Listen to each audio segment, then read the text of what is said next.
Damas y caballeros, ladies and gentlemen, bienvenidos al show. Vida en Zero Gravidad, Life in Zero Gravity. This is the best of season 5. We just wanted to welcome you here. And I had to have Astro for the intro, the Astro intro, and the outro. So I don't want to make this too long because this is already like an over 5-hour episode. And who knows if anyone is going to actually watch all that. But this is my AI avatar right here that's copying all my work. I can't do it anymore.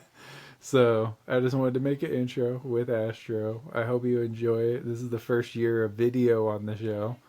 And I'm going to have her on for next week's episode, if that's okay with you, Astro. Is that okay? Shire. All right. And Merry Christmas. Happy holidays, everyone out there.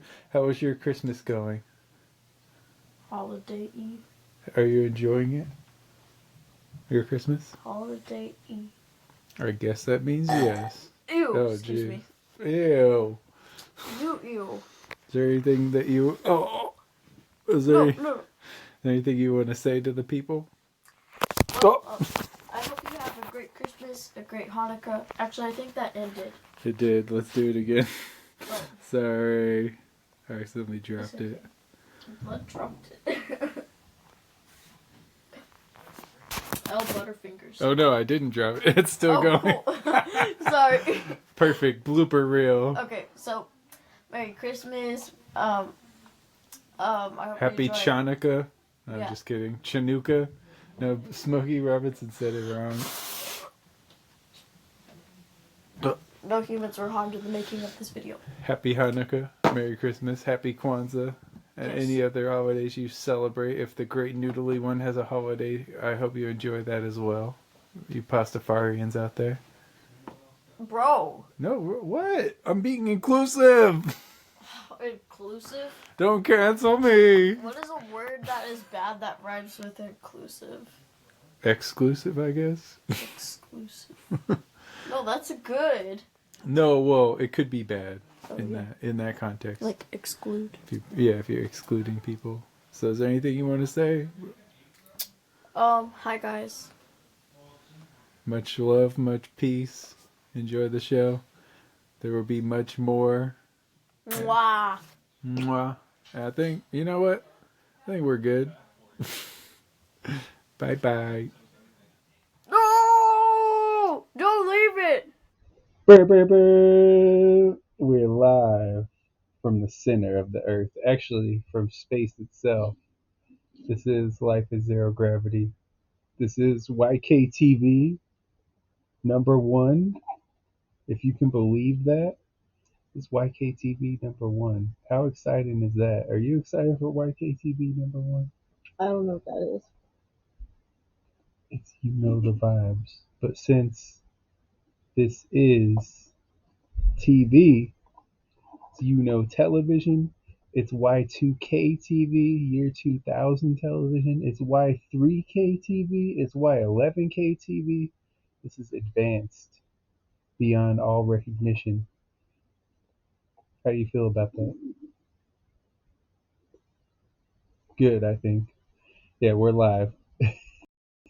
So now we got the video component of the Godcast. That's what's going on here. This is the camera. We can do it like this. Watch, check this out.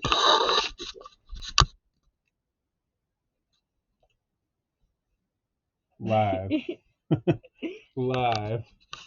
Yeah, but it's kind of cool, like the angles on this. You can just do it like this. Straight, like 90s style. It looks like a skate video.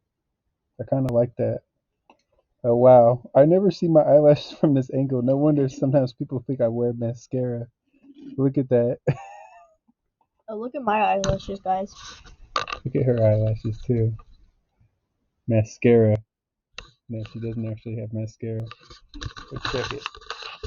This is Life in Zero Gravity. I get scared putting, like, my mom, she puts eyeliner on sometimes, and I see some people, and they get it, like, in their eye. The eyeliner? Like, yeah. Yeah, like their whole eye just turns black. It's creepy. That's scary. Right? The eyeliner. Uh-huh. This is interesting. It's interesting to have a video component of this. It actually looks pretty cool. I kind of like it. What do you think? It's choppy. I put the background. Well, yeah, it's choppy. It's recording right now. What do you expect? You Zoomers, man. You expect it to be like 100% clear right off the bat. Yes, I expect. That's not how it works. But anyway, yeah, Life in Zero Gravity, the very first video episode. I don't want to make this part too long because the episode's already long. That doesn't sound good. Maybe let's not do that. It's a little, it's probably pretty loud on the mic. But I just want to do a couple minutes. How was your New Year's? How did you like it? I loved it. Yeah, what was your favorite part of New Year's? What's It still was going on? it was great. Oh yeah, It's my still favorite New part Year's was Day. probably like when it turned 12 o'clock. Oh, I'm gonna self promote myself. So, I have a YouTube channel. She has a YouTube Yeah, channel. I have a YouTube channel, and it's called Astro Alacorn. ASTROALACORN. And I'm gonna do a live stream, and I don't really know what I'm gonna do on there. So if you want to join, then please do so. Check her out. See? Oh, I'll show you. Yeah, you could check us out live. Yeah, there's her live stream. She's gonna go live. So, yeah. Oh, This is the dog. You've never gotten to see him before. He's never you probably have heard him in the background of some shows, but this is the first time that's the first time any of us have appeared on camera on here. But you kind of, you know me 1, by 2, now. 3, 4, 5. 1, 2, 3, 4, 5. I guess you can record a whole hour of this. That's pretty good, actually. Not bad. But yeah, I didn't want to keep it too long. Is there anything you want to tell the people? Like the episode is already like probably gonna be at least 3 hours by the time the smoke clears. Well, I have one thing to tell everybody. What's that?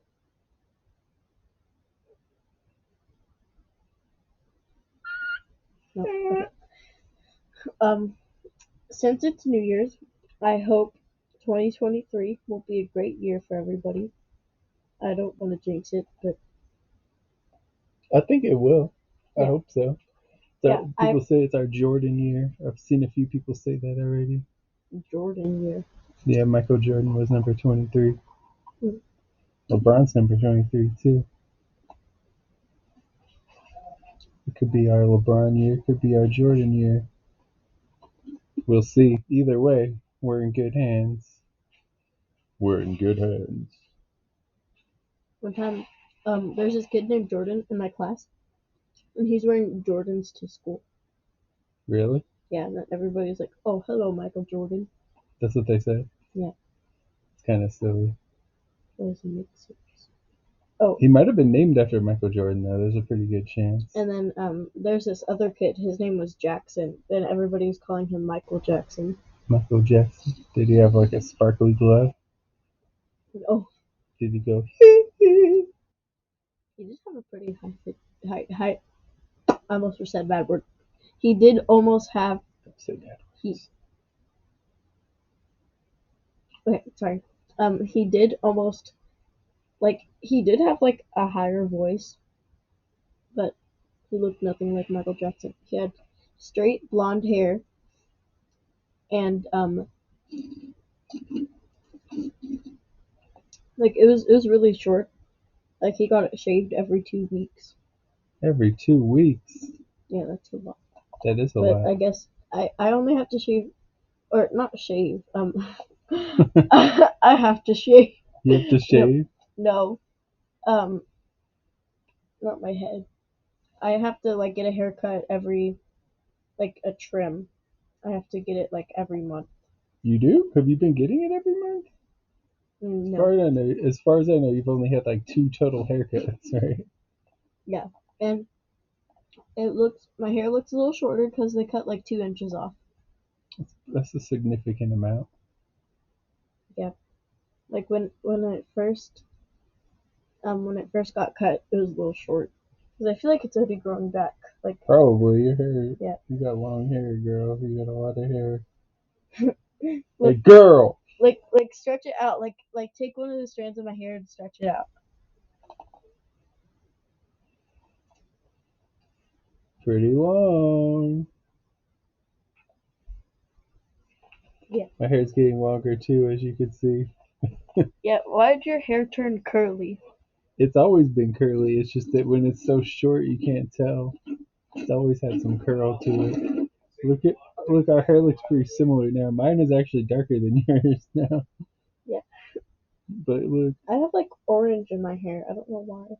look at us twins. You see that? There's totally orange in there. Yeah, I have orange. That's probably why. Actually, yeah, you didn't get the orange from your mom, I don't think. She doesn't have any orange hair, does she? I got some in my beard. I got a Slurpee.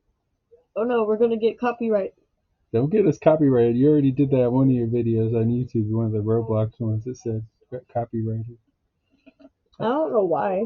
Like YouTube like they let people use like other people's songs. They're hating on you.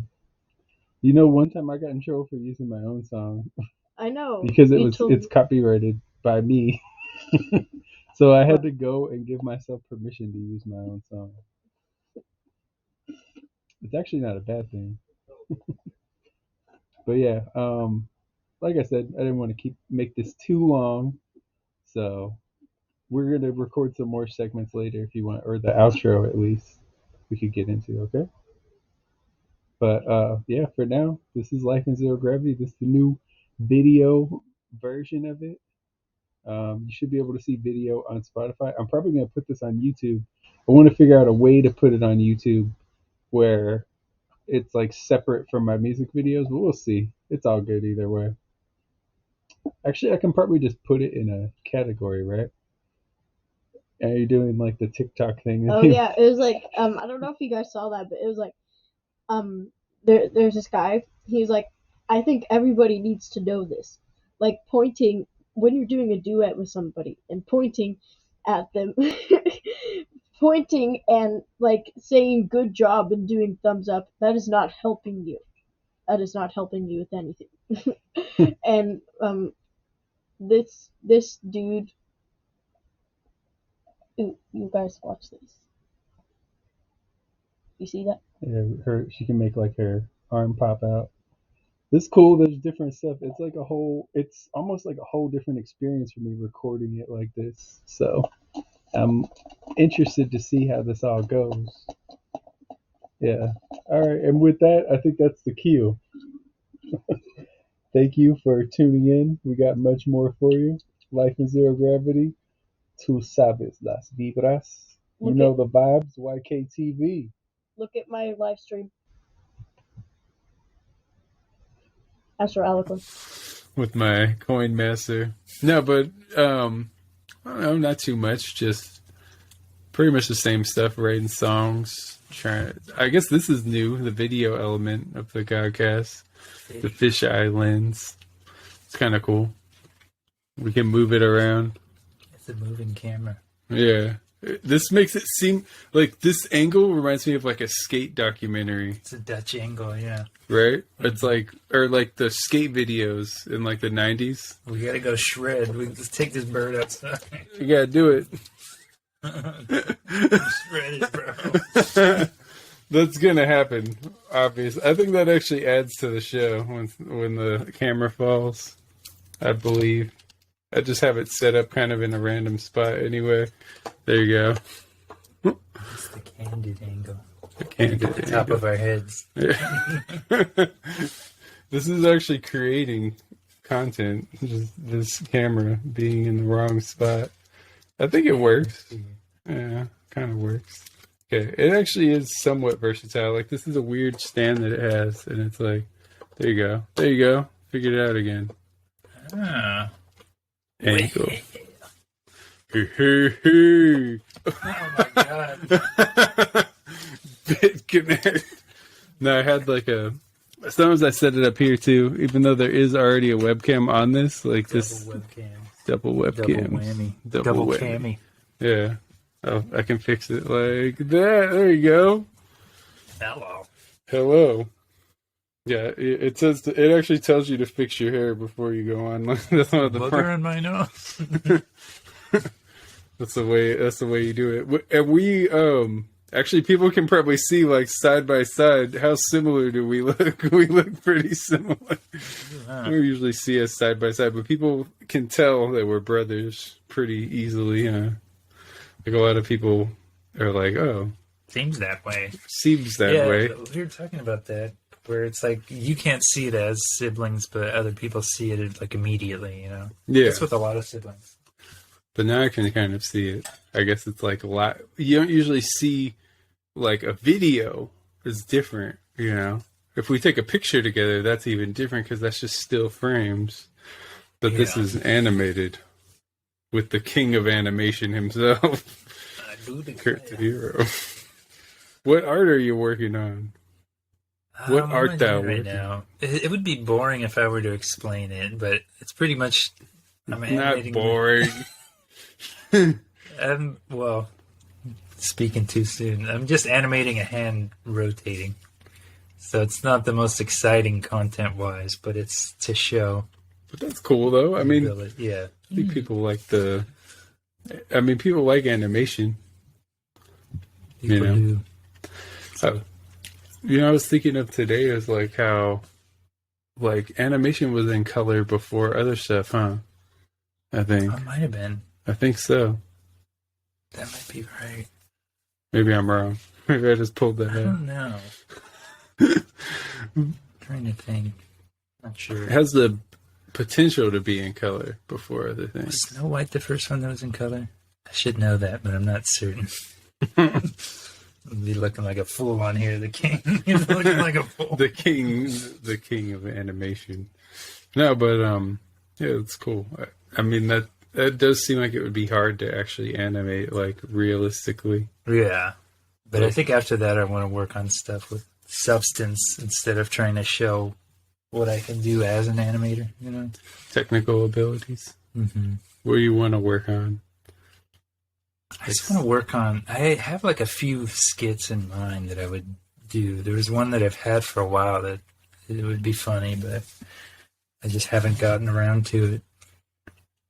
You should. Yeah, it just takes a while, So it's like you don't want to waste your time on something that sucks. It's not gonna suck. Now I get what you mean, though. Like you want to make sure you're picking the right project to invest your time, right? Yeah. Like you feel like you're on a time limit sometimes, and you want to choose your path correctly. It makes with sense. anything. Well, with that, I could see that because it's like you have to dump a lot of time into that, and then Right. you get to the You're end, like, it's am I going to spend a month on this for it to be like this not fucking worth sucks. it? Yeah. Not everyone. Not that it has to be a month. Yeah, Can be. but it could be cool. I mean, it will be cool. Yeah. But what was I gonna say? Oh yeah, how do you feel about like social media as an artist? What's your take on it? Social media as an art, I understand it as an important tool, but I personally don't like using it to post.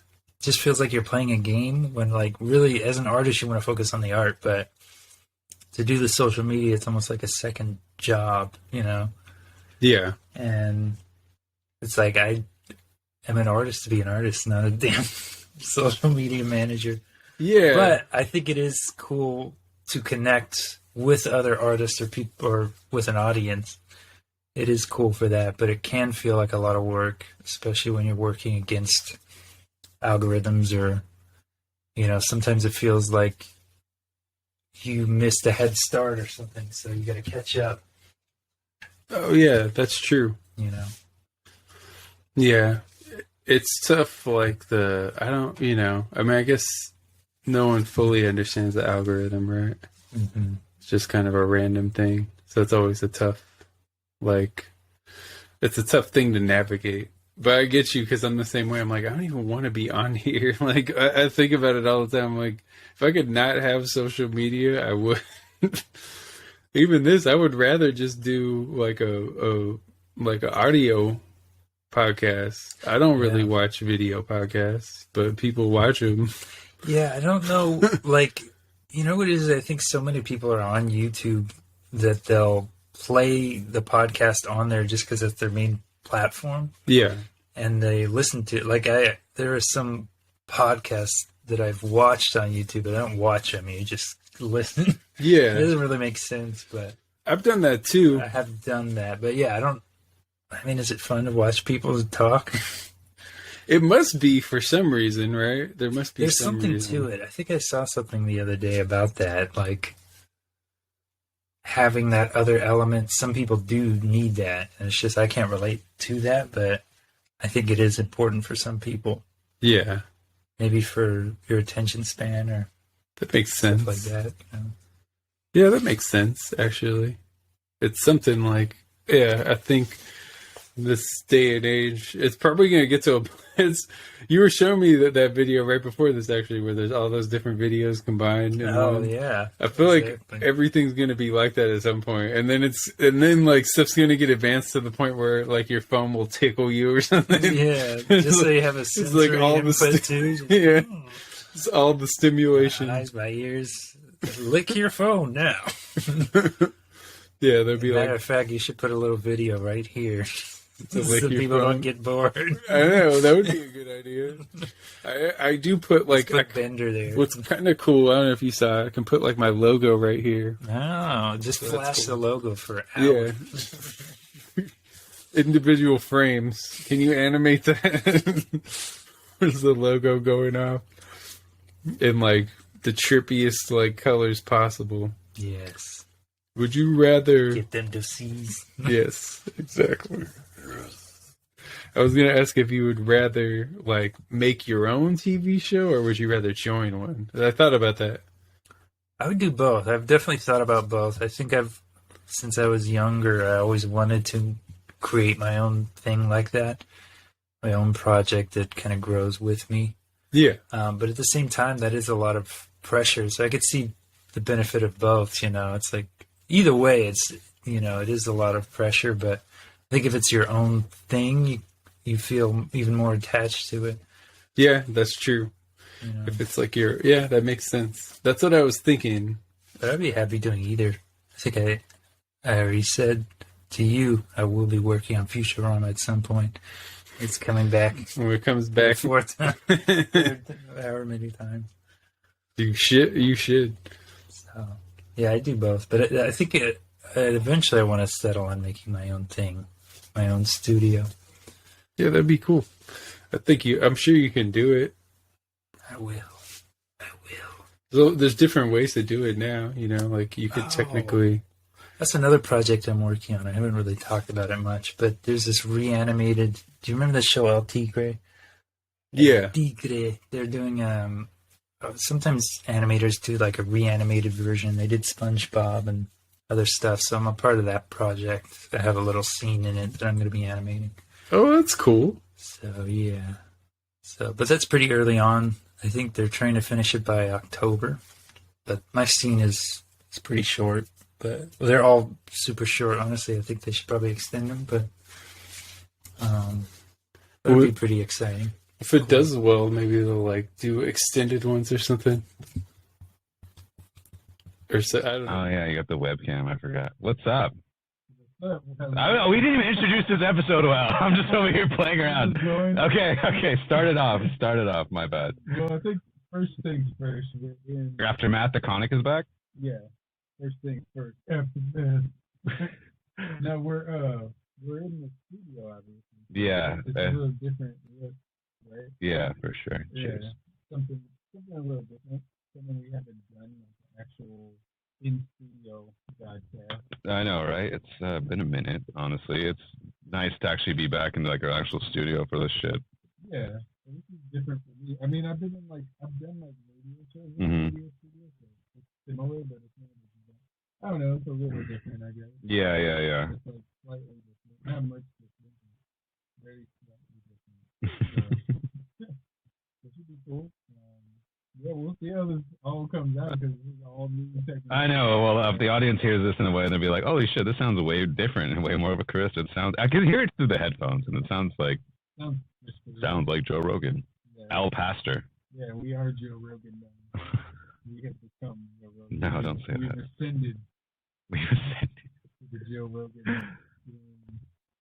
podcast. Yeah. Okay. So, how we start this off? I think you've had some questions. We have probably quite a bit to talk about. Honestly, cut a little bit short. Yeah, we got a lot. Well, first of all, how was your set? I heard Big Nick stepped. Word of mouth. From word of mouth around the streets is that yeah. What he said. What they all say. But he had a set at the same venue. Yeah, pretty much. It was cool. It's so funny being back here twice in a row. Like, I mean, that's that musician life, baby. You're just going back and forth, back and forth. But no, like I said, one of my friends, Carlo, who also goes by Sulk, he performed here at Los Globos like after me. But I was here, and there was just like I told you, there was just like a fuckload of technical difficulties. I got there, the people before me bled into my set, like fucking for like 10 minutes, got in the room, and then our little set, and then it was fucking, people were waiting for me to play, and then like I got there, like left speaker was blown out. I told fucking, the techs, and they're like, they moved me. But granted, I did get to another, set time, and I got a longer set time. And on top of that, though, I had fun. I mean, there were still technical difficulties within like the set itself. Like the board was glitchy, so it kind of started me off like again from the beginning when I was like not even half. I was probably like a quarter into my set, and then it started me back from the beginning. I was like, what the fuck? But no, I had fun. It was a lot of fun. I mean, that's what happens in like, it just happens a lot. Like I noticed that's like the big thing I noticed with like music, and then also like in like performance wise, everyone always talks about technical difficulties because it happens, like it's inevitable. But it's how you get past it and like how you like basically roll off, the rebound. Like, oh shit, okay, I like got a bat off from this. So I've seen dudes go through like way worse, and like bat off real quickly, like it was no one's business. I'm like, well, it's good recovery time, so. Yeah, you gotta just roll with it. Yeah, exactly. Actually, you reminded me. I don't know if you remember, but when I would do shows at the fundamentals, like oh yeah, they would just their verses, and I would have to freestyle on the spot. That gives you good practice though, and that like shows you performing wise that like you picked up the ball like fuck it, because it's true. You do have to remember it's a memory game. You have to remember all those songs and the word for word, and you gotta like remember like kind of like the flow and style, especially when you're dealing with other people. You gotta like, oh shit, this is my turn. Oh shit, and then like you guys were young, so I'm pretty sure a lot of you had like pre-show jitters or fucking like very fucking like very scared to go up on stage at that young of an age. Like, oh shit, because I still get scared. Yeah, and we packed that thing. Mm-hmm. We were in the street.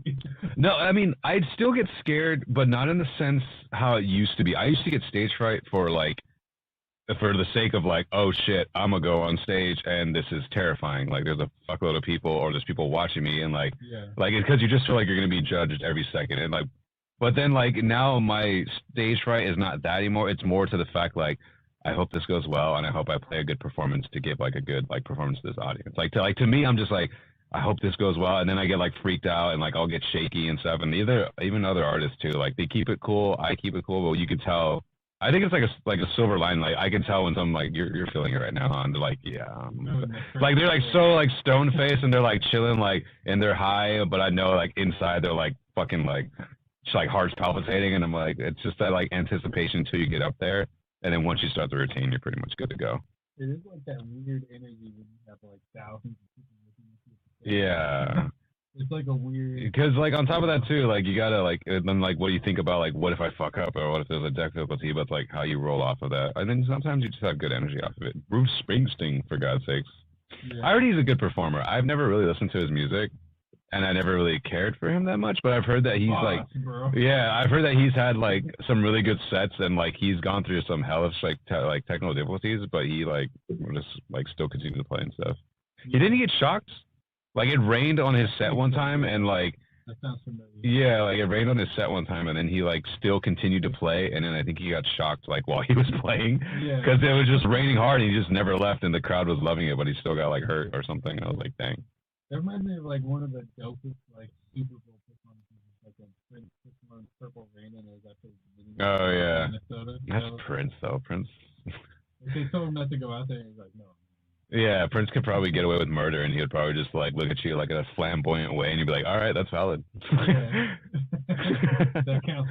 Yeah, like, dude, like, you just did first, like, degree manslaughter, and you just, like, look at him in a weird way, and I'm like, all right, never mind. It's all good.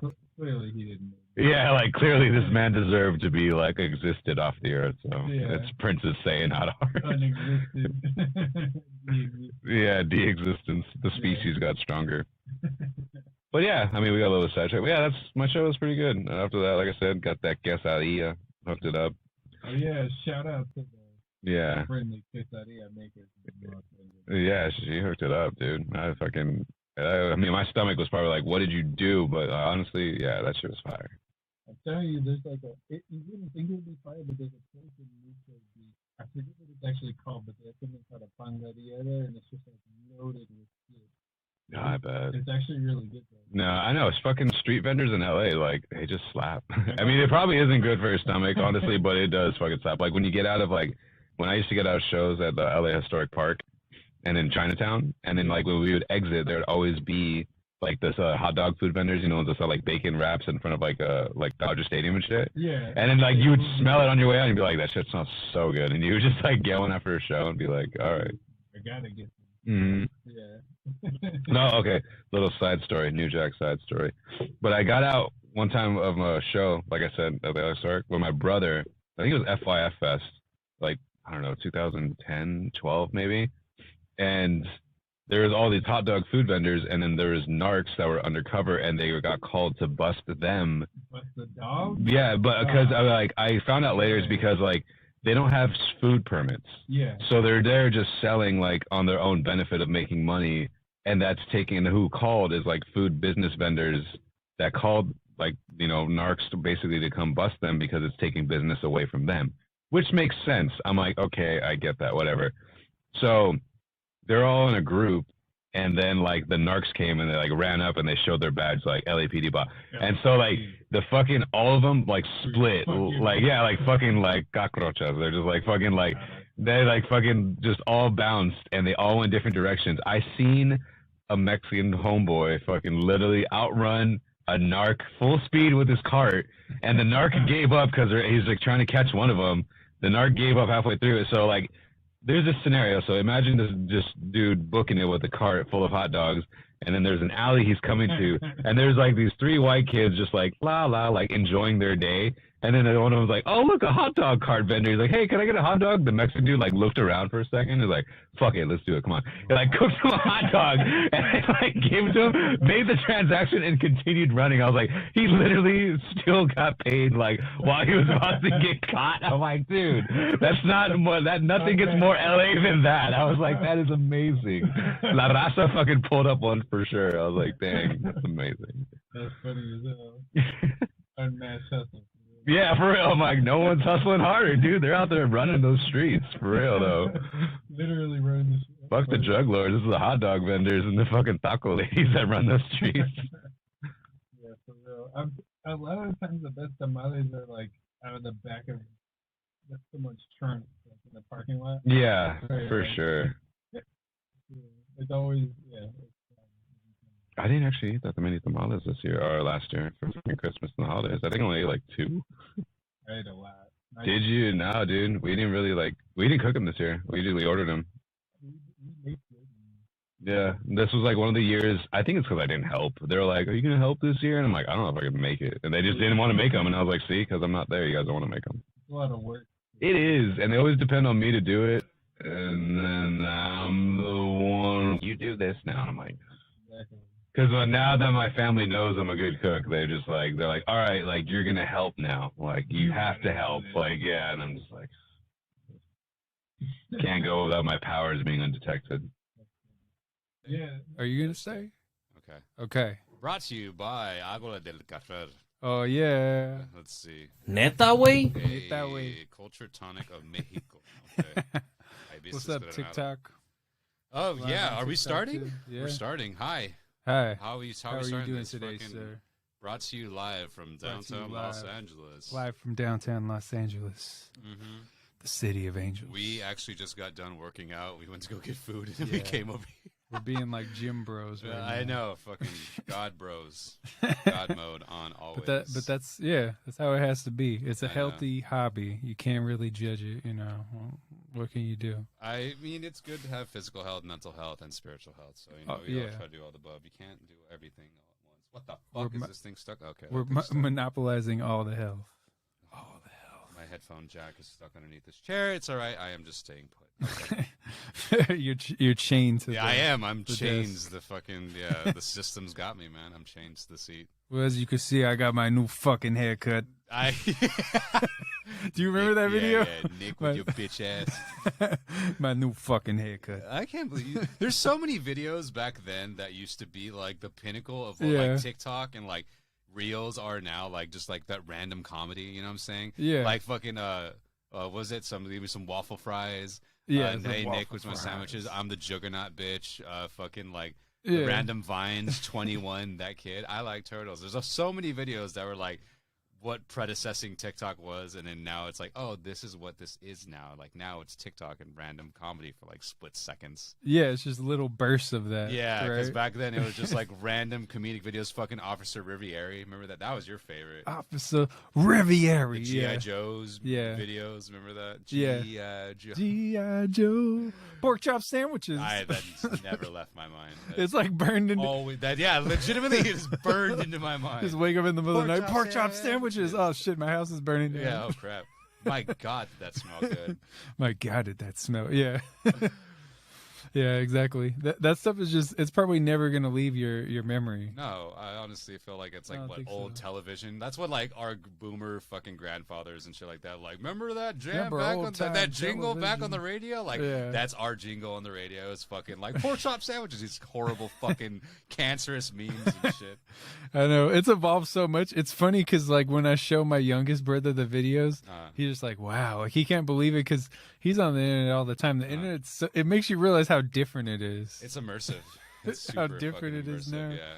I know Ben's. I don't know. Ben's just such a fucking weird concept of mine. I'm pretty sure he looks at things and just studies it. Like, my God, you guys were retarded back then. I'm like, you're equally as retarded now. Yeah, not it's just even different more so. stuff. Yeah. I'm just like, you're more retarded now than ever. The comedy's just different context now.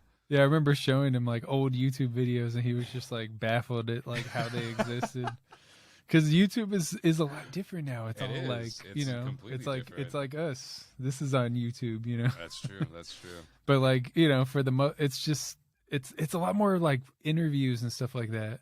We didn't really have interviews on YouTube.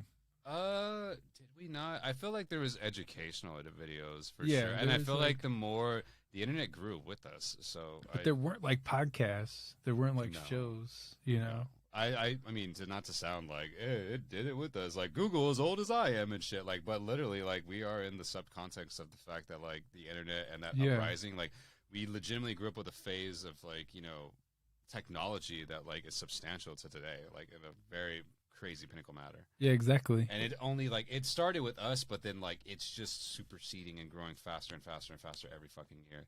Hey, what's Hey. up, live? What's on up? Zero Grabs Live. TikTok live, TikTok Live, sweet. I don't know how to compare it to other stuff. I know. What do we got? YouTube Live, we got TikTok Live, and we YouTube. got IG Live. Yeah, everything's going Everything's live. live right now. Yeah. Okay.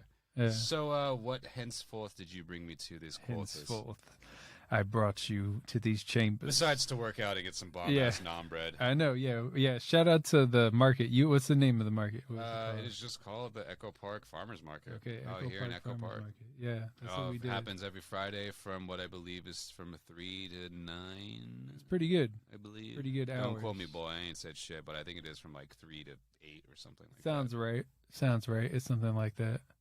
Yeah. that. Yeah, exactly. Also brought to you by Agua de Cafe. Exactly. And yeah, pita and hummus. Yo, yeah, dude. Pita That chips naan and bread, hummus. I fucking die for that naan bread. That shit's so good. Brought Die. two what do you call it? Egyptian dudes that would literally go there every fucking weekend, and they just like they bring the town, man. They make such good food, such good stuff. That stuff is good. The hummus is fire. You could tell. They have a 'cause- lot of variety, but then like what's funny is like they keep it real too. I'm like, how's this one? And they're like, like nah. They're like, get this one. Like, they're you made because you this. know like yeah, exactly. I think like their family makes it and shit like that, and they Yeah. sling it. But like they literally will just shit on the ones they don't like, and they will because you know most businesses like they will always try to give you to like a certain degree of like, even if they don't like it, they'll still try to upscale the sale. Like they'll be like, oh, like this one's good for this reason, but I'd rather go with this one or blah, blah, blah. Like they're just straight up like, fuck that. No, like this one, like get this one. I'm like, yeah, they're like, that one sucks. Yeah, literally. I'm like, you're keeping it real, so I'll buy from you even furthermore. When keeping it real goes right. Yeah, exactly. Yeah. Yeah. They made the sale. Yeah, they did.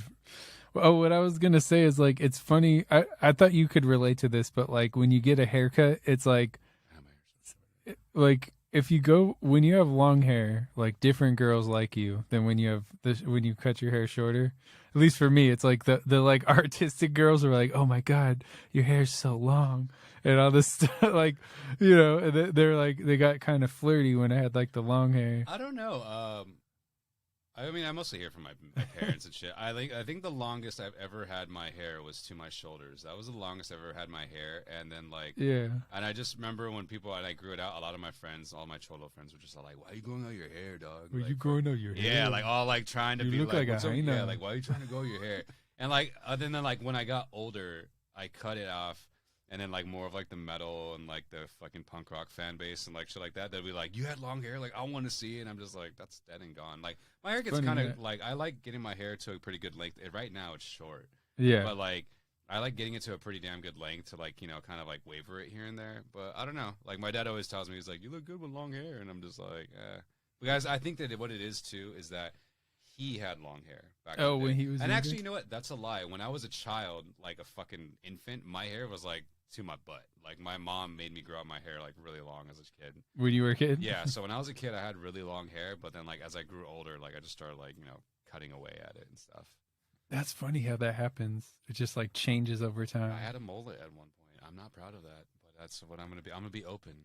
2023, being open with you people. come out as a former yeah, mullet. my therapist has told me I need to release more emotions. Yeah. No, I'm just kidding. No, like, yeah, I let mine get really long. Well, this last time it was like pretty much there. Your hair was pretty long, but your hair starts curling, I noticed. I didn't know that your hair curls like that. Yeah, it did. My hair starts getting a little bit wavy. Like, it's pretty straight, but when it gets, like, longer, it'll start, like, to get, like, little waves into it. Waves? Yeah. Swimming on not like Willem Dafoe Green Goblin waves. Oh no! Not well, be reasonable. Be reasonable. Be reasonable. There's nothing to compare. Nothing. To that yeah, it's too drippy, dude. Even Man Dog's just like, nah, it's just way too drippy. You can't have it. Can't have the Green Goblin waves drip. That was good. Oh, this is like, yeah, that's what I was saying though. Like the artistic girls, and then but then when I got it cut short. These other, like, a different type of girl was like, yeah. You know, they're like, oh my God, like, I love your hair now. And, like, it's just funny how that works. I think, like, it just depends. Yeah, it's just interesting. They didn't like the long hair. Like, everyone has their own cup of tea. Because I know people that, like, love guys with, like, long hair or, like, you know, certain degree to it. But then there's also women or people or, like, that, like, love, like, people that are well-groomed, so to speak, and stuff. So I don't know. I guess it's just to each his own. Yeah, no, it's just fun. Yeah, like one of the girls was like, I put a bald filter on myself. I always do that, like messing around. I'll just be like, you know, nodding my head. I don't know if I gotta actually picture that because all I could see is your dad if you do that, dude. If I did that, well, yeah, we look different though. But yeah, it would definitely draw comparisons. Yeah, like if you had a bald head, I'd be like, it's just like I'm talking. This is pretty close. The sides are pretty bald. Yeah, you have a taper, right? Yeah. So it's like I've done it before. I've actually shaved my head bald before. Actually, I went from like shoulder length hair to like totally bald. Yeah. At one point, like I shaved it like razor bald. Oh like, damn! Yeah. For real? Yeah, in high school. I remember that. I don't think I do. You probably didn't see me for a I couple months. Yeah, I didn't see you for a couple months back then. That was pretty wild. That's insane. You probably did look like your dad. It was fun. It was interesting. Yeah. But yeah. So it attracts like a whole different type of person, you know. Yeah, you date different crowds and stuff like that. I mean, same with your kind of aesthetic though, the way you dress yourself. I mean, to each his own. Some people still like, you know, opposites attract or whatnot. But I mean, when you start dressing differently, when you start treating yourself differently, like you will attract like different crowds of people and stuff like that. Yeah, it's true. It's funny though. Yeah, I just thought it was funny. This question sounds weird, but I was gonna ask you how often you wash your hair. It's not a weird question at all, actually. I'm just talking about myself away. No, when I get haircuts, when I usually used to freshly get haircuts from like people that like barely start cutting my hair, that always compliment how like naturally well kept my hair is because I wash it probably Probably like 2 to 3 days. Like I would like Every have a 2 two. to 3 I have a days? 2 to 3 day gap because my hair gets pretty fucking oily pretty quickly. So I have to kind of wash. And now, introducing the star of our show, Mr. Microphone. Now it's me, Big Zero, Zero Grav. Damas y caballeros, ladies and gentlemen, bienvenidos. Life in zero gravity, vida in cero gravedad. You know the vibes. Tú sabes las vibras. It's that time again for a podcast, a Godcast that's in the top 3% of most shared on Spotify. I gotta say it again. I'll say it until the end of time, you know, until the show's over, really, because that's the reality of it. I don't know. I don't see the show ending anytime soon. We've had some ups and downs. We've had some close calls where the show could have ended, but it didn't end.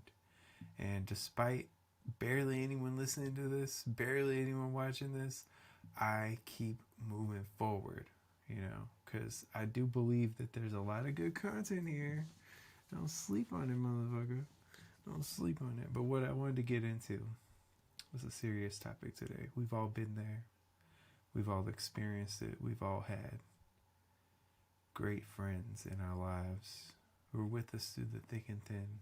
You know, as kids, we played, we frolicked together in the meadows. We skated, we roller skated, we skateboarded. We came over to each other's houses, we slept over. We had a wondrous time. Delight was had by all, truly. And then they got sucked into the Vagina Vortex, never to be seen again.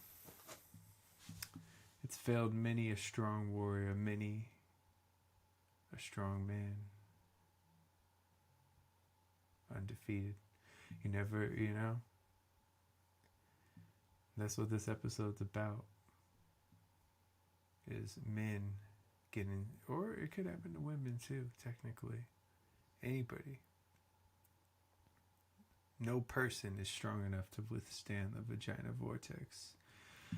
But what I'm referring to is when you have a friend and you got, you know, you chill a lot. You chill every day, or not every day. That's not realistic. That's just dumb.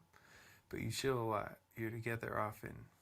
Then they start dating a girl. You never hear from them. Vagina Vortex. Just swallowing them up. Swallowing them up. It's a real thing. It's a real thing. I mean, it happens to a lot of married dudes. They're just Vagina Vortex. They're sucked into the Vagina Vortex, you know. They can't escape. They can't see the light at the end of that tunnel. They're just trapped in that Vagina Vortex. I seen it, you know. I seen people like alienate all of their friends, lose all their friends in their life over the Vagina Vortex. It's a powerful thing, you know. It's a black hole. It's a supernova black hole that just sucks away all the joy. Normally sucking leads to joy, but this sucks all of the joy. Vagina Vortex. I mean, they'll risk it all. They will put their entire financial future, their career, you know, everything they love in life, everything they loved before they met a woman, they'll put it in jeopardy for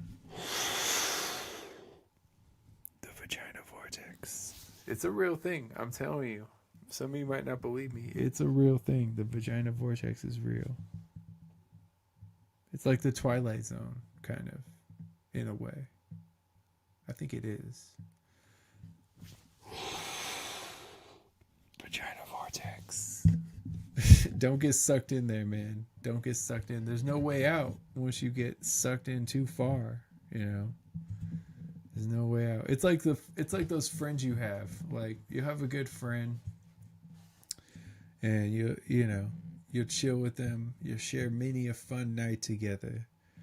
But then somewhere along the line, they get sucked into the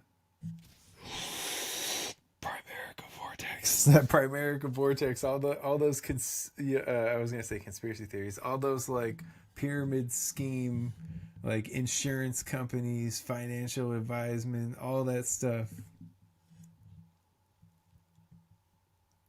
It all comes together. You know, they get sucked into that. It's like you had a cool friend that you used to chill with, you used to see him all the time. Everything was good. Then they got sucked into the Primerica vortex. It's like, because you see it and you see him like, hey, I'd like to talk to you about like you'll be chilling with them, everything will be cool.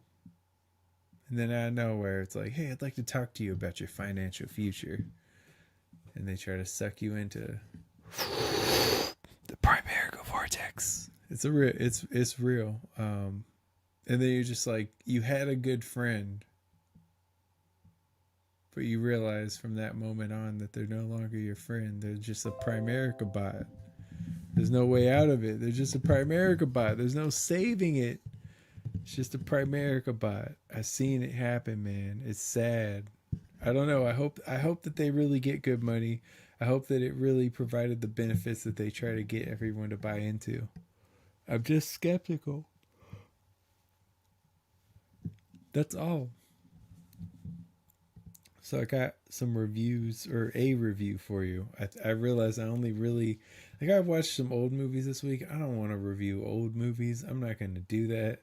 I'm going to review a movie called Susume. Susume is a pretty movie. You know, it's an anime movie. So off the bat, that may not appeal to everyone. It's like a coming of age love story type of anime movie at that. So if that's not your thing, it's not your thing. I mean, I like it. I wouldn't say that it's my, like, that genre, that subgenre, whatever you want to call it. I wouldn't say that it's like my favorite, but it's cool. I can deal with it depending on how interesting it is. Like what the plot is, that can make a big difference. So that movie, Susume, I almost called it, or I did call it Sukume when I was trying to buy tickets. I'm not gonna lie, I didn't know too much about it. I just wanted to watch something rare at the movie theater because, you know, I got the unlimited pass, so it's like I just try to make the most of it by watching as much stuff as I can, especially stuff that isn't going to be there forever. That's just how I kind of look at it. So that movie, I was like, okay, that movie's not going to be there forever. I should watch it. I watched it. I don't regret it, but I accidentally called it Sukume. It almost looks like Suck Me, you know, when it's written with a K. And so I was saying that, and I give the girl props. She didn't correct me or anything. When I said Sukume, she was just like, oh, Sukume, like she didn't care. I messed up. A lot of people would take the opportunity to rub it in your face and call you stupid, so I give her credit for that. I really do. You know, the movie was pretty good. It's a long movie. That's the main issue. So it kind of follows this girl's journey through. It's like one of those like life journey type of movies, and you know, she's coming of age and she's like going all through Japan. I don't want to spoil it exactly, but basically she's traveling all through Japan to complete these missions. That's as vague as it gets. There, I did a good job on that, I think. Keeping it very vague. So you can't, like, you don't know exactly what happened, but you have an idea. I think that was good. I give myself some credit for that. So she's traveling all around Japan and doing this, right? It's going, and there's like a cat that was one of these like keystones. Like it was a keystone that she touched. It turns into a cat, and then this cat's following her around. And then the guy that she was traveling with turns into a chair. So it's just, yeah, it's very anime. It's a very anime movie. That sounds silly, but it's like, it's definitely like, you're not going to be confused with what type of movie you're watching it, you know, with the plot and everything. If the visuals didn't already give you away, you'd know by the plot. So it's not bad. It is long. That's the only thing. For like an animated, or yeah, an anime movie. It was like 2 hours and 12 minutes. I thought that was a little much. I know a lot of people will probably like it, but that was just my criticism of like I liked it, but I do think it was too long. Just a little bit, you know. So hopefully people can work on that. And that's the only real review. I give it about 7 Zeus slaps, God. That's what I say. I give it 7 Zeus slaps. Nothing bad, nothing great. I mean, the animation and stuff is great. What surprised me is like there's some money behind that movie because they actually show Instagram in the movie and they show McDonald's in the movie. So there's definitely some money behind it for them to be able to do that. And I thought that was interesting. That they were actually featured in the movie. I was like, this feels weird. Is this okay? Like, I didn't know what to think. Yeah, it was a little rough. I'm not gonna lie. No, it really wasn't. I'm tired of being the bigger person all the time. You know, I'm just tired of it. Like, and not just my dick, not just my height, because that doesn't get old. But I'm tired of having to be the bigger person. It gets exhausting, like constantly feeling like I gotta bend over backwards to apologize for shit or like make amends when truthfully, like it's very rare for me to have bad intentions. And usually when I do have bad intentions, it's because somebody hurt me in the first place. So it's like, well, that's understandable. Like I'm not supposed to want this person. I don't know if you do want this person to find like eternal happiness when like you gave everything to them and they shut you down, you know? So it's kind of hard in that instance. But anyway, yeah, I'm tired of having to be the bigger person. And I want to say being the bigger person doesn't mean being a fat bitch, okay? That's not what that means. That's not what that term is about. And I'm tired of these fat bitches acting like it is. It's not, okay? It's not. I'm glad we're getting this out of the way. I don't know. I always just thought it was funny. That whole aspect, I suppose. Sound like a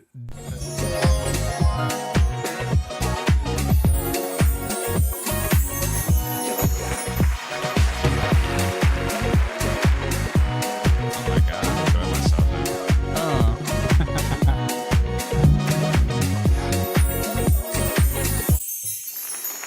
There we go. That was Neujack's introduction. What's good? I just did it on the beat pad, which you guys hardly didn't hear on that side. Sorry, I'm doing it live on my IG. They can't hear it till it gets uploaded. Yeah, it'll hear That it, was though. a cool little soundboard. Honestly, that's pretty fun. Yeah, whoever came up with that, shout out to you. Thank you for letting me fuck up your shit. Yeah. It sounded like that Anderson .Paak song. I think that's part That's of kind of what it reminded me of, It honestly. sounded like what is it? Oh no, Dang. It sounded like Dang. The one Oh, with fucking Mac don't too Miller. soon. Yeah. Wait. Yeah. It Dang, sounded like yeah. I thought of it being an Anderson .Paak song. It technically isn't, but it feels like it. Well, it is his. I mean, it's both their He's song. on there. Yeah, it's. I mean, he made the beat. and He then, always takes over the song though. That's the thing. Yeah. So I mean, that's a very good song. Mac Miller had a lot of soul behind him, so it was a very well fitted song for sure. yeah, it was cool. It's a nice track, I'd say. Yeah. But it sounded like it was that, and then mixed with some other stuff. That's the Mars, thing. can you hear Zach? I mean, say something if you can hear him talk. Oh yeah, can you hear? He probably can, most likely. Hey, yeah, he's like a black mom. He's always just like, "I hear you, motherfucker," and you're like, "Oh shit!" And you like hide and fucking waves. I hear you.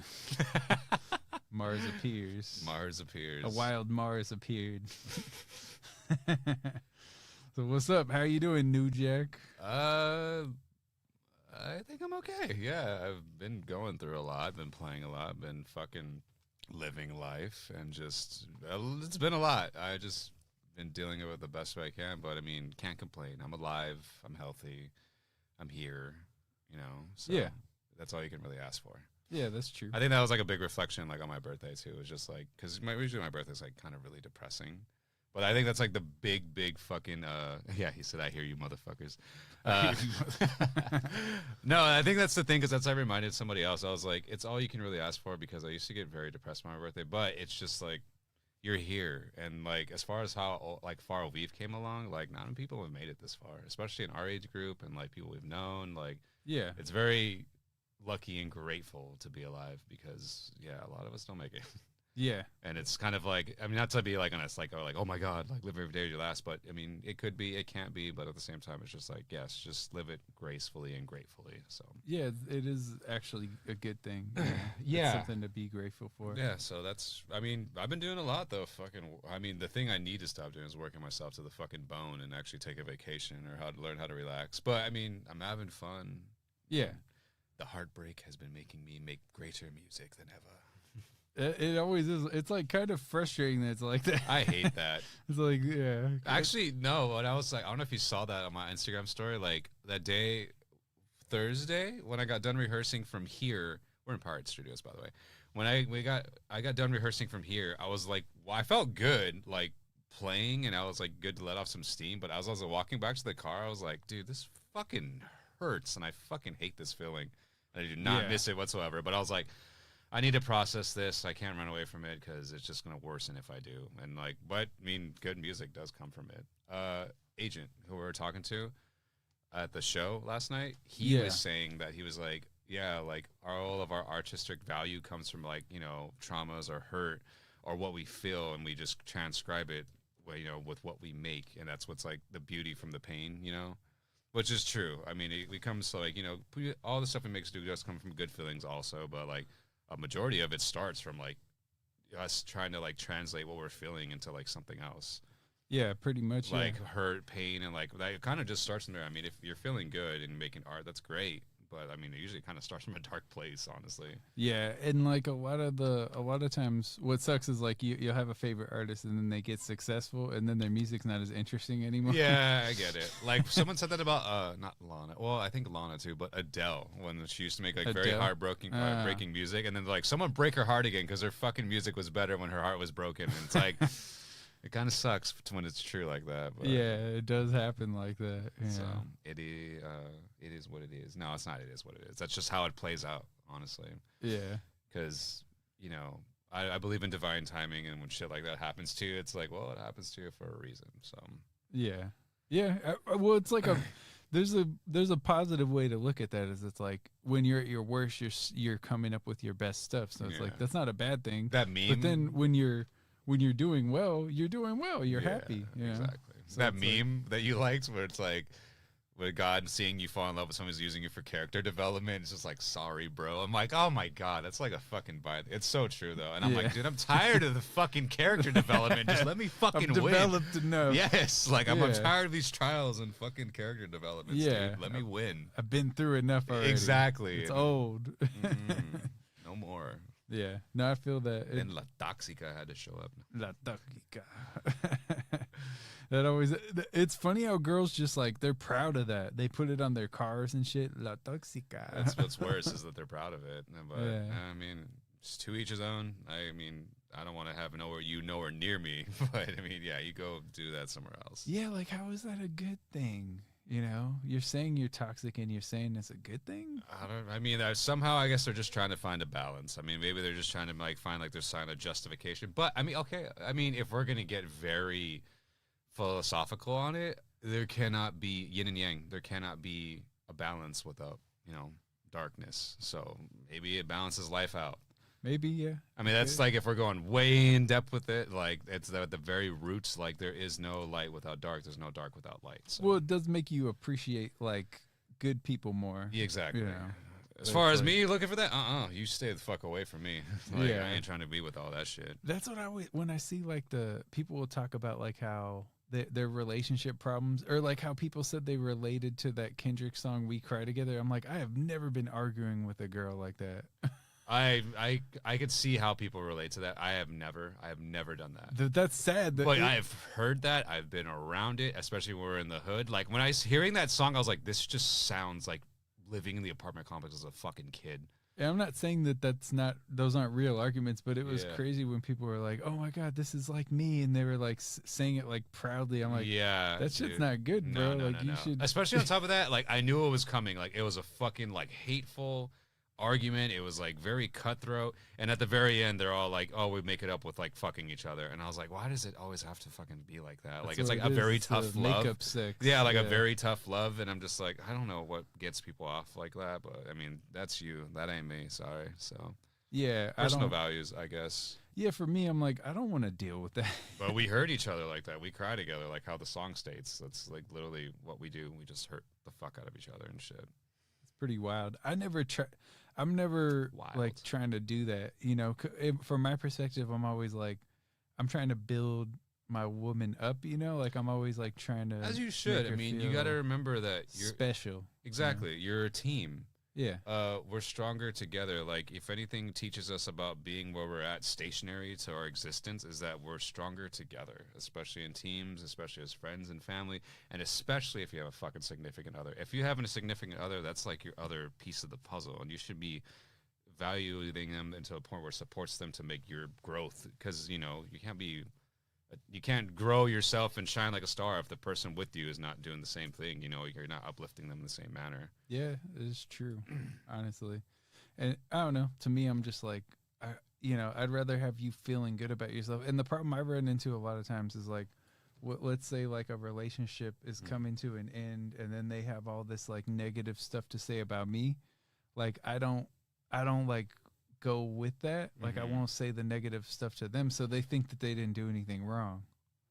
But it's like, but for me, I'm like, I'm actually trying to like make it like a healthy environment. Yeah. Because they'll just go off sometimes and like find every little thing. And for me, I'm like, I don't want to do that. Like, I'm not trying to tear you down, you know?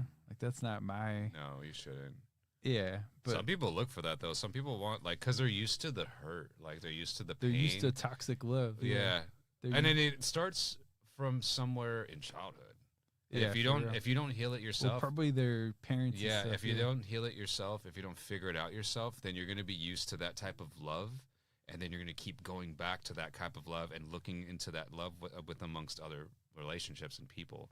Yeah, that's true. Because I'm not going to name any names at all, but I have friends that are like that, where they're like so used to like someone hurting them, and they'll keep going back and confessing feelings, or like, you know, just doing this and crying over this person repetitively because they're like seeing that love that their parents did and also received that love when they were a child, and then they just grows up kind of like in the same matter. You gotta learn for yourself to be like, okay, I don't need that. I'm more worthy than this. You know, like I need to fucking grow from whatever I was before or whatever that was before. Yeah. So it depends on you, really, honestly. Yeah, honestly. It's like, it depends. Like, you can make what you want out of it, you know, at the end of the day.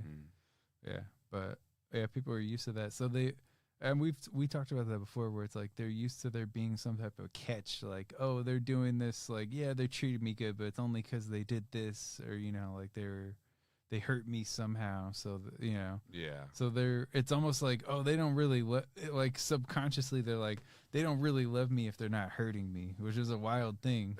But that's just, some people are just used to the hurt. It's like they weird. don't yeah, like they don't care enough they don't care about me if they're not hurting me, basically. Yeah, well, basically. They want the arguments. I think that's like what it is. Yeah, it shows like you're fighting for what you love, and it's just like, yeah, I mean, in a sense, like, I mean, don't get me wrong. Yeah, fight for your love, and if you're fighting for it in ways like that, I'm just like, I feel like it's just like self-inflicting damage. Like, it's really just like harmful to you in some way. Yeah, and there's all the girls that talk about like they want someone to be their peace and stuff, but I don't think they really want that. Yeah, men too. No, I feel like women say that, but I feel like it comes from men like a lot more. I feel like men fucking say that because they want like comfort and like to be like confounded and like comforted and just be like, please, like, help me in this situation. And that's like their answer is like, I'm going to find a woman or a significant other that's going to fucking give me like peace. But it's like, nah, dude, like, namaste, shit like that. Like, the peace comes from within, and everything that you're looking for outside is already within you, and you need to dig in within yourself to actually know, like, you know, the love and the peace you're looking for is just already like amongst you. Yeah. It's just got to be, you know, in practiced. And you gotta like This really party with a slow grind. Grab your waist, little two-step daddy wine. But when you're ready, I'll stop at any dime. You like it when I apply pressure. I'm not the type that's gonna stress ya. No, you real just like a diamond tester. It's about damn time we get together. You like it when I apply pressure. I'm not the type that's gonna stress ya. No, you real just like a diamond tester. It's about damn time, so you know that I. So they're friends, right? That's just gonna loop now. These two have collaborated before. That's what I was talking about. So this is where it gets to be a problem, because she didn't really. It seemed like she didn't really fuck with mine too much. And again, like I said, could be recording quality. I don't know who, this is a random thing. Don't mind that shit. So, oh wait, what am I doing? I just gotta go to my own page. So this was mine. I released this before him, like clearly before him, you know, and it's flopping as usual. But no, I'm down.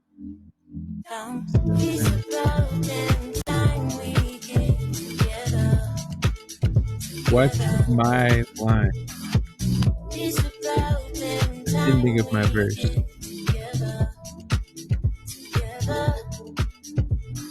You don't need to be dating more. I'm everything you've been waiting for, and more.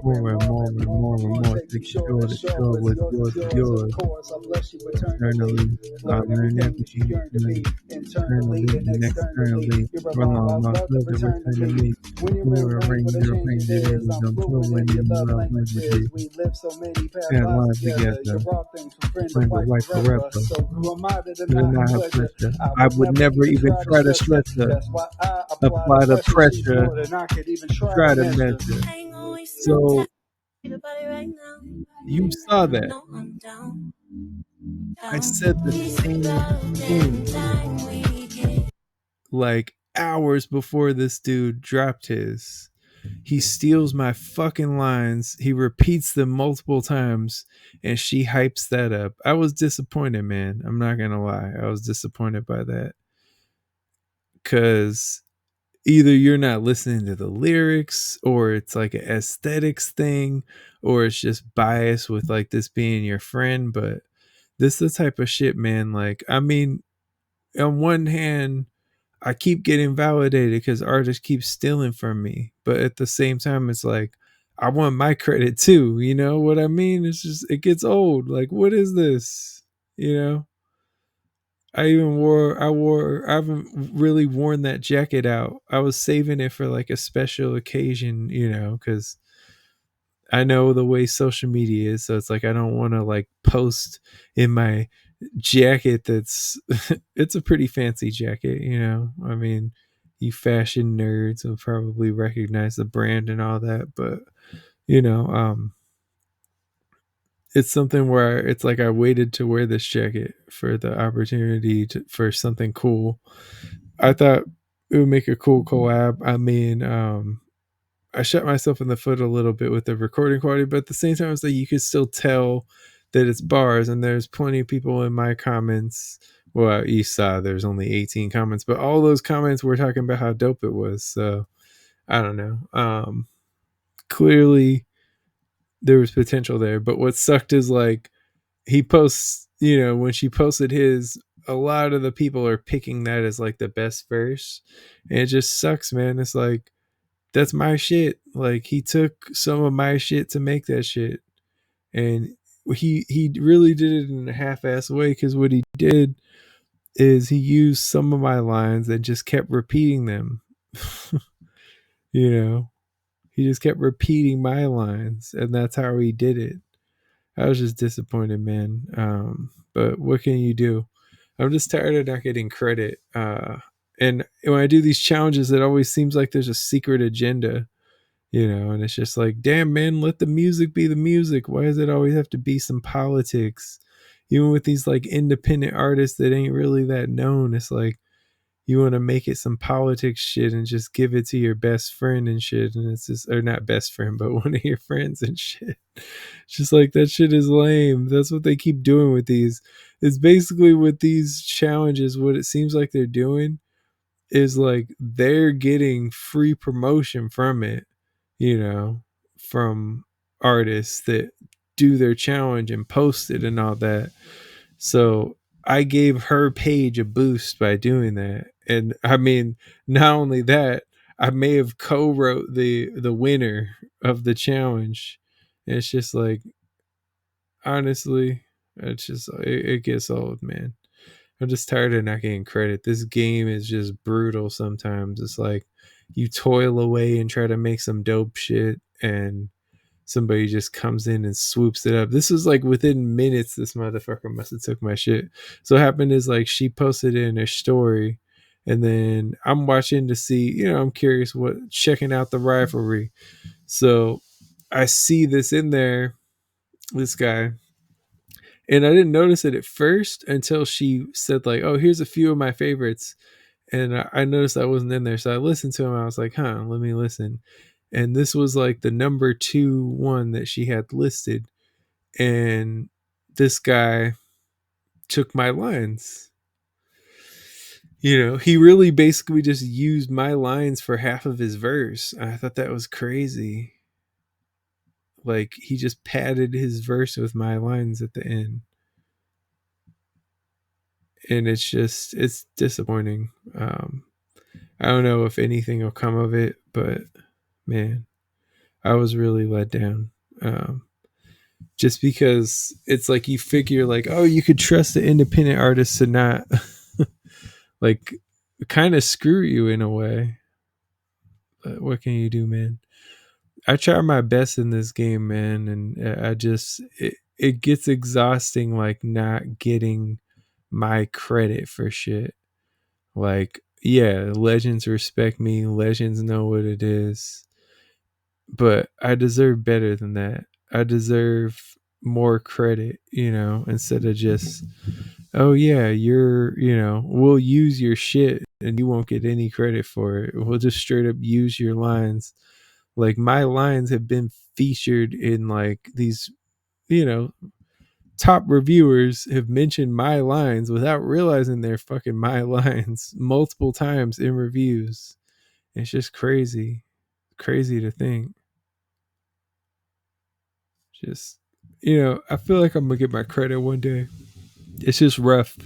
So right now it feels like I just been on the outside looking in, just getting my stuff stolen for my whole career, and nothing changes. I don't get the promo. I just get used by these artists. So hopefully I can get more out of this. Someone offended in the comments. So some guy was like, everyone in this comments section is like an abuser and all this stuff. And what? I was like, and they're like, you all beat your wives, and like, it's so toxic. They're just going on. And so I responded to that person, and I was like, that's already funny, right? Yeah. But I responded to him, and I was like, yeah, you're right. You should call the cops to whip your spouse instead. And I got in trouble. You got in trouble for that? Yes. I didn't use the word beat either. Dude. It's like it's so monetized, and it's just like, yeah, it's like they're flagged for everything. You're canceled. It's like, you can't stop me for what I'm going to say regardless, dude. It was obviously a joke. It's like you're so, yeah, I don't know. If anything, that was social commentary, too. Social media is such like a gateway drug. Yeah, it was like, it's social commentary. That's why I know I've like, well, I don't know if the viewers and the followers know, but I've taken a month off of social media. Like, I literally just been like off of Instagram. I've been dabbling. I guess I'm not clean. I'm gonna come clean. I'm still dabbling around with like TikTok, but it's like more that I'm making content more than actually like scrolling and shit. Like, I'm actually like being productive with it, but I'm still like trying to, just do what I can and like stock up footage and shit like that. But it's just more of a creativity thing. But I've been off Instagram because sometimes I just notice that you needlessly scroll. I've been really good about it. I think I'm better than others, and I'm not trying to toot my own here, but I see like how other people engage with it. Yeah. And it's like literally like, it's like, yeah, because I don't like, they just go through it and shit. And what thing I do is I don't get on my phone in the morning. Like, I'll wake up and I'll stretch and I'll like do my morning activities. I'll meditate sometimes, like if I have the time to do it. But I never like get up, roll over, and like look at my phone. I know that's very common for a lot of people. Yeah. Like, they just like roll out of bed and like grab their phone, and then they're like, just like stuck on it. I don't do that. I think I don't look at my phone till like maybe an hour or two into my day, and I don't even go on social media. It's just to check my emails and check my text messages and shit like that. And then I'm like, okay, and I set it down, and then I just start producing my day and shit like that. Yeah. I mean, I'm kind of the same way. I think if I could like never be on it, I would. Yeah, no, dude, I'm glued to my computer more than anything, though. That's one thing I cannot get away from, just because I'm like consistently on it, like producing music, working on photo edits, answering emails and shit. So I just continuously just be on my fucking like laptop. Yeah, like 100%. So yeah, that makes sense. Yeah, kind of guilty of that one. It's necessary, I would say. Yeah, for sure. Before I got too deep into this, I did want to ask, like, what can people look forward to on this set since it's fresh in your mind? This session you just did. Oh yeah, so if people don't know, this is a fun day. I was actually thinking about that when I was like walking here. I was like, I just got done and now we're gonna record this. I was all happy and shit, giddy, like walking through. So no, for the people that don't know, I literally just did a live session at this same studio. Yeah, at the same studio here on Instagram. I literally just played a DJ set. And it went really well. That set, I think I poured a lot of emotion into it though. Yeah. Because my cousin texted me too, because I guess she was on the live and she watched it and she was like, I felt every fucking emotion you're playing, and it was just like, because I literally like just played my heart out, like played my emotions out. Oh yeah. Through music. I usually been typically doing that more, fucking sad boy vibes. Sad boy vibes. But no, literally, it was fun. I titled it "Echoes of a Fragmented Heart." So that's the title of it. But I gotta do the photo, edit the photo for the cover, and then I'll probably publish it. Yeah. And then also, I did the live there. So it was a lot of fun. We're here at Pirate Studios right before this session. I did the live DJ set, and then after I got done, he booked his session, and then I just literally like walked over from studio to studio, from like the performance studio to the recording studio for fucking podcasting. I was like, oh, this is fucking tight. We're making a day of this. Although as I was walking, my stomach rumbled, and I was like, oh, I'm getting already fucking hungry. I didn't have breakfast. I just had water and this fucking matcha latte. So yeah, all I had was naan bread and hummus. You got the naan bread? Oh shit, son. That's all I had today. I bought some yesterday.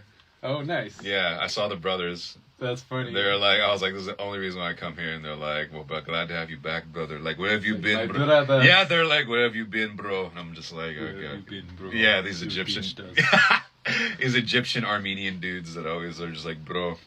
I've seen them call an elderly lady bro, like, hey, and I was just flabbergasted. They're like, because they were showing her something, and then they're like, and she's like, they're like Hulk Hogan. Yeah, and they're like, everyone's brother. Because they're like, she's like, oh, that doesn't have this, and they're like, no, look, bro. And I was like, did you just call this old lady bro? Look, bro. Oh god, that's funny. Yeah. Damn. But no, studio session went good. Now we're here doing your shit, so. Yeah, we're here. I wanted to say Happy Memorial Day to all the veterans. Yeah, true. Because this will come out on, like, Memorial Day. I wonder what everyone's going to be doing. This weather has been very strange. I was going to ask what you were doing for it. I was supposed to go. Okay, so my family had planned to go to the beach, like, to get, like, all of us go to the beach together, but it got canceled. And then, damn. Cancel culture strikes again. Fucking A. Bitch ass. No, and then so they canceled it to go to my aunt's house, but it's like all the way in fucking Fontucky. Yeah, so I'm like, I was like, I don't know. I don't think I can make it, because I was telling him, I was like, I have work to do, so, which is true. I do have work to do, but I don't think I'm going to do anything, honestly. Well, if you do end up there, I might be in the UPL, so. The UPL? Yeah. Claremont to Upland. Claremont to Upland. So, yeah, no, it's just this weather, dude. Like, that's why the beach got canceled, because it's just been cloudy as fuck. And it's supposed to be summer. Yeah. And it feels like winter. It's been cold. There's chances of rain this week. And I'm like, yo, what's going on? It is like the sad boy vibes. It's easily the rainiest day or year I can remember here. Yeah. It's crazy. It's been, it's not bad, though. I think it's actually a good thing. I'm an optimist. This type of weather always like makes me want to just like be indoors and like smoke weed and like eat soup or like order pizza or something. Yeah. You know what I'm saying? Like, and just like retro weather. Game, like play video games and shit like that, and just like chill or something. Like just make like an indoor day and stuff like that. Yeah, it really is. Like that's always what I always do. I don't want to be working in that weather. Yeah, I like it more. I was telling you that the other day. Like I like it more than I did when I was a kid. When I was a kid, I just wanted to be sunny all the time. But, yeah. You know, the older I get, the more I'm like, actually, this is nice. I get fucking dark, dude. Like, I get dark quickly. You just see me before. You get dark. Summer, yeah, I get really darker dark. too. It's like... And right now I have white hair, so if I have white hair and then I get like really dark, it's just going to look unnatural. It's going to look weird. It'll look like a Hawaiian and shit like that. It's going to look like a pineapple or some shit. No. That's what I was saying. It looked like young Hulk Hogan. All like tan. A whole nother universe out there. A whole nother universe, brother. Yeah, so I can't be doing that. That's why I usually stay indoors. Well, actually, I am indoors a lot, though. I stay a lot of time, like, in the fucking office, in the studio. with neon lights. But like, there's times I get out and then like, dude, when I went hiking for my birthday, I got so dark. Like, I soaked up that sun and it stuck for a while. I was like, no, I'm getting dark again. Like, oh shit. It's not a bad thing. It's not a bad thing because I can get a good tan, but I think I would need my black hair back if I was gonna get that tan again. Yeah. So yeah, I'll go back after. I'll go back after. When you bleach it, people might think it's like a fake tan or something. Exactly. No, that's gonna look really like Snooki or some shit. Yeah. Because I went pink, and then I went pink, and then I went white, and I don't think I did any color in between. And then after this, I'll go back to black. Back to black. Turn in black. I never liked AC/DC. A lot of the songs sound the same. I mean, they're cool for what they are. I would say like they're just. Personally, to me, they're too weak, and I just don't like what's his name's voice. I just don't like it. Well, they got two different singers. Like one of them died, and some people like consider like them to be metal. They're like, "This is so metal." I'm like, "That's like generic rock." Like, I literally never liked AC/DC whatsoever. Well, one thing you got to consider is it did pave the way for a lot of. Of metal. course. So it's like Well, Zeppelin was considered metal. Yeah. Because it was just played loud, and it was just like unfamiliar with like the format that they were doing at that time, but apparently they're like one of the first metal bands. AC/DC has like that formula. Yeah, and apparently Kiss too, I guess, yeah. Kiss. But I've never considered Kiss I'd rather listen to AC/DC than Kiss, though. I don't think I would listen to neither. Kiss, I mean, don't get me wrong, I understand the appeal of Kiss, but they're a little cheesy. Yeah, for sure. But it's true, without them, music would have never progressed the way it did. Yeah, because like without these things that happened in our lives, like it would just things would not have birthed from that. So. It's sort of like when you watch the first Halloween, and then you think about like now, if let's say that Halloween came out after all these horror movies, you'd be like, this movie's kind of like it's a regular movie. Yeah. But when you think about like, damn, every movie kind of copies this movie. Yeah, what is it called? Horror movies. Stab and slash, fucking slasher films and stuff like that. Yeah, slasher films really paved the way. You know what else? It's just some. I was telling Manuel about this yesterday, but I was like, how crazy is life sometimes? Like when you first experience things, like that feeling and that like memory of when you first experienced something that you've like maybe like what like with the first time you listened to something, like first time you ever like experienced like a live performance or like I mean live sets. That's always sometimes like once in a lifetime, but like. I'm talking about like when you first get like introduced to an album or you first see like a video, like a music video, and like it just stuck with you and you remember that feeling and you remember like that moment and you're just like you need to try reliving that moment by watching and listening to those things over and over and over again. But it's just like it's so special and it makes you feel some kind of like energetic way. I don't know, maybe it's some connection with music and stuff, but it's just so bizarre. Yeah, the first time you see it, huh? And like, think about when we first heard Gorillaz for the first time when we were kids. Remember the first time we heard System of a Down and how we reacted to that? Like, those moments, I'm like, God, that's so fucking magical to me, honestly. It's so crazy to, like, go back and reflect on that. And you know what the thing with Gorillaz, too, is it was like... The first time I saw them was on Toonami. I saw Suit on Toonami, and I was like, "What? You can do this?" Like, yeah, dude. And I remember seeing Daft Punk too at that time. Like, dude, that's what I was gonna say. I remember like being a kid and I saw Daft Punk. I think around that time, and I was like, "What the fuck is this? Like, are those robots?" Like, and I was just like a kid, like blown away. Like, are they making music? Like, that's so fucking rad. And I just remember that moment and feeling, and it's just so like.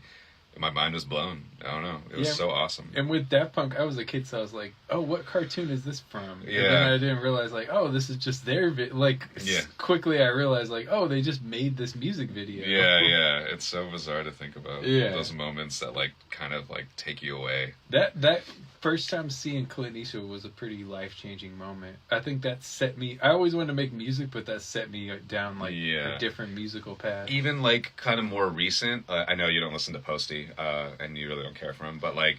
No, I was thinking about... And this is going to get very nerdy. No, I don't want to... You know what? I'm a fucking Pokemon nerd. Before you say that, I don't want to hate on anyone, man. I get the appeal of it. Yeah. I'm not trying to... But no, like, to each his own, like, whatever you like. No, but, like, we were walking in the elevator, and then fucking Psycho was playing by Posty, like, in just, like... on my apartment complex before where we were. And I was like thinking about it. I was like, dude, I remember the first time like watching that Pokemon 20th anniversary like live set like during COVID. First off, like during COVID, that live Pokemon set, and then fucking like remember that song and like the visuals, and I was like, man, I remember that feeling of just like watching that for the first time and like how exciting it was to me. And I'm just like, that sounds so nerdy, first off, because I'm like fucking fanboying over Pokemon. There's nothing. I mean, you like what you like. But yeah, for the audience that doesn't know, I'm a big fucking Pokemon and Star Wars fan. Like, very, Yeah. very. I could speak Ewok, first off. That's kind of really nerdy. I don't like to admit that, but yeah. But yeah, You gotta drop a track in Ewok. Chobetado tengo wa. There you No. Yeah, but I just feel those feelings are just so awesome. I think it's just like, because music is spiritual, in a sense.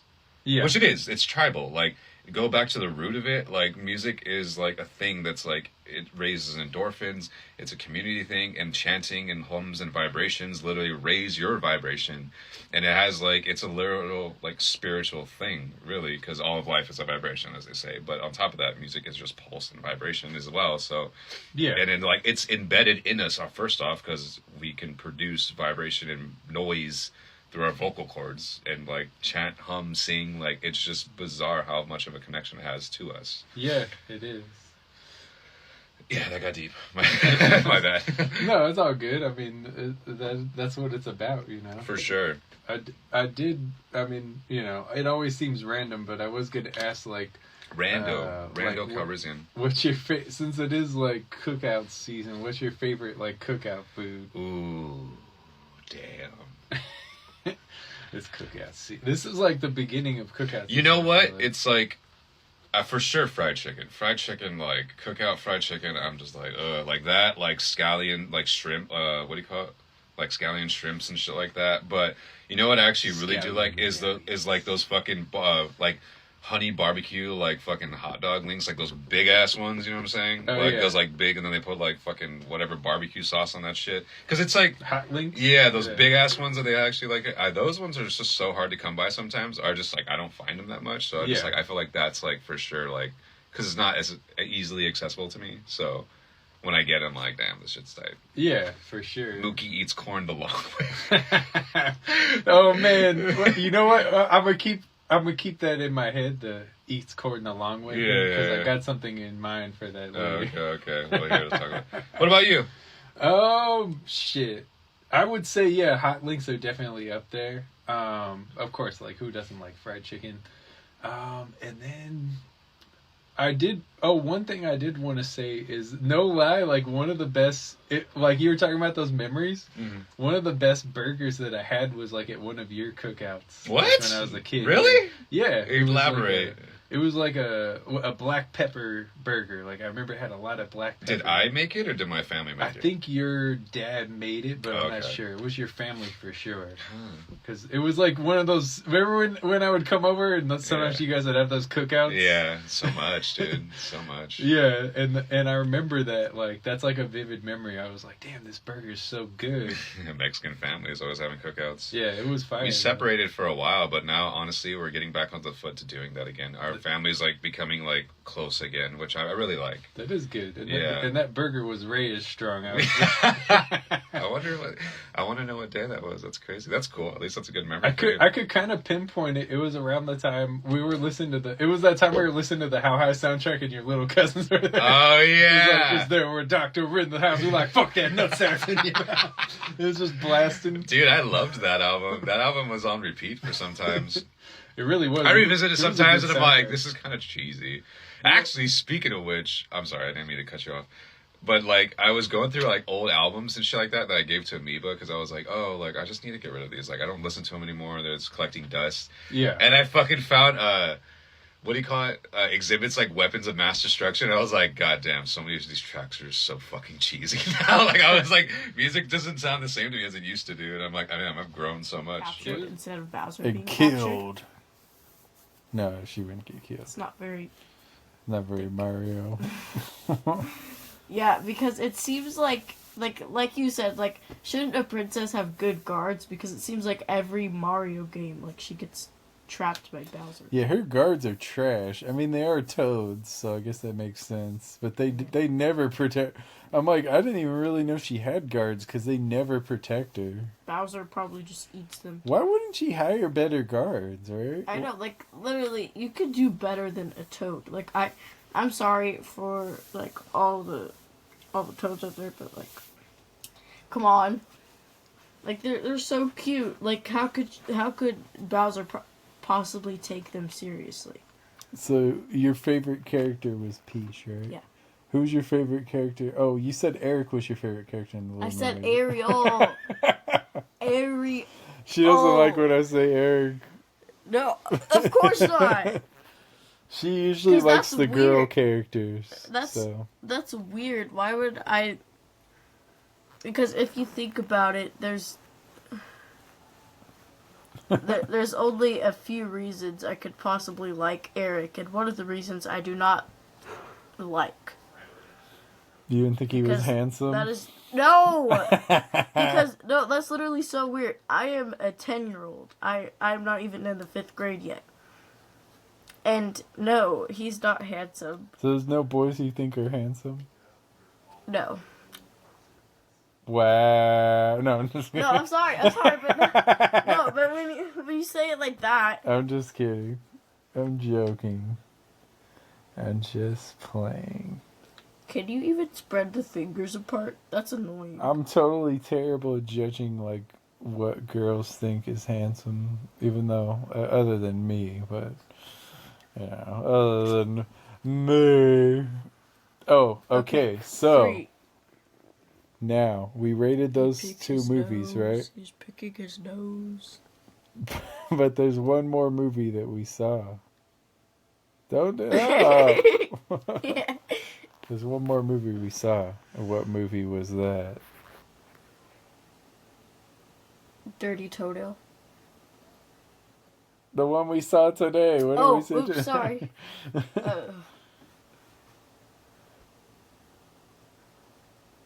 Spider-Man Across the Spider-Verse. That's what I said. That's what we saw today. That's what I said. You said Dirty Toenail. Oh, fell off the bed. So, what would... How many Right Zeus hook. slaps would you give? How many do sauce so you get my right hook? Bop. Okay, sorry. 0. Just kidding. How many Zeus slaps It's would not you even on give? the list. You said It's wanted. Across the Spider-Verse. I don't know. Honestly, like, I feel like I would... Like, it was, like, a very sad movie, but it was also very interesting. Like, it's sad. A little bit, huh?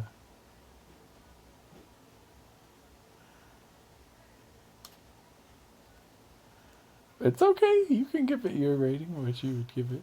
We might have a different score again. Yeah. I don't know. I feel like I'm going to rate it a little bit less than all of the other ones. Really? Yeah. I think it's like a solid 7.85. That's pretty good. Was it too sad? Yeah. It's too sad for my liking. My mom would not like that. You don't think she'd like it? Actually, she's not emotional anymore. How's she not emotional anymore? Bappy? I'm allergic to... Okay, so you're not gonna believe this, but you know what I would rate What? Across the Spider-Verse? What? I can't believe I'm saying this. 2? A 10 out of 11. Really? Yes. Oh, I thought that the art was so cool. Like all the animation, all the backgrounds, all the characters. Yeah. The honestly, different art styles. Like, I liked that. Like, especially when they're going super fast. Like, it kind of reminded me of Puss in Boots. Yeah, exactly. Like, it was like that. It was kind of like... They did the same type like, of thing. Yeah, it's kind of like 2D and 3D. Yeah, and it was like a comic book. You know? Yeah. It felt And like a comic book. It makes sense because... Seriously, it was like just as good as the first Spider-Verse movie. Don't do that. Ew, your dogs are out. My dogs are out. Woof, woof. Stop. She calls these my dogs. My No, feet. don't show. No. your viewers are gonna be like, I know I'm gonna get demonetized for my dogs. no. My dogs are gonna get me 1, demonetized. 2. Bro ain't got that riz. Bro ain't got that riz. Bro ain't cooking nothing. Yes. Bro ain't got that riz. Bro ain't even got the flame on. Bro ain't cooking nothing right. Who that is? Until I hear that. That's Jazz. Oh, we're not We're doing live. it now. Yeah. No, I lost. What? We're live. Anyway. No, I got the same thing. Oh, I'm sorry. Life in zero gravity. Life in Astro Alacorn. No, live in zero. Lies in zero gravity. No, we don't lie. Yeah, we do. It's not. All the time.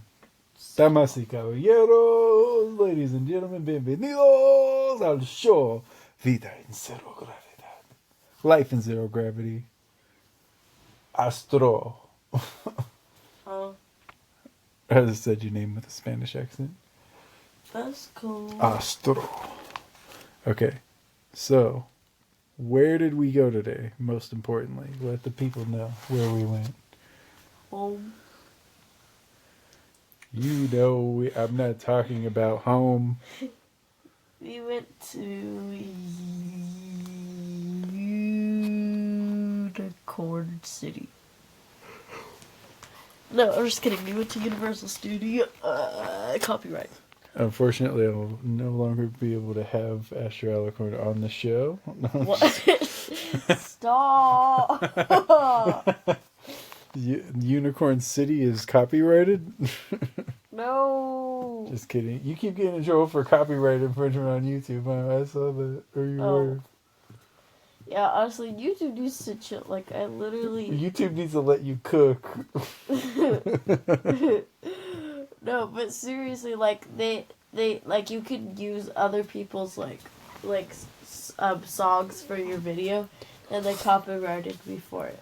Mark Zuckerberg has no riz. Stop. Mark Zuckerberg has no riz other than getting choked out at amateur jiu-jitsu competitions. I don't know what to say anymore. They need to stop messing with you, though. Free I know, my because, girl, like, Jazz. Literally, it happens to everybody. Like, It's BS.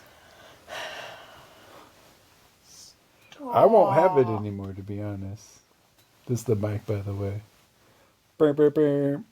You know the vibes. Hold on, I'll be right back. Tú sabes las vibras. It's the vibes, baby. But yeah.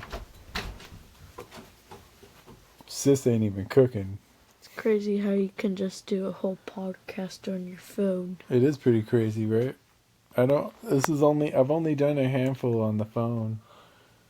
But it usually works out. We do have this microphone. We got a little mobile microphone here, as you can see. Yes. It's very sensitive. Sorry. Turn your volume down. It's actually like a lapel. You can clip it here, but if you do that, it's like way too sensitive to do that. That's why I don't do that. Can I eat the olive? No. That's You not can't. olive. It's like a Kalamata olive, huh? Yeah. What's your favorite kind of olive? I like all of them. Maybe green olive. Wait, did you mean that as a pun? I like olive. Yeah. You silly. I should have known. 2%. Right. Jazzy, did your mother speak to you about your online presence? No. Why Has not? she spoke to you? No, she didn't speak to me about your online presence. Wonderful. Splendid. Why does she do that, like, where she tries to talk all proper like that? Have you noticed that she does that? I don't know. Yeah, like sometimes when I ask her something that she doesn't like, or she's like, "No, Jasmine, I will need to speak with your father about that." Oh, need to speak with your father about that. Who Jasmine, calls I will it? need to speak with your father about your Like- online presence. Who even calls that father? I will need to speak with... I need to talk to your dad. Like, that's the normal way to say it. I need to talk I to need your to dad. speak with your father at once about your online presence. Yeah, I don't understand. I hope she's watching this. Hey, by the way, we She's aren't. not. She's definitely not We aren't watching. who you think you are. Yeah. This is not Jasmine. I'm not Zachary. You know what? You know what's kind of That's gonna funny? make it even more obvious. How would we even know their names? Well, I'm just saying, in case you thought we were them, Or not. we're not them. Even- Whoever you thought we were, we're not that. Yeah, because obviously you said. Look, I think I said too much. No, I'm kidding. you said. What's that? No. I hope that sounds good on the micro. It sounds wonderful, I'm sure.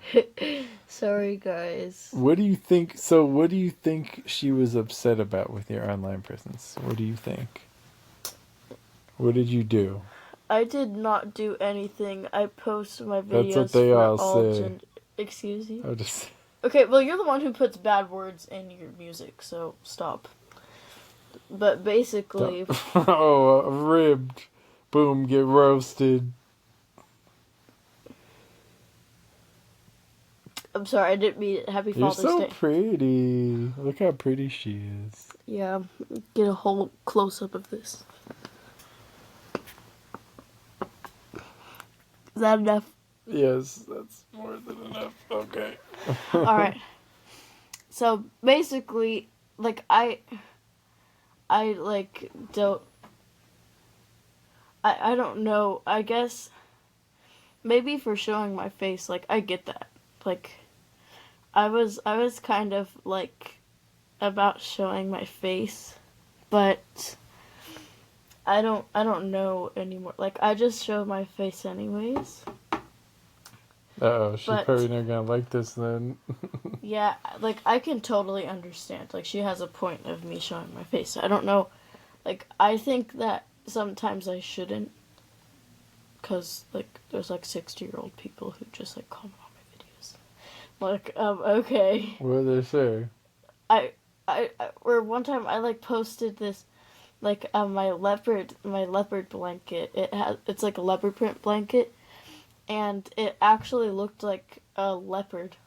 Or, like, some sort of animal, like, jumping.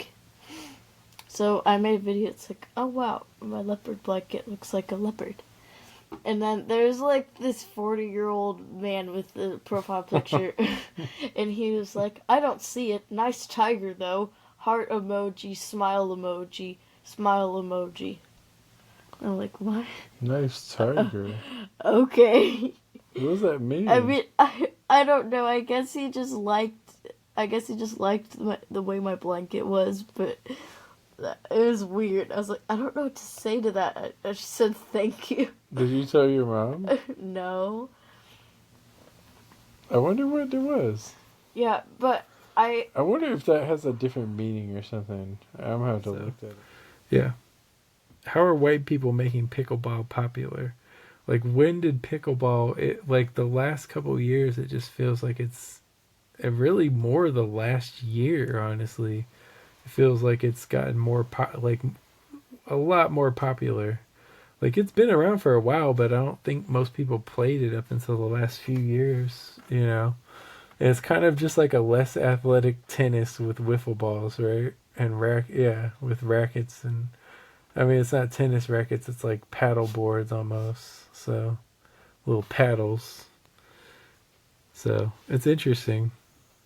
It's just interesting that it took off like that. I guess it's something white people excel at because it's not as athletic. I don't know what it is. It's like, it seems like it's spread in like wealthier areas with like waspy white people, you know, for whatever reason. It's pickleball mania.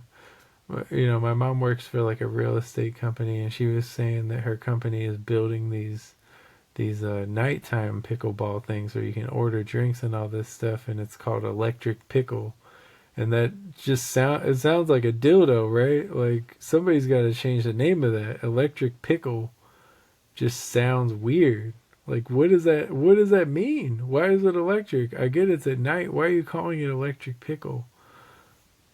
Like, and is Electric Pickle Ball any better? I don't think so.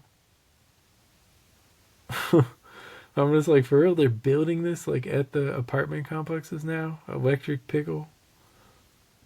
It does sound like it could be kind of fun though.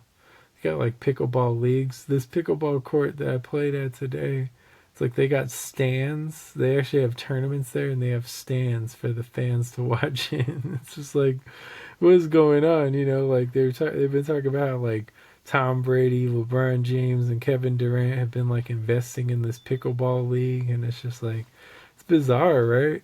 I thought it was weird. It just seemed like it came out of nowhere. How all these people are playing pickleball. And eventually, what's going on? It's all bad. It's your fault, Ginsburg. Why'd you have to die? Why did you die, Ginsburg? Why did you do this to us? Now we're stuck this way. Someone should... Okay, but what someone needs to do is Photoshop the Supreme Court justices with Supreme drip on. You know? I think that's the only way to rectify this. Just put some drip on them. You know, the Supreme logo is just like red and white. Red, blah. It's like a red rectangle with Supreme in white written on it. Yeah, you got to put that on the Supreme Court justices. They're not really the Supreme Court if they ain't busting like that. That's what I would say. They're the cap court. Stupid. That was terrible. Anyway, is Kratos the ashiest motherfucker ever? Is he? Kratos from God of War. He needs lotion. You spend all this time... What if that's what the game is actually about? He spends all this time killing all these gods and all this stuff, and it's because no one will just give him lotion to get the ash off his skin. He's the ashy... I mean, he has to be one of the ashiest people. It's either him or Powder from that movie Powder. One of the two of them. You know. It's got to be. They got Ashy Larry beat, I think. Yeah, for sure. Kratos, the ashiest of all time. He's just extremely ashy. Literally has his wife and kids' ashes on his skin. Like, so I don't think he gets ashier than that. It's all bad. Okay, but Jasmine is here.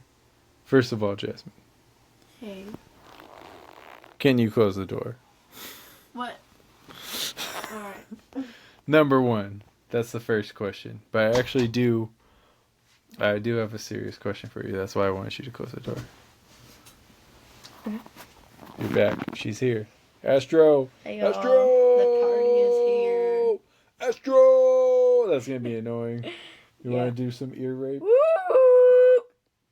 That's going to be terrible. Sorry, guys. Anyway, yeah. Sorry, guys. Like, you signed up for this. You're the person. You signed up for this. You're the person who... You subscribed to this. Yeah, you're the person who literally... You're the person. You're who the person... literally... Stop. I'm trying to actually say something funny. Okay. You're the person who You. literally clicked on this video You or clicked. podcast. So you should have magically been psychic this whole time. So don't get mad at us because of ear rape. Yeah, It's don't your get fault. mad at It's us. your fault for not being 1 in 8 billion chance of telling the future. So that's your fault. Yeah. You ruined everything. Thanks a lot. Bombastic side eye. Bombastic side eye. But yeah. So I do have a serious question for you. What? You want some of that special sauce? You want some Okay. No. Jasmine?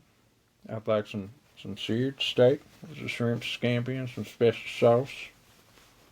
Oh, no. Sorry. No. Not that. No. You threw that at me? Anyway. How about I throw this fist at your face? Sorry. She keeps doing this lately. lately. I've been doing it the whole month. The whole summer. Well, yeah, this month just started, remember? So anyway. Okay, What sorry. was I actually going to ask you? Oh, Okay, so you wanted me you to didn't close say it? if you wanted some of that special sauce. I'll take some seared and sauteed steak, shrimp scampi, some of that special sauce.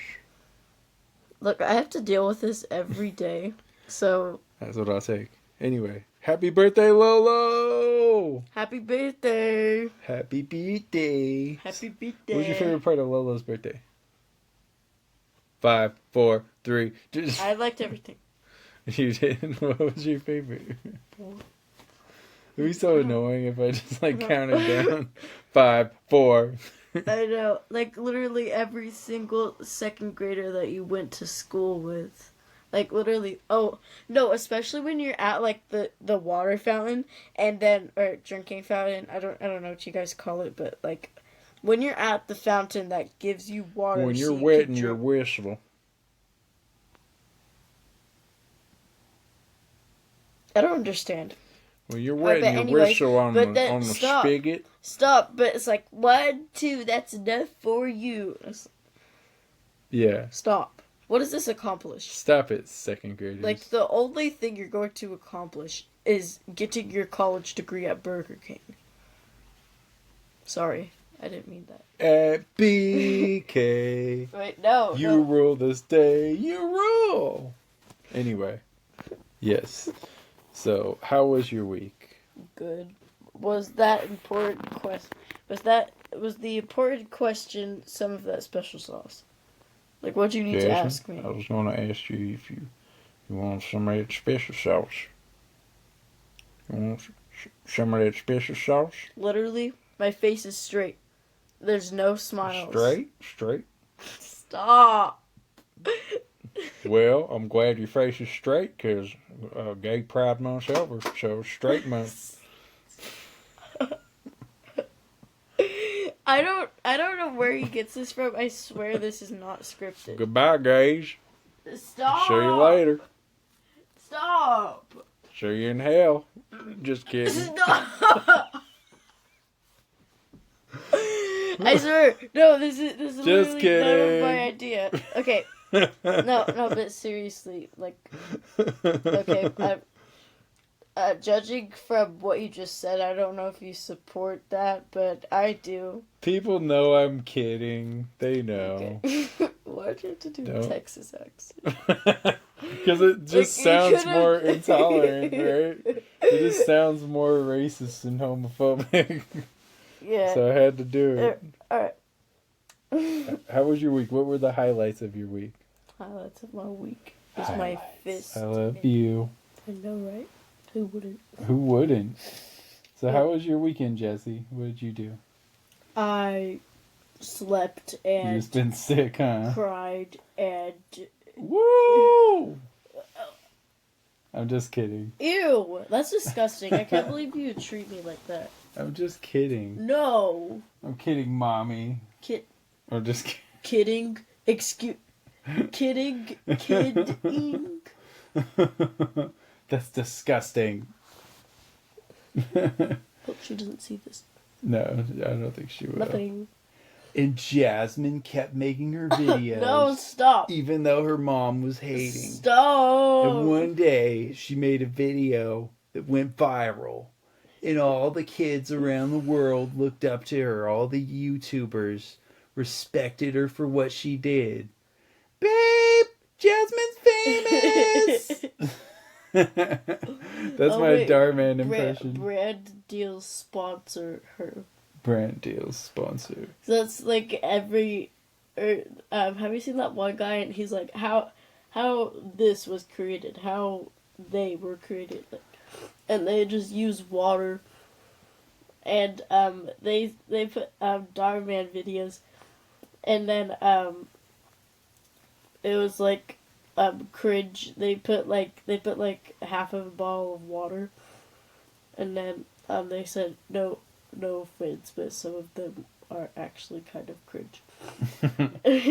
but then they said always, or good character always winning, and it's just him standing in the ocean. Pretty much the bad characters never win on Darman, huh? Yeah, but like sometimes they do. Even if they're hating. Nope. So have you smelled your dog's paws today? That was a question I had.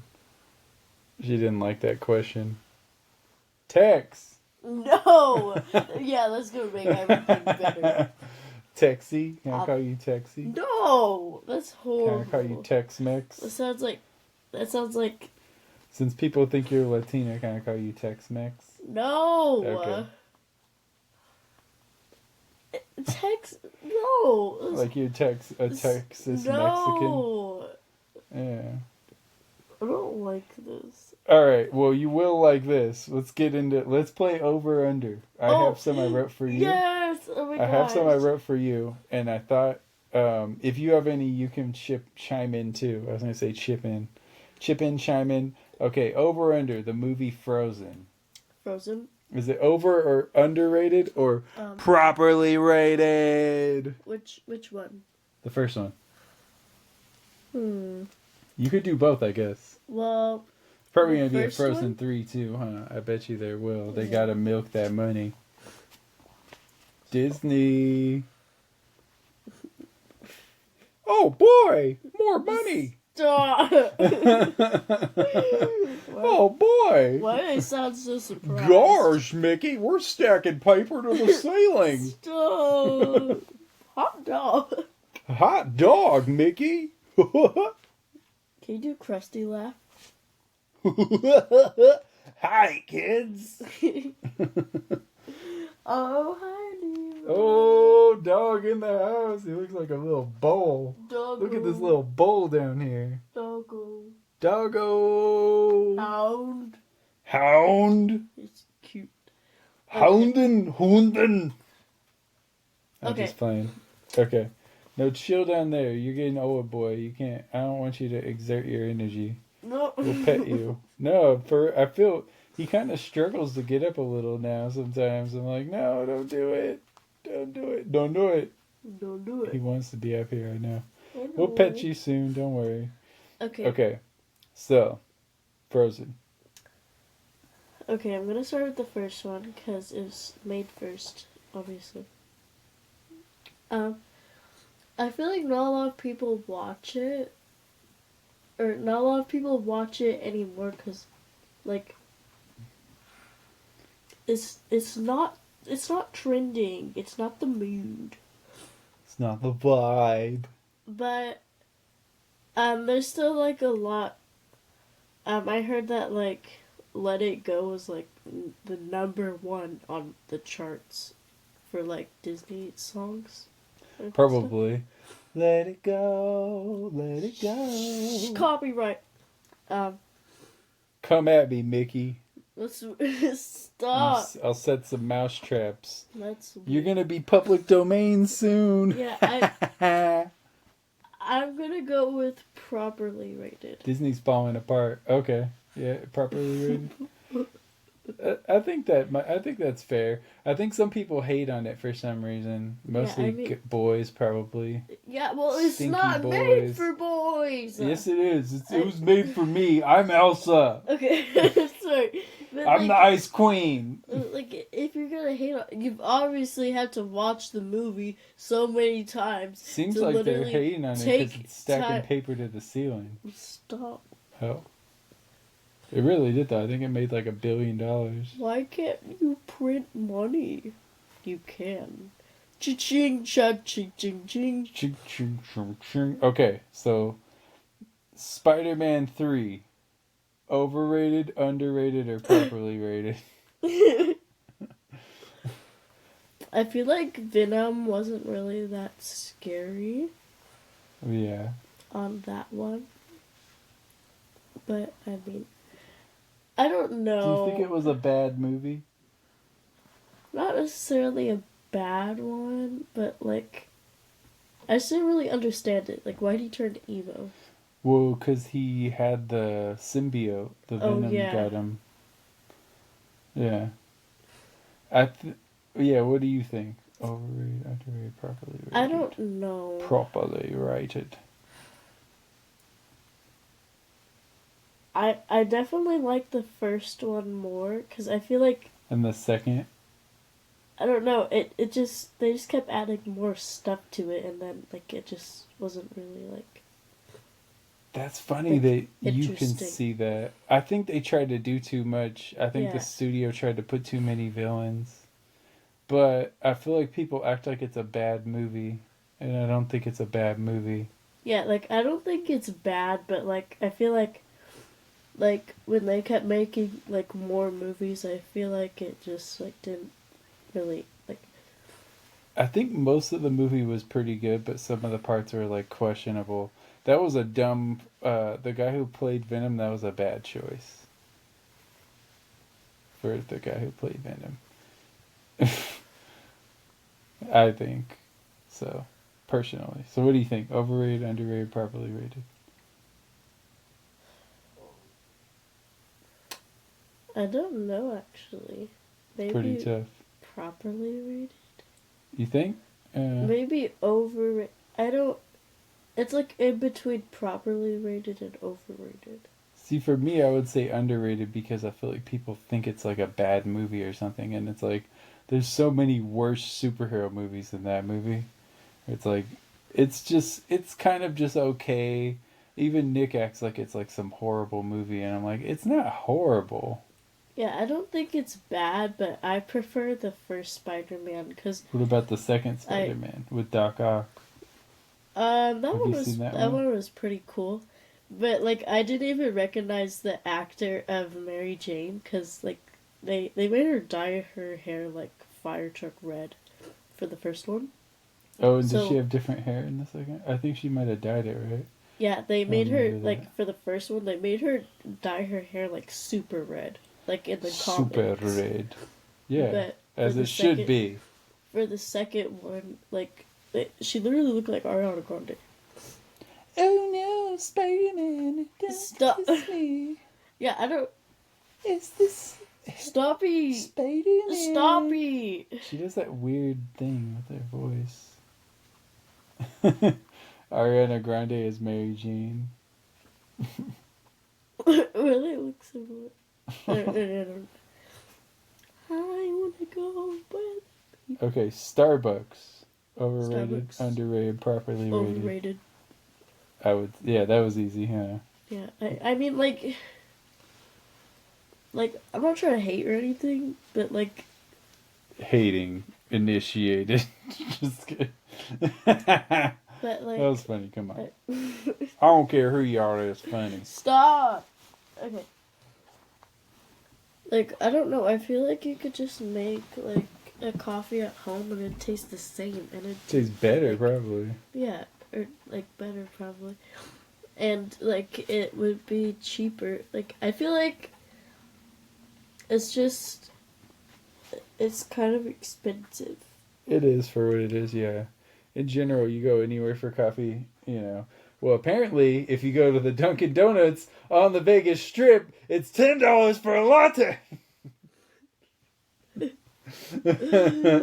I'm just kidding. Oh, by the way, like me personally, I like all of the movies like of Spider-Man. I like the scenes like where it's just like this. Him dancing emo. No, that was so cringe, and the fact that he had to do it in a public place, like he literally like. See, that scene is what makes people think that movie's bad, and that scene's Yeah. goofy on purpose. Yeah, like it. He was very brave to do that in public. Like he's just like. He's doing his moves, bro. Straight riz. That is- Straight riz. That was cringe, bro. You know, I named the last episode Cringe Riz. Chris. Cringe Riz. No, Cringe Rizma. but I. Dang. Okay. Oh, darn. Stop! Oh, I darn, want to. mine. No, it literally this always happens. Okay. Okay. Sorry, Tex. I'm just kidding. Go ahead. Go ahead. Ooh, I like the beginning, like where they get bit and then like the transformation, or like I think those scenes are really cool. Like the first, like where it's just like this origin story, right? Yeah, the origin story. But where it's like where this like Enough respect. Like it's just like this normal person and that they like get bit by spider. Like oh, I think not normal anymore. Stop. Right? Yeah. Now you're a spider freak. No, that's true. The fact that Spider-Man is like a really cool Spider-Man like slays. But I literally have arachnophobia. Yeah. That is wild. Okay, what about McDicks? Overrated, underrated, properly rated. Mickey Dicks. Okay, I'm gonna have to go with overrated because like I know before y'all say anything. Can you tell me how literally a slice of paper, and they literally replaced the patty with a slice of paper for my Happy Meal, acting like that's gonna fill me up until dinner? You're just saying that because you haven't had the Grimace shake, bro. Stop hating. Whoa. Or change your life or end your life. Hey the choice guys, is yours. today we're going to be trying the Grimace shake. Okay, so it kind of has like this blueberry. Oh no, Grimace shake. It makes you grimace. But when you have seriously, it. like I want to see what happens. I don't know why if I people try are hating on the Grimace shake. What did my boy Grimace do? I know. I mean, he kind of looks a little creepy. I would say McDonald's is definitely over it. Because the fact that the lines are still crazy for that, I'm like, bro, you can get a better burger like almost anywhere. Oh, that was my next question. Overrated, underrated. BK, have it your way. I thought you were going to say the other one. I thought you were going to say the other one. See, I just don't go there, like, often to really know. Like, I've only been there one time, and... Have you really only been there one time? Yeah. What? Like... Oh, no, I've taken you there a couple times. I used to get you the pancakes. Oh, yeah. But I remember, like, when I actually tried the burgers there, like, they weren't bad. I enjoyed it, but, like, come on, it's a burger. Burgers are good. It's a burger. Did you have a Whopper or a Whopper double, triple double, mega Whopper? Big old flopper, yeah. Crazy toppers? No. I rule this day. That is mayo, pickle, ketchup. It's okay if I don't want that. It's not okay if you ruin the show by doing that. Okay. Like, I just don't... Stop. Like, I just don't go there. Like, last time I had, like, one of their burgers, like, it wasn't bad. I liked it. Wait, reverse. No. But... yeah, I just don't go there often enough, but their songs are too catchy. So what do you think? What would you rate it? The songs? No, just BK in general. Is it overrated, underrated, or properly? I don't really know.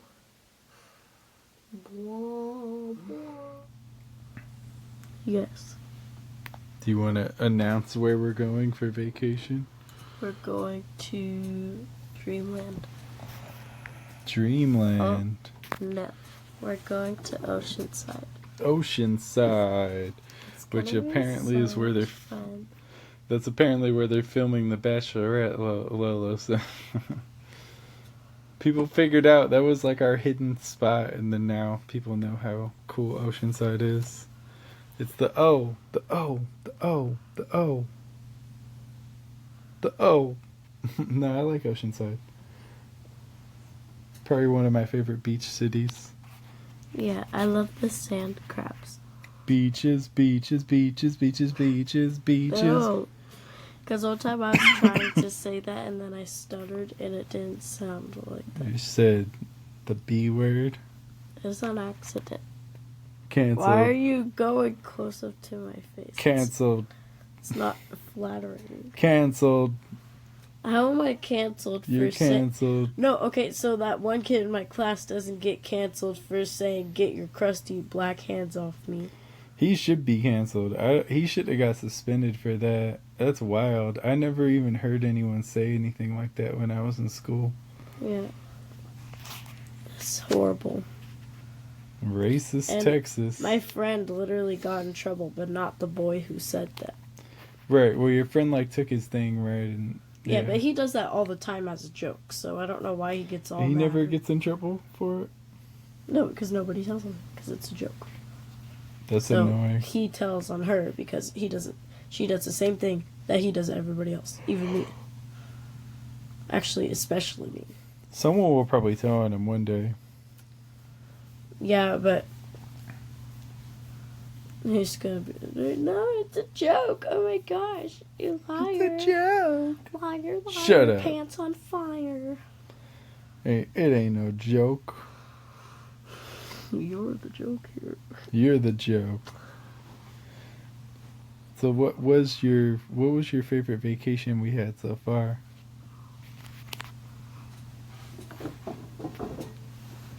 What do you think? Do you have a favorite? Oceanside. Which time? We've been there a lot, right? I like the part where we caught sand crabs. That was cool, huh? But we do that every time. We always catch sand crabs. We never cook them, though. No! You can't cook those. You probably can. You can cook anything. Bro, I ain't cooking nothing, though. Make like a... Make a sand crab scampi. Oh, no. with the... With You guys have to some of hear that his special sauce. face of disapproval. Face of approval. Ready? Bombastic side eye.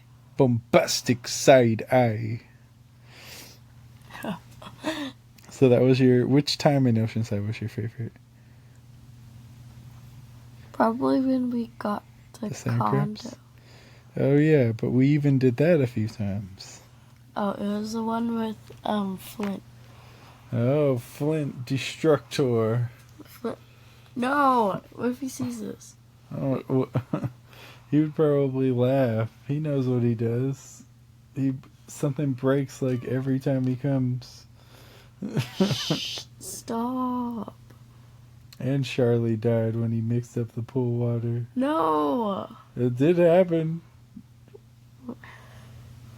How do you mix up the pool water? What happened? He like stirred it up. I remember that. Destructor. He didn't mean to do it. Like he didn't know that was gonna happen, to be fair, but it's like, why is he mixing up the pool water? You know. Why did he Like, mix that it shouldn't up even be with? happening. Like a stick, but it was like algae he mixed up, and it's poisonous, so it killed the dog. It did. Charlie? Yeah. Poor Charlie. We had him before Leroy, and then we had him at the same time.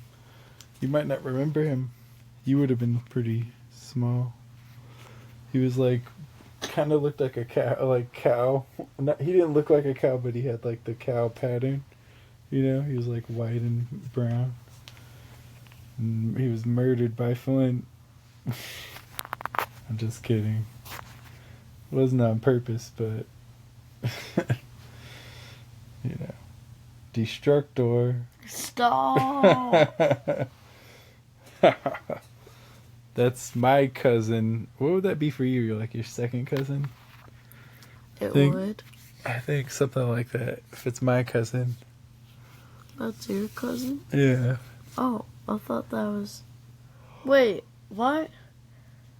Okay, so that's... So his aunt... It's because he's closer to your age, so it feels more like he's your cousin. Okay, so Aunt Sherry is your aunt, right? Yeah, so he's my cousin. So that would be my great...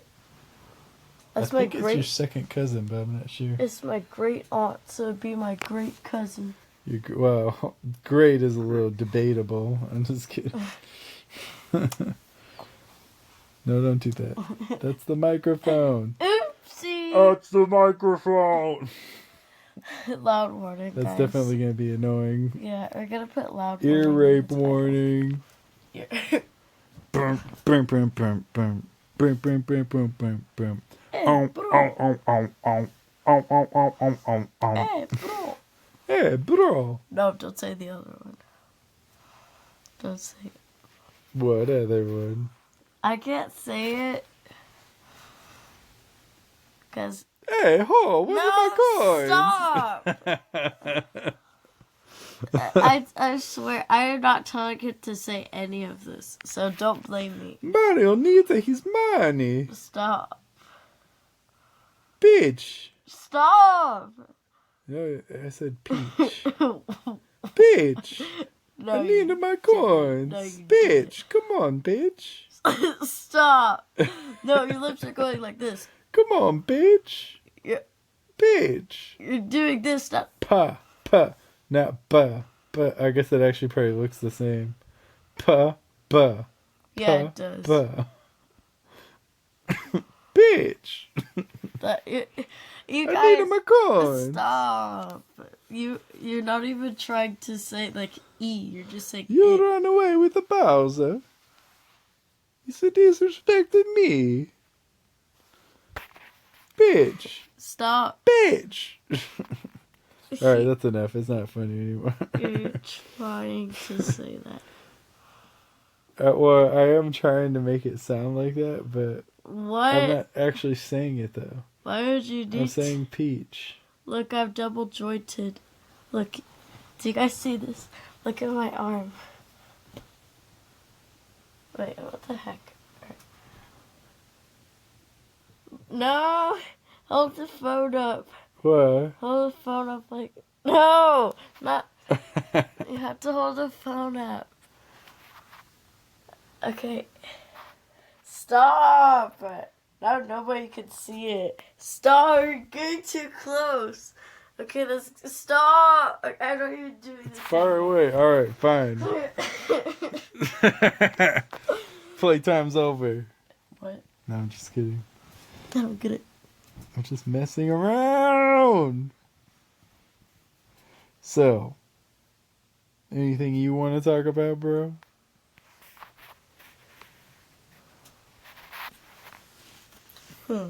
Yes, I do. What do you want to talk about? In fact, I'm not going to say name because I don't know. But I believe that if you eat meat, that is fine. That is great. Okay. If you are dairy, like if you have dairy products, okay. That is great. That is fine. Okay. Okay. Because certain people think that you are stealing the milk from the cows if you drink milk. Okay? So, Kind of are. basically, everybody that drinks milk in the world right now is a farmer. Like, I don't care what you say, because that's what some people think, is that you are a farmer that manually milks the cows so that you could drink the milk. Need a milking machine. Yeah. Because if you drink milk, if you have any dairy product, if you've ever eaten any dairy product, then you steal milk from cows, okay? Stop, you're putting the phone too low. Okay. Okay. Yeah. Fair So, enough. you're not stealing from the cows. They need to be milked. They don't like it. They when you gotta don't be milk them. milked. You're gonna get the Okay. vegan teacher after us. Didn't want to say name, alright? But you aren't stealing from the cow. Like, I don't know how that's stealing from a cow. Like, I can see, like, meat. Like, I can see that you're killing the animal. But, like, some people act like meat and milk are, like, horrible. Like, they're both equally horrible. One is way worse. But you can still eat it. Mm-hmm. I'm not gonna argue with that, but sometimes it is delicious. Oh my. Look, but like, before certain people come at me,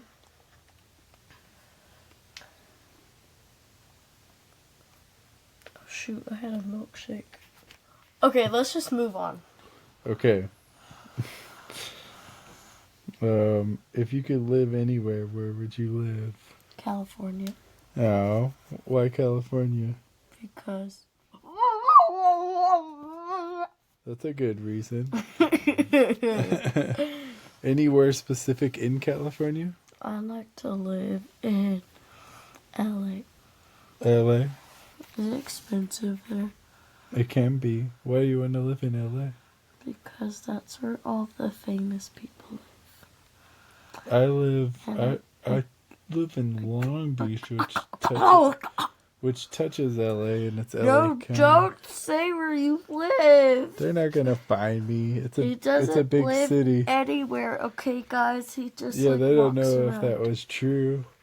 Yeah, he just says that because like he likes the beach.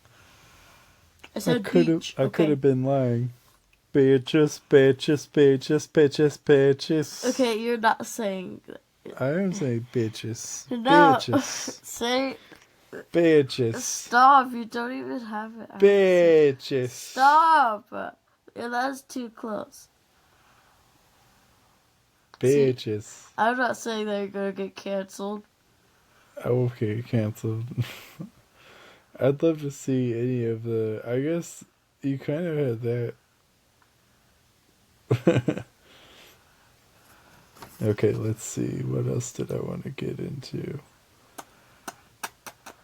Oh, yeah, that's right.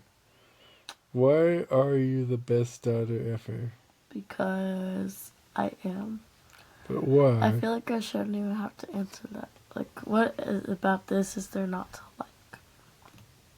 That's a good answer. Okay. But probably the best daughter because, like, my name is Jasmine. I think that helps with a lot of it. You think?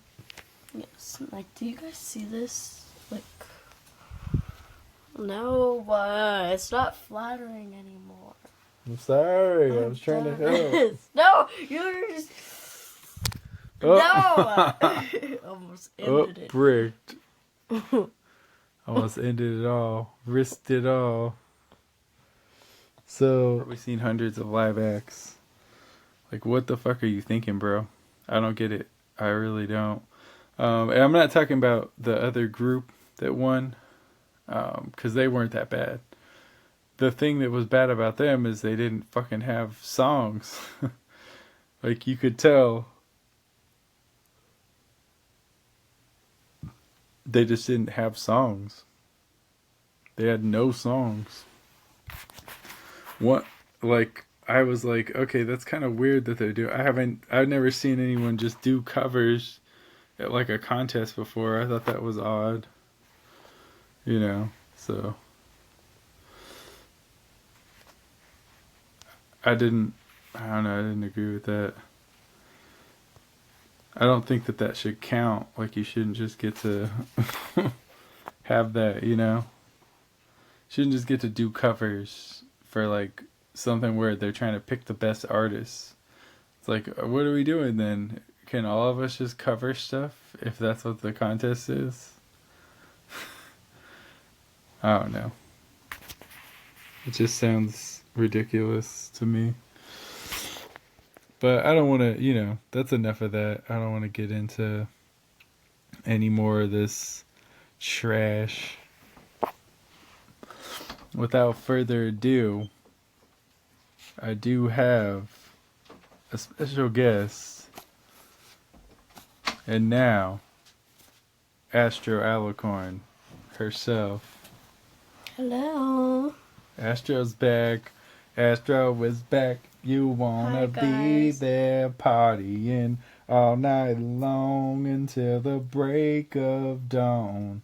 Astro is back. You wanna be there partying all night long until the break of dawn. Ooh-wee, ooh-wee. Wow. That was cool. You like your intro? Yes. So, Astro, what was the highlight of your week? Astro is back. Yes, I am back. I don't know, actually. Maybe girls' roll day.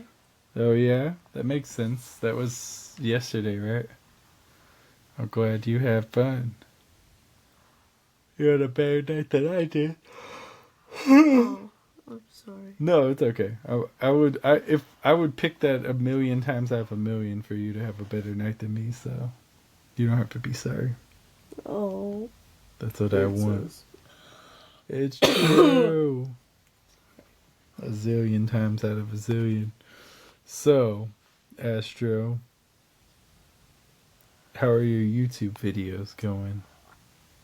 Going pretty well. I've been getting like thousands of views on each one of them. Wow. How do you feel about that? I feel pretty good. Well, mostly just like 1,000 to 3,000, but still That's a lot, though. That is a lot. Especially from like just coming back. And I have to do these people's requests. I just don't have any more paper. What's the request? Somebody with albinism. Oh.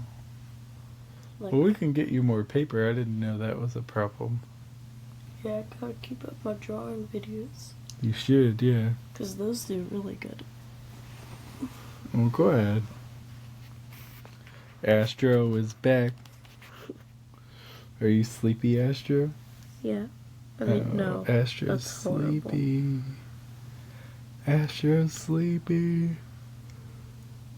I'm not sleepy. So, are you excited for vacation?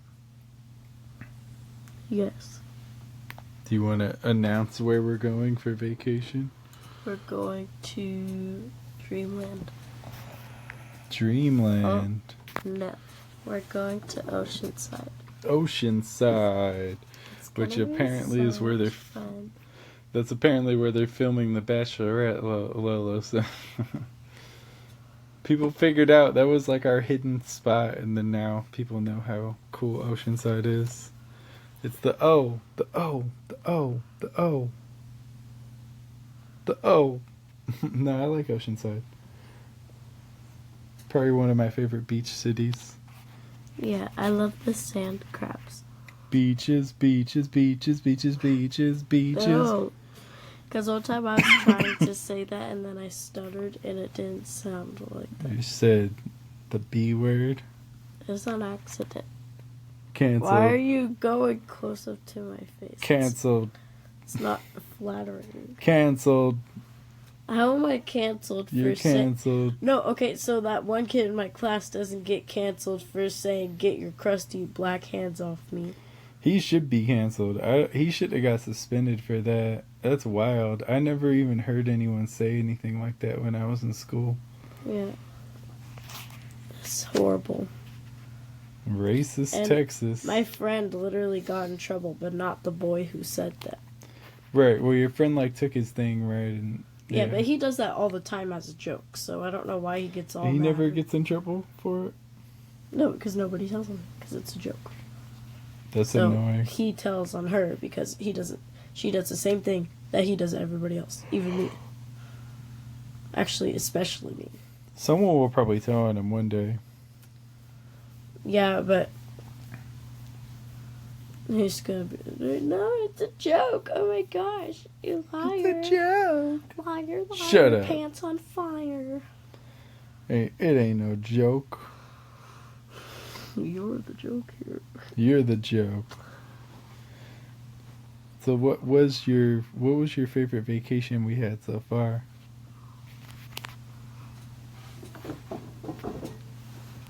What do you think? Do you have a favorite? Oceanside. Which time? We've been there a lot, right? I like the part where we caught sand crabs. That was cool, huh? But we do that every time. We always catch sand crabs. We never cook them, though. No! You can't cook those. You probably can. You can cook anything. Bro, I cooking nothing though. Make like a sand crab scampi Oh no. with this. You guys have to some of hear that his special sauce. face of disapproval. Face of approval. Ready? Bombastic side eye. Bombastic side eye. So that was which time in Oceanside was your favorite? Probably when we got to The sand condo. crabs? Oh yeah, but we even did that a few times. Oh, it was the one with Flint. Oh, Flint Destructor. Flint. No, what if he sees this? Oh, he would probably laugh. He knows what he does. Something breaks like every time he comes. Stop. And Charlie died when he mixed up the pool water. No. It did happen. How do you mix up the pool water? What happened? He like stirred it up. I remember that. Destructor. He didn't mean to do it. Like he didn't know that was gonna happen, to be fair, but it's like, why is he mixing up the pool water? You know. Why did he Like, mix that it shouldn't up even be with? happening. Like a stick, but it was like algae he mixed up, and it's poisonous, so it killed the dog. It did. Charlie? Yeah. Poor Charlie. We had him before Leroy, and then we had him at the same time. You might not remember him. You would have been pretty small. He was like, kind of looked like a cow. He didn't look like a cow, but he had like the cow pattern. You know, he was like white and brown. And he was murdered by Flint. I'm just kidding. It wasn't on purpose, but you know, Destructor. Stop. That's my cousin. What would that be for you? You're like your second cousin? It Think- would. I think something like that. If it's my cousin. That's your cousin? Yeah. Oh, I thought that was... Wait, what? Okay, so that's... So his aunt... It's because he's closer to your age, so it feels more like he's your cousin. Okay, so Aunt Sherry is your aunt, right? Yeah, so he's my cousin. So that would be my great... That's I my think it's your great... second cousin, but I'm not sure. It's my great aunt, so it'd be my great cousin. Well, great is a little debatable. I'm just kidding. No, don't do that. That's the microphone. Oopsie! Oh, it's the microphone! Loud warning, That's guys. definitely going to be annoying. Yeah, we're gonna put loud Ear warning. rape warning. Yeah. Boom, boom, boom, boom, boom. Boom, boom, boom, boom, boom, boom. Hey, Oh, bro. oh, oh, oh, oh, oh, oh, oh, oh, oh. Hey, bro. Hey, bro. No, don't say the other one. Don't say it. What other one? I can't say it. Because... Hey, ho, where's my coins? Stop! I swear, I am not telling him to say any of this, so don't blame me. Mario needs his money. Stop. Bitch. Stop! No, I said peach. Bitch. No, I you need my coins. No, you Bitch, come on, bitch. Stop! No, your lips are going like this. Come on, bitch. Yeah. Bitch. You're doing this, not... Pa, not ba. But I guess it actually probably looks the same. Pa, ba. Yeah, pa, it does. Ba. Bitch. You I guys... need my coins. Stop. You're not even trying to say, like, E. You're just saying You it. run away with the Bowser. You disrespected me. Bitch. Stop. Bitch. Alright, that's enough. It's not funny anymore. You're trying to say that. Well, I am trying to make it sound like that, but What? I'm not actually saying it though. Why would you need I'm saying peach. Look, I'm double jointed. Look, do you guys see this? Look at my arm. Wait, what the heck? No! Hold the phone up. What? Hold the phone up like... No! Not... You have to hold the phone up. Okay. Stop! Now nobody can see it. Stop! You're getting too close. Okay, let's stop. I know you're doing this. It's far away. All right, for you. What was your favorite thing about vacation? Probably the ocean with sand crabs. The ocean, like on the Cali waves, though. Oh, stop! Oh, sorry. Okay, what about? So the ocean was your favorite? I'm kind of surprised that the ocean was. Let me see what we're at. Probably time-wise. Are we getting it family. in? It's probably familia. Familia. Is that your second favorite? Yeah. That's sweet. I don't know which one is my favorite. It's just fun. Like, everything was fun there. I want to live there. Oh my gosh. In Oceanside? Yeah. You really? Uh-huh. You liked it that much? Yes, I want to live there. I think, like, when I was younger, I just thought we went to Oceanside because of, like, beach. Yeah, I like... Oh, yeah. Actually, I'm going to change my rating to 8.1 because beach. For the Barbie movie. Yeah. I thought it was funny. Like, it's just funny. Okay. The Barbie movie. Come on, Barbie, let's go party. What was your favorite thing about vacation?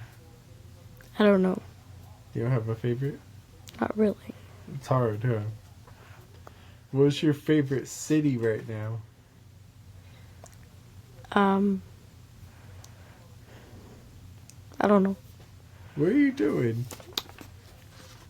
Are you like looking in the camera? Is that what's going on here? Oh, jeez. Okay, let's see. What was your favorite vacation in general? Probably the one that when we went to Japan. Which one? We went to Japan. We didn't go to Japan. Shh, yes we did. You want to go there? Yeah, it happened in the future, I'm sorry. We will. I believe we will.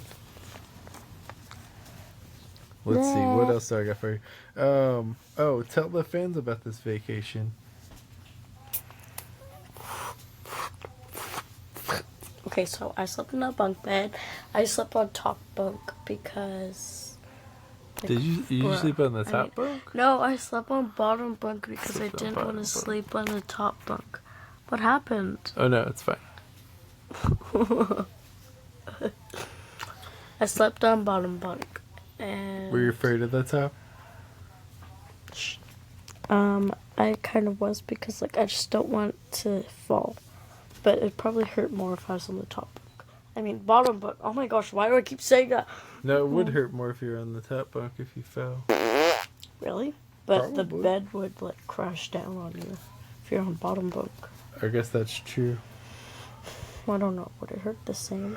I think it would hurt more, but what do I know about that? I don't have experience with a bunk bed falling on me. Right. I used to think bunk beds were so cool. I hate being scared out of my When you're a sleep. kid, you think bunk beds are so cool. When you're an adult, you're like, oh, I should get a bunk bed.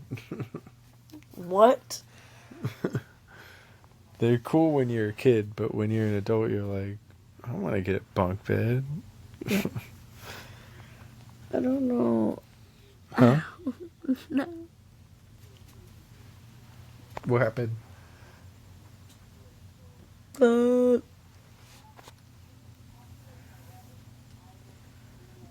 So what was that? Oh, that's what I was gonna say. What's your review of the Barbie ice cream?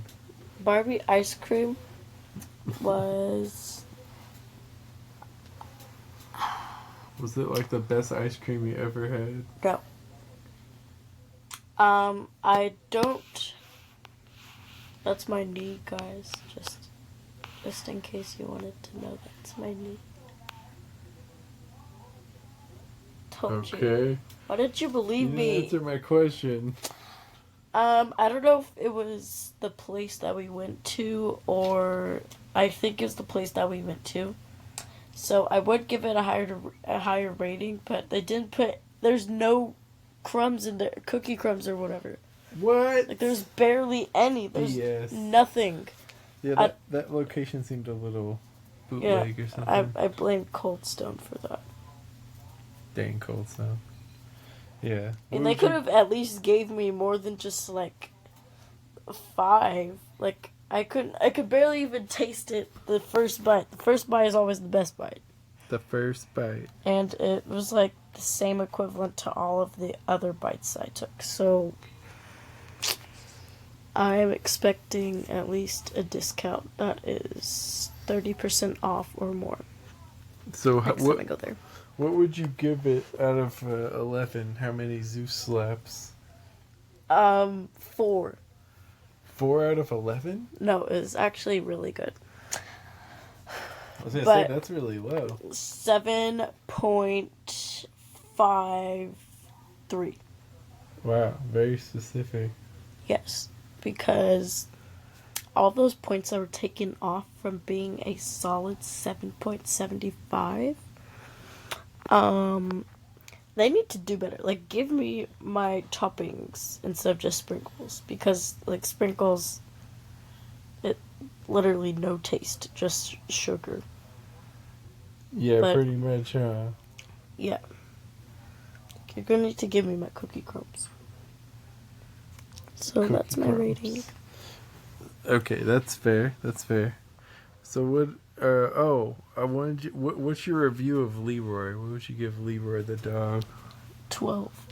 He's a 12. He's Yes. over a 10. Wait, no, 11. Wait, over 11. Leroy is incredible. No, Leroy is 11.11. Wow, Okay, like that's ultimate. that's really good. Like Leroy is, he's such an amazing dog. Like I love him. Like every single. Oh my gosh, he's just so cute, and he's very playful, and he's very noisy. But all dogs are noisy sometimes. I think. I don't know. I have had experience with every dog in the universe, so I can't really tell you that for sure. But I mean, I don't think a dog is like not gonna bark once in its whole entire life. Oh, I see. I'm like the smartest kid in my class and the most popular and the class clown. I feel like usually the bragging, class bro? clown is always popular though. Is it now? But like I feel like it is. Oh yeah, you can hold. I the feel camera like if I you want am. to. I was just checking the time. The time is 1:20. Not gonna talk anymore because that failed for me. Oh no. So what was your? Let's see. What was I gonna? Oh, what was your favorite thing? What was your favorite thing we did this summer? I like the part where we like looked. Where we did what? I think I like the summer part. The whole summer part? Yeah. Good choice. Except for that part where I got sick. Oh my gosh, bro, I couldn't That even... was the best. No, Excuse me? No, I'm kidding. You know what was the best for me? These hands? This right hook. Yeah. No, not these hands. Get away from me. No, you ain't gonna punch me like that in my dang stomach. No, don't try to do all this. You act like a bee, bro. Stop being a scaredy cat, you coward. Get out of here. No, don't punch me in my mouth because I'm just gonna keep talking. I don't care. You can cut that part out, man. It was silly. Why are you laughing, bro? Oh, you want to go again? Round 2? Round 2. Yeah, no, I'm gonna pin your hands down. No, don't try to get out of it with your little hand roll. No, you like that right wrist thing? No, you can have my right wrist. What is this dolphin thing? What is that? Are you trying to be a shark, bro? What is this? No, you are not gonna just let me. No, stop trying to slap me like a dang Teletubby. Stop. No. Are you trying to swim in the air? Like, what are you doing, bro? Why is this like so sort of Spider-Man 4 dance moves? Oh yeah, advanced past Spider-Man 3. Like, what is that? Oh, Are you Spider-Man trying to 4. roll some taffy? Like, what the heck is this? Stop. You act like that rubber band dude in Paper Mario, where he literally is like... I'm like a wacky waving. Wow, you arm can't, inflatable bro, tube you man. literally stuttering while you talking, bro. How you stutter, trying to make your negative Riz comment, bro. I shouldn't even have the word Riz in that, bro. Bro, literally, why you say like you trying to do something to me?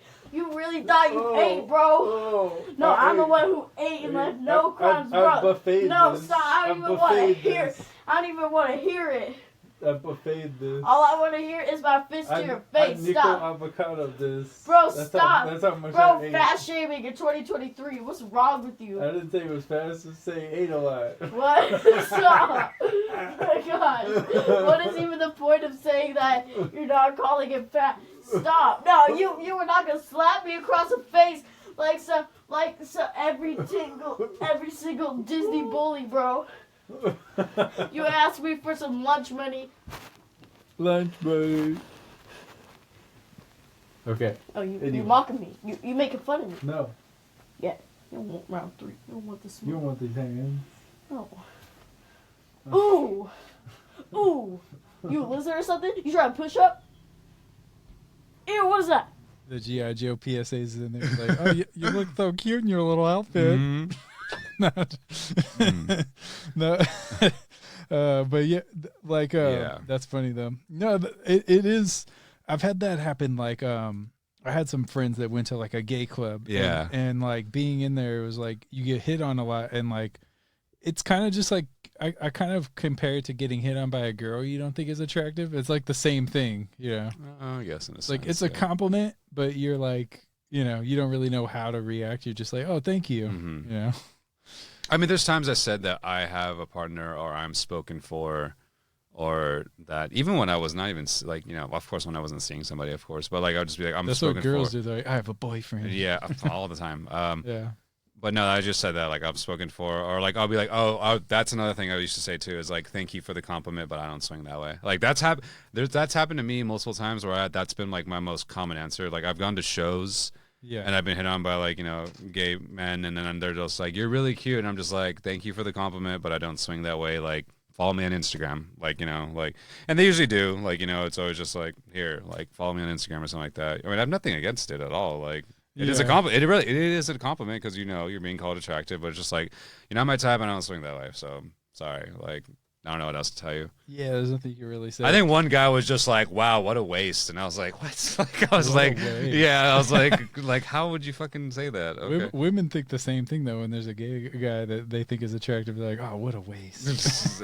I mean, vice versa though. It goes to girls. Speaking of which, one of my friends, like Rosemary, the same thing happened to her. She's engaged to she just got engaged.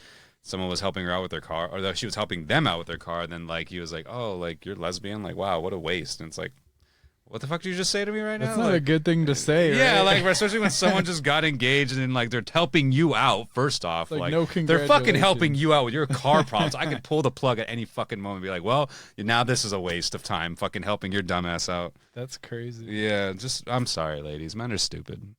We don't mean to be. It's just that men are fucking equally fuck it up for the rest of the world. The dumb ones. And now you can see why we evolved from apes. Yeah. So we've all been in those scenarios. I wanted to say my dad, like, my dad goes to the gym a lot. Ooh, please tell me that this is a story about Ken. I'm all for this right now.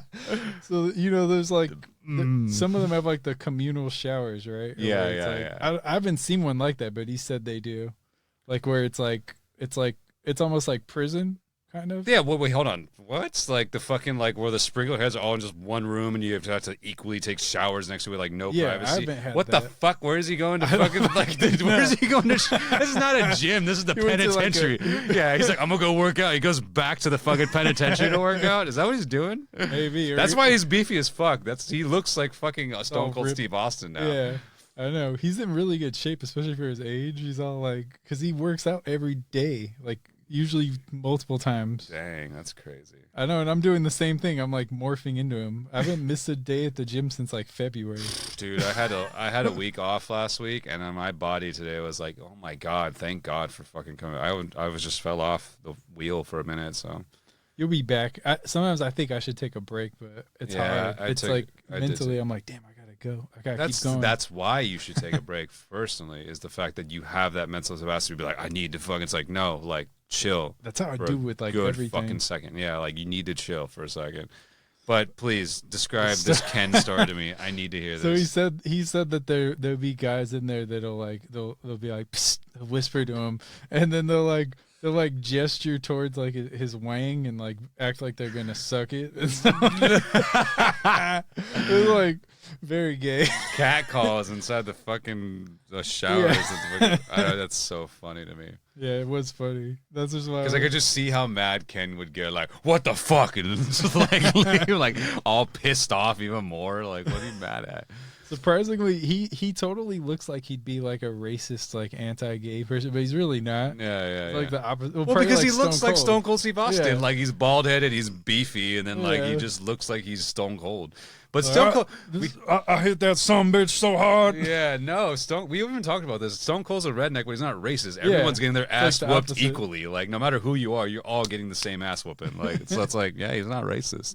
Yusuke Urameshi, the thing about equal rights is equal lefts. So yeah, exactly. By all means, son. No, dude, I don't know. Today, the male gym, I don't know. Like male, I've heard similar stories with like female like sides of it, like their bathrooms and stuff like that. But dude, like the male side of like a gym bathroom is just fucking. I don't know. You might as well just throw feces on the wall. Like I walked in today when I was walking into the gym or walking into the bathroom. I got done working out. Walked straight in. Some old dude, bald dude.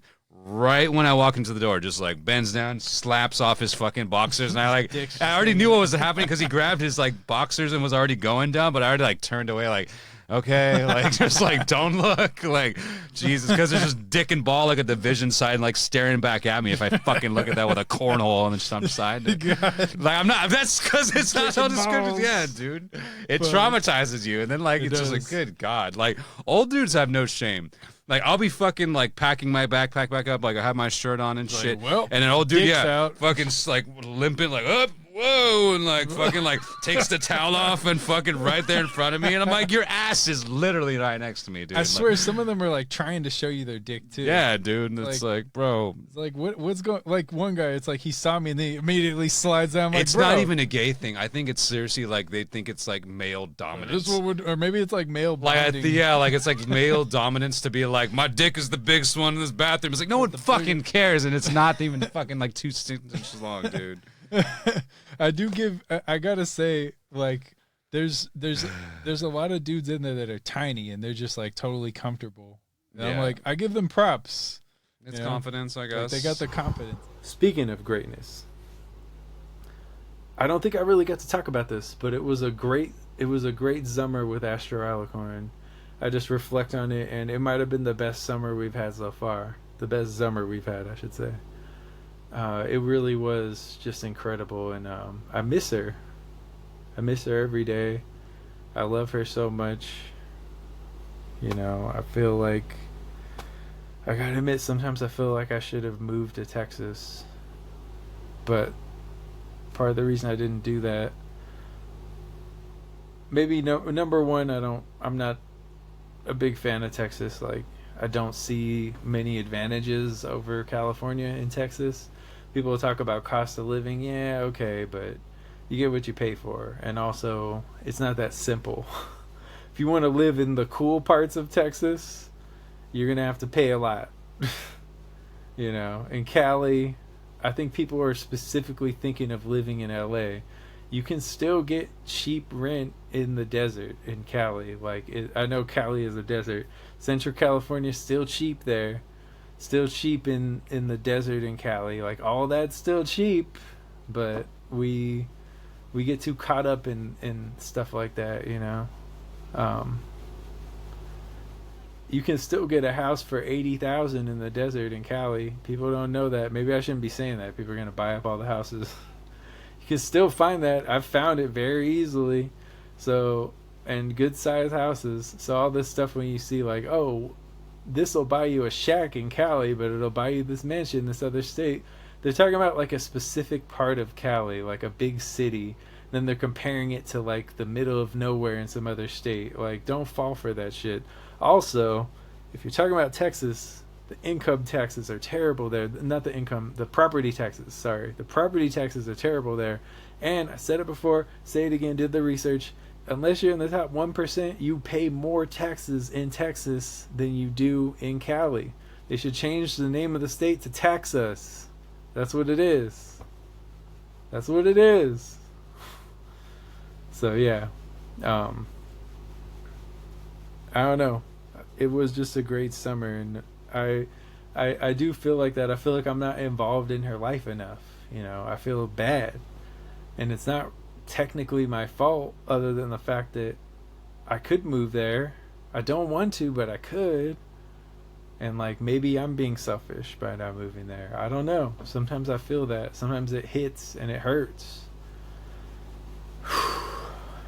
And, you know, if your kids are with you all the time, you don't know how lucky you are. Because those of us that don't have our kids all the time, there's nothing I wouldn't do to make that happen. I get it for a couple, you know, at least 3, probably 4 months of the year, let's say. And it's never enough. It's never enough. I always just want more time. I can never get enough time with you, Jasmine. I tell her that every time. It's like I feel the same thing every time. I feel like, oh, we didn't do enough. Oh, we didn't have enough fun. We didn't do this. We didn't do that. You know, it sucks. It's hard, man. But I love her so much, and I'm gonna miss her. And all I could do is be the best father I can be, you know? But I do feel that. Like, I feel like maybe I fucked up. Maybe I should have been out there. But the reason why I don't do that, like I said, number 1, I don't like Texas. But number 2, I don't think it's fair to me to have to move to a state because somebody who doesn't like me lives there. You know, her mother's made it very clear to her that she doesn't like me. She doesn't respect me, you know, and I don't want to be there. She doesn't even want to be there. As recently as like a year ago, she didn't want to be there. So I don't know, it just feels, I feel like if I do that, I'm giving someone too much power of my life that doesn't care about me. Too much power over my life. Said of my life. That sounded stupid. Anyway. I always find shit to laugh about. But that's like one of the biggest reasons. And maybe the biggest, in addition to me not liking it, Jassy doesn't like it. She doesn't like it there. She has never wanted to live there. She was only supposed to be there a year or 2. It's turned into 9 years and counting. You know. And the first 4 or 5 years, it was okay. I could see her pretty much whenever I wanted because school wasn't getting in the way. But once school got in the way, man, it was brutal. That's what made it really suck. When school got in the way. It's like, okay, so now I can't see her much at all. Like, now I'm limited to like a few months. Like, this sucks. You know? It was brutal. But yeah, man, don't take it for granted, you know, if you get to spend all that time with your kids, because she's the best part of my life. And you know, I just want more time with her. More than anything in the world, I want more time with her. You know, if even if I had to pick, like, do you want to make it in music or get more time with your daughter? You can pick one or the other, but not both.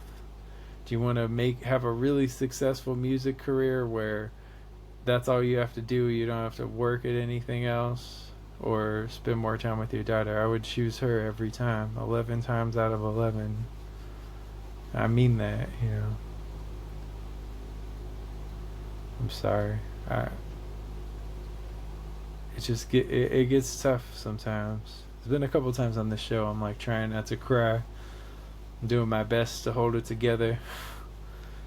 I don't know. It's kind of a weird birthday episode. But yeah.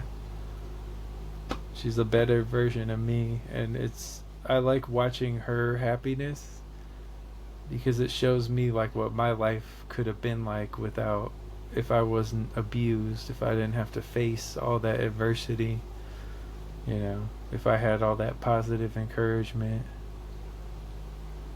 That's what my life could have been like. So I feel good about that. So I think that's kind of the whole point.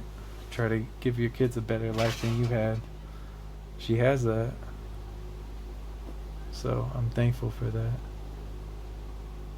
That's when you know you really love somebody, is like if you're rooting for them to have it better than you did, there's so many reasons I know I love her, but that's a big one right there, is like I just want her to be happy more than anything. I got some stories for you, okay? The stories I didn't get to last week that I remembered after the fact. Some of them might have actually happened after I recorded, so that might be why. I think so, actually. Yeah. You know what? They did. So the first one, at the resort, when we were in Mexico, it was all inclusive, right? The resort. So it's all you can eat. And you go down, you get breakfast. But you have to wait for a table to be open. So we get there to this restaurant that they have on the site. And we're waiting for no more than 2 to 3 minutes. Right. And somebody behind us, I hear in this German accent, "Is anybody working here today? It's taking forever. There's 20 people in line." Like, I don't do a lot of German, so that's not a great impression. I don't even know if for sure that no, I think he was German if I had to bet. But he just starts, and you can see the staff getting uncomfortable and just like, they don't know, they don't know what to do. They don't want to get in trouble. But it's just like, why? Like, why are you doing that? Like, you could see them cleaning the tables and everything. They're just getting the restaurant ready. Obviously, like, there's a lot of people there at this time. It was like the middle of the morning for breakfast. So not so early that no one was there, but not so late that, like, well, I guess that no one was there either. It was like packed. And you could see that, and you could see him getting it ready. And this guy just, for whatever reason, didn't understand that. So it's like embarrassing, I guess. Like, I don't know. He's not even from my country, but it's embarrassing when foreigners act like that when you're abroad, like fellow foreigners. It's like, yo, you're coming across like an asshole right now. It's just like, I felt bad. I almost wanted to apologize to them for that. I have apologized before to, like, there's a restaurant where I went and this guy was just banging on the table. I think he had mental health issues, but he just starts banging on the table. Service, service, service. And like, I've never seen anything like that. And he ends up taking money out of the tip jar. It was like some of the rudest shit I've ever seen. And I wasn't even there to get food, but I felt bad for them. So I left them a tip after that, and I apologized for that guy acting like that. And I think they really appreciated it. I was like, I'm so sorry that he's acting like that, because I honestly hate when people do stuff like that. When they act rude to like the staff at places. It's such a turnoff. Honestly, it's a relationship red flag to me. Is just people who treat workers like that. It's like, it says a lot about your character when you think it's okay to just like be an asshole to people that are providing you a service, you know? I've seen that before. Like, it's uncomfortable too to be around people that do that. It's like, no, I don't want, well, for one, at the very least, like, be smart. These people are handling your food. You want to get your food spit in? This is a good way for that to happen. You know, that guy might have got his food spit in. I kind of doubt it. I mean, the people that worked at that resort were super nice. That was the thing too, is like the people were super nice there, like crazy nice. And it's like you go and do that, just be like a total asshole to them. And it's like, for what? Like, what did they do? Because you had to wait for your table. Like this dude, the most he could have waited was 2 minutes, and he's like freaking out. I don't know. It was just a bad look. Maybe he was, as a German, he was mad at the insufficiency of this. Like, you know, they hate inefficiency. Maybe that's what it was. Jeez. Yeah. But funny enough, like, as we were coming back, me and my mom, we took like the flyaway and the train back, right? So we're in Union Station in LA. We're getting some Subway.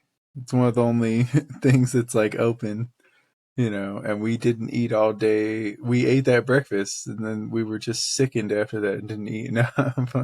No, like we ate breakfast, but then like we left the resort at like 11:30. So like we didn't eat lunch.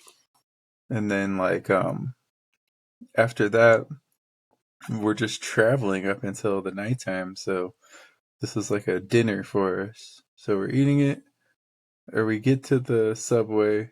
We order really quickly, like just a simple ass order. And there's a lady pops up behind us, and I didn't hear, I guess, the entire exchange, obviously, because I'm not like being nosy, but she starts yelling. She's like, no, no, no, no, no. Like, and she wanted him to heat up the meat in like the toasting thing for her, for it to be hot, but she didn't want him to heat up the bread at the same time. He started heating up the bread. No, no, no, no, no. And then like she's just like scolding him for it. Like, that's not what I said to do. And then he, you know, she's just going off. She's been saying stuff like the whole time. She's been saying like, I want fresh meat and all this shit. Like, girl, you're at Subway, you know? You're at Subway. You take what you could get. Eat your slop, okay? But like she's saying all this, and then eventually, like when she says that, and they're both wrong in this scenario, but the guy's getting annoyed because she's just being rude for no reason. It's like, what is this about? Like, why are you this mad about a Subway sandwich? You're like the most passionate I've ever seen anyone about a Subway sandwich. You know, like people eat Subway, but it's kind of just like, oh, well, this is cheaper than the other sandwich places like this. You know, this isn't necessarily my favorite. Like, I'd rather have another one. You know, it's like it's a fast food sandwich place. It literally is. At one point, there were more Subways in the world than McDonald's. No joke. I know that sounds wild, but it's true. I don't know if that's still true. There might be more McDonald's now, but at one point there were actually more Subways in the world, which is crazy because it feels like there's more McDonald's. But if you think about it, they squeeze Subways into like tiny spaces, you know? You don't need a lot of space for there to be a Subway. You really don't. You just need a counter, and usually they don't have a lot of seating in there. So you can have a Subway in like I don't know, like a hair salon. Like a small hair salon could turn into a Subway. So yeah, Subway, she's just freaking out. And eventually the guy gets a little snappish when she's saying don't heat up the meat and the bun together. And he says, same shit. You know, and I don't blame him. Like, it is the same shit. Like, why are you want the meat and the bun hot, but you don't want them heated up like, together, you want it separately, but then when he starts doing that, you're like, no, no, no, no, no. And then she is like, you're supposed to make my sandwich the way I want it. You're supposed to listen to the customer. The customer's always right. And then then she wanted to talk to the manager. This was a Karen, you know. But it was a black Karen. Is it different if it's a black Karen? Because I think Mexican Karens are Karinas, right? Is that fair? Karina. But I don't know what black Karens are. Somebody said they're Tiffany's. I heard that before, which is pretty funny. I mean, I know Karen is supposed to be like a universal name, but it's kind of funny if we just change it up, you know, like for different ethnicities. Because I mean, it makes logical sense for a Mexican or a Latina Karen to be a Karina. But, yeah, so it was interesting. She's just going off. Then she wants to speak to she wanted to speak to the manager. Manager's right there. She's talking to the manager, and the manager said, well, no, if we're going to be rude like this, then, you know, like, he doesn't have to take that from you.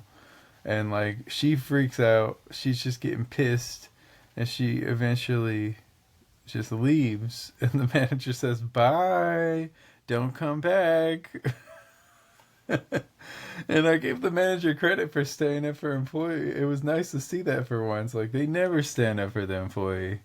They never do. It's always like, oh, you know, the customer's right. You can't be doing that. You're fired. It's like the customer sometimes is a fucking asshole, you know, for no reason. This lady just came in pissed off. Like mad. Like, I don't think you could be too critical of a Subway sandwich. Like, you know what you're getting into. You didn't go to the nice deli. You went to Subway. Eat your slop, okay? Eat it. That's what you get. Eat your fucking slop. You don't get nice sandwiches when you go to Subway. Fuck you. That should be the slogan. Welcome to Subway. Fuck you. That's what it should be. I mean, it doesn't even sound like it would have nice sandwiches. Like a Subway? Are Subways nice? Is that like glamorous? It's a good name, right? Subway. It is. It's a good name. But when you think of a Subway, you're not thinking of like, oh damn, the food in the Subway is about to be crazy. You know, like they're gonna have some fire food here at the Subway. Like, if you told someone, yeah, I got a sandwich on the Subway. I got a sandwich. It's, you know, people are not gonna think that that's like this gourmet sandwich. So, welcome to Subway. Fuck you. That's so stupid. Oh man, but yeah, people who treat the workers like that, man, it's just, I almost want to say something in those instances, but I know it's not going to go well. You know, the one guy wasn't as bad. She was just being really rude for no reason, and I didn't understand. But there you go. And we got a lot to talk about in regards to that. I got ambushed by 60 texts. She sent me 60 texts. No exaggeration. I counted them. She called me. I didn't pick up, so she sent 60 fucking texts. One of the craziest things I've ever seen. It just kept going, and all of them shits were negative. All of them were negative. And the crazy thing is it's like, I really haven't done shit to this girl. Like, I lent her money, and I got a little snappish with her because she hasn't paid me my fucking money. And like anybody would, like, you're fucking up my credit score now, you know, like, you're inconveniencing me. I had to pay my rent on my credit card. Like, I don't want to fucking do that, you know? And it's just fucking things up. Like, I can't spend money to go record at the studio, even though I really want to. Like, I'm tired of not releasing music, you know? And I can't because you owe me fucking money, and I don't have money to spend. Or it's like, technically I do, but at the same time, it's like, it's not responsible to do that. Like, knowing that there's a chance that I won't get this money back. Like, I think that I will, but there's a chance, so it's like, I gotta be prepared for every scenario. And I remember she said some shit like, I'm noticing that you're the anxious type. I trust people.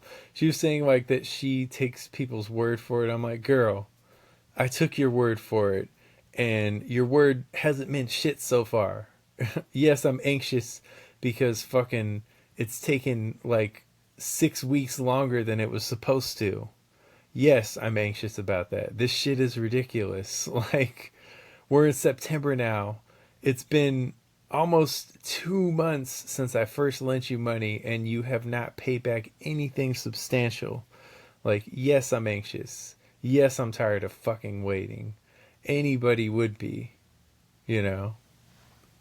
I mean, I definitely learned my lesson with that. But yeah, I got ambushed by 60 texts, and I'll paraphrase what they said. I was going to read them. I'm not going to do that. It's too much. But anyway, it was basically saying I'm like every other guy. I'm just using her for sex, which is just laughable, honestly. Because I'm going to be honest with you. Like, just like pretty much every other girl I've been with, the sex is better for her than it is for me. I even told her, like, when she kept saying shit like that, I was like, okay, but you came way more times than I have during sex, so, like, how the fuck am I using you? She was like, so, I come fast, like, I and it's like, okay, that's not my fault. Like, I didn't do, well, I guess it is my fault. But, like, I didn't do shit. Like, don't do that, man. Like, stop this shit. It's like, how could I be using you for sex? It's just so silly. I get it, a lot of guys do. From her experience, a lot of guys have busted really quickly, and like, I didn't do that, so in that scenario where I'm not busting quickly and you are, how could I be using you? If like every time we go till you're tired, till you can't go anymore. How is that on me? And I'm sorry, I know that's TMI, but anyway, it's just ridiculous. It's just ridiculous, you know. You can ask like any girl that I've been with, like if I use them for sex, I don't think they would say that. She's just delusional, you know, like somebody put these ideas in her head. I don't know if it was her therapist or who, but someone put these ideas in her head that somehow I'm using her. Like, the latest thing was that I lent her this money just so I could get interest back, which honestly, like, in the real world, that's kind of how it works. Like, if you take out a loan, you have to pay interest. But honestly, like, I never really expected to get that interest. And so far, I ain't even got the money, let alone the fucking interest. So, for her to say that, I just thought was ridiculous. It's like, you think I'm doing this for the interest? Like, I don't even know. I don't know. Like, yeah, that would have been a nice perk. I would bet on not really getting interest at this point.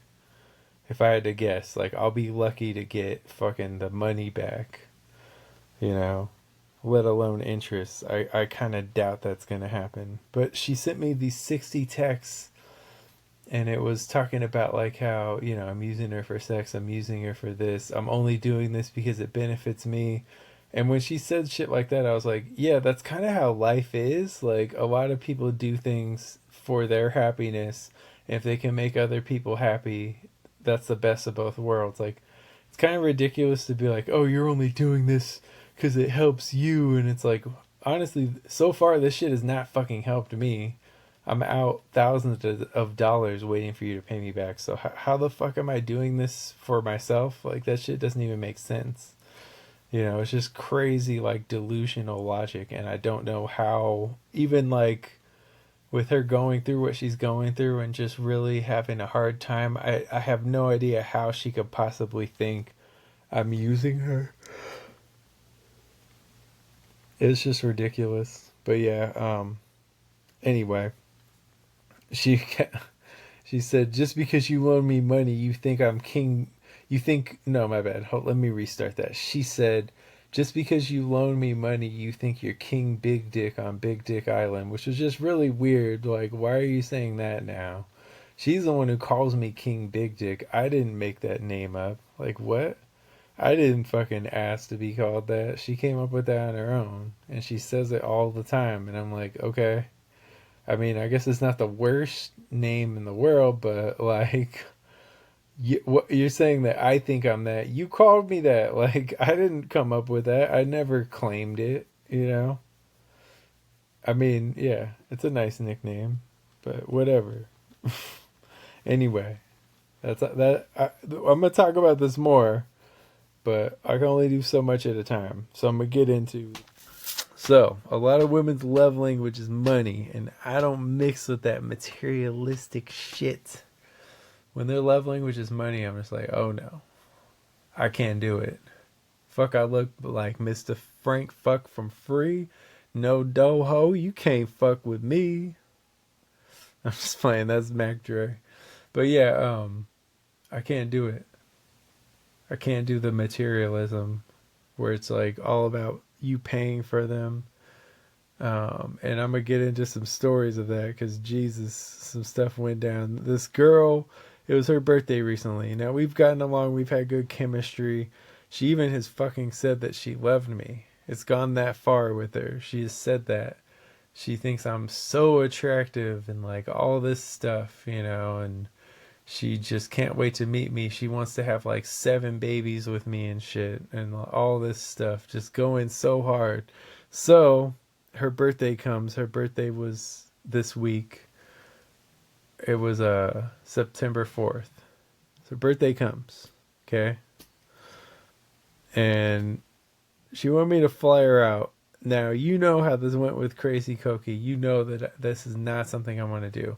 I don't want to take the chance. It sucks that she doesn't have the money. She was saying she might have $200 when she kind of, I'm like, fuck, man, you're that broke? Like, that sucks. But, hey, you know, I was considering it. I probably would have done that.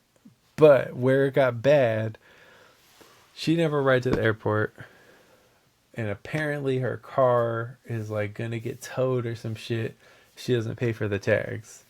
So she never actually asked me to pay for the tags at that moment, but I got the vibe that she wanted me to pay for the tags.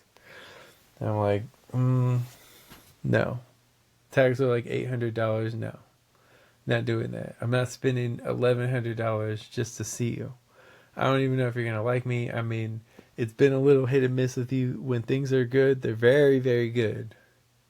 But you get mad too fucking easily. I don't trust it. I feel like if things don't go well, you're just going to make the situation a lot worse. So I'm not looking forward to this. I don't think this is a good idea. You know, I'm just saying. So, yeah, I was just like, nah. I didn't say anything, but then later on, I'm talking to her still, you know, throughout the week, checking on her, seeing how she's doing. She asked for money. I was like, okay. It was only like $10. I sent it to her, even though I'm like, huh, you know, I don't really want to do that, but I did it. So I did it, and I asked if she got it. She never said anything. She's kind of ignoring my texts. So I hear from her on Snapchat because we talk on there sometimes, and she sends me this long message about how like I don't understand and how men are dumb and you know like how I don't, basically saying that without fully saying it that I should have paid for her fucking tags. So I'm reading it and she's saying that she found some other guy, this guy that's been crushing on her since high school, that's going to pay for her tags. A fucking simp. As usual, a simp getting in there, getting involved and fucking everything up. So she has some simp that's willing to pay for her stuff. And she used the word save her so she can elevate. I'm like, girl, I don't want to save you. And it's already a red flag that you can't find a fucking ride to the airport. The airport, I think, is an hour and a half from her. She can't find anybody to give her a ride. Nobody's down. That's weird. Except at the time she told me that this one guy who had a crush on her was down. I'm guessing that she took this guy up on his offer and is now using him to pay for her car note, which I think is so lame. Poor guy. And I mean, for her, she was saying that I'm not a real man. You know, she found her, that sounds like a real man to me, basically implying that I'm not a real man because he's willing to pay for a car note. I never said I wouldn't. I just never offered to pay. But I'm not fucking paying for that. So that's what she said. So she's basically saying I'm not a real man and saying that most men are idiots and, you know, basically grouping me in with that. So my first thought was like, well, real women can pay for their fucking tags, bitch. Real women don't have to rely on people for fucking like $10. Like, you can't scrap together $10. She would always be asking me for like $10 at it. Yeah, I would send it. It didn't really mean much to me. It's $10 fucking dollars. How the fuck do you not have $10 though? What's wrong with you? I think she might be on welfare or something. I was thinking about it. I'm like, how the fuck are you like that damn broke? And I know she doesn't really work. She does have an OnlyFans, right? So I was already, any girl that got an OnlyFans, I'm already like, I don't know about this. Just, you know, no offense, but I don't know if that's for me. I don't know if I want a girl that's busting it open on OnlyFans. I don't know if I want that, honestly. I'm a confident man. You know, I'm not worried about me being able to please you or like you cheating or me getting jealous or some shit, but I don't know if I want everybody to just be able to look at my girl's pussy on OnlyFans. And in her case, like, it's her sucking dick and getting her back blown out on there and shit. And I'm just like, I don't know about that, man. I don't think I want that. Anyway, so I wasn't going to do all that.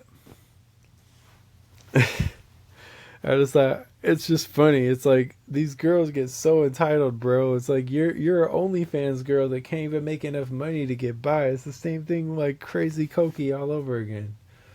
In that regard, it's like, for real, you're selling pussy online and you can't make enough. Like, girls make so much money at that shit. You can't make enough on there to fucking afford like basic things in life to fucking pay for your tags. Like, that's sad, bro. She's a pretty girl too. I'm not gonna lie. She is a pretty girl. Like, I found her very attractive physically, and she had a cool personality, but I did see these red flags. Her getting mad about stupid shit, you know, that's always a red flag. Whenever someone gets mad about stupid shit, you know, how is that gonna go in the future? Not gonna go well. So, I felt like it wasn't a good idea. From the jump, really. So, I guess it works out. Oh, man. So, this girl that owes me money, her thing is, let's see what she's saying right now, actually. I'm in a really good mood. I think it's because I watched a lot of funny videos when I woke up, LMAO. Okay, good. She's finally in a good fucking mood. She's been just hell to deal with the last few days, just fucking getting all pissed and shit, you know. By the way, for the record, I'm not officially with anyone, so I'm just getting to know people. I'm doing like the normal dating thing, so don't think that I'm just taking advantage of people or anything. I'm just getting to know them. I actually never met the girl with the fucking car note. Doesn't look like I ever will meet her because I'm not fucking paying for that, you know. Fucking lame ass simps can do that shit. I don't do that. I'm a real man. I don't fucking let women pimp me like that, like a little bitch. How about that? How about that shit? That's a real man, not some little bitch ass motherfucker that's just trying to get in them draws. I don't give a fuck. I don't even know if I want to get in them draws, girl. You getting fucking busted down on OnlyFans. You get the draws. Man, Martin is honestly one of my favorite shows. It's like 20 years ago. Like, come on. I'm a kid, you know, but whatever. I digress. Konnichiwa, bitches. Weebs and weebettes. The king of the weebs. Grandmaster of the weebs. Lord Neujack. Oh, man. I bow. I was going to tip my cap, you know, salute the weebs, but you got to bow to the weebs, you know. I'm going to bow to them. Hello, weebs. To show deference. Oh, man. I don't know. That's just it's funny how stuff shifts, you know, because you think certain people are really strong, and then the more you get to know them, the more you're like, actually, like it would be the people that sometimes it would be the people that say people are sensitive. They'll be the ones that are like the most sensitive. Like they talk so much shit, but if you say anything about them, it's a problem, you know. It's funny how that works. It's like, bro, you talk shit. What do you expect to happen? Like, honestly, if you talk shit, people are going to talk shit about you. You're opening yourself up to that criticism. Like, why do you want to do that? Why? You bring it on yourself. Do you not realize that? It's always funny to me. It's like, if I talk shit, I expect people to talk shit. I expect people to talk shit even if I don't talk shit. I don't know what it is. Everybody just got something to say about me for some fucking reason. I don't care. It doesn't matter. You know, I pissed a girl off this week actually because she blew up the same girl that's been blowing up my phone with all these texts. She just kept going at it, and eventually I told her, like, you could insult me as many times as you want. It's not gonna hurt my feelings. It's not gonna hurt my feelings, and I meant that shit in my soul because it really doesn't. The only way that it affects me at all is that I know that I've shown you kindness and good character, and for you to not be able to see it, I feel like I'm wasting my time talking to you. If like no matter what I do, I'm just the same. All guys are pieces of shit and all that. Like, take me out that fucking category, or we don't have to talk anymore. That's all I'm saying. Because if I've been nothing but nice to you, you don't even have a damn right to do that, honestly. So, I don't know. I just think they're tripping sometimes. Some of these women, which is what I date, you know. Every time I say that, full disclosure, I'm going to say it right now. I say that knowing that it applies most likely to both genders, but I only date women, so it's like, that's the only side I see. So don't take it personally like it's like a attack against your gender. Sometimes it might be. Some stuff probably applies, but for the most part, like simple stuff like that, I'm sure both genders do it. I'm sure both genders do it. There's a lot of stuff that both genders do, and we rag on each other all day about it, and it's like, well, we both fucking do the same shit, you know. Some girl sent me a compilation video of all this shitty things that guys have done, and it was to all these married women like, my husband, when I had cancer, played basketball in the hospital instead of visiting me until our neighbors talked him into coming. And I'm like, I wonder what the real story is. Other people see it and they're like, oh, what a monster. Oh my God, girl. And I'm like, was it like you were in there for a while? And then, because if you got cancer, I'm assuming it's not like a one-time thing. You don't just go to the hospital once and it's like, oh, well, you're all good. You're good to go. I know it varies wildly with cancer. There's all types of different cancers. But I'm thinking like, what's being left out of this story? You know? If you have been in the hospital for a while and he went out to play a pickup game, is that the end of the world? I don't know. Just wondering. There's what, like, it was just all this different stuff, but it ranged and stuff like that. A lot of it was just like, oh, my husband did this when he doesn't watch the kids. He doesn't do this and this. You know, there wasn't a lot of context. It was like, if you're a stay-at-home mom, like, most likely you are going to spend more time with the kids. It'd be pretty wild if he worked full-time and still spent more time with the kids than you did. I would wonder how that would even be possible. Like, are you just in your room all day? You know, like, I don't know. So to me, I question it. It's funny because when I was younger, if a girl told me a sob story about guys, I took her side and I was like, oh man, I don't know why these guys are so mean to her. She's just good. She's so good. And they must just be doing something wrong and they must not appreciate her and all that. And now, the older I've gotten, I've realized she may not have brought all of that onto herself. Maybe she didn't even bring most of it onto herself, but she brought some of that onto herself. Same thing with guys, I'm sure. It's like we all, and it could be as simple as just like not reading the red flags, disregarding the red flags when you see them. We see them, you know, with crazy Coky. As soon as she brought up Coke, I didn't want her to come. And I should have just took the L. Maybe would have been able to get my money back for her flight to me. Maybe would have, probably not. Wouldn't have had to pay for the baggage, so that's true. But man, crazy Coky, bro. That was the red flag that I shouldn't have ignored. I mean, I felt bad, like, canceling and all that. In retrospect, like, knowing what I know now, I would not have felt bad canceling. Like, if I could have looked into the future and seen, like, oh no, this is going to be horrible. Like, you are going to hate this.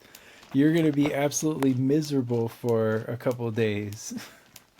Like, if I could have seen that in a crystal ball, I definitely would have just had her stay home.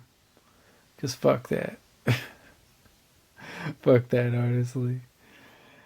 But anyway, yeah, even if it's as simple as just ignoring the red flags, we are all culpable. Like, there's all, nobody's 100% innocent. Everybody got their own dirt, their own issues going on, so we can't fault people too much. We get kind of crazy about it sometimes, but I don't know. I'm just saying. Make it happen.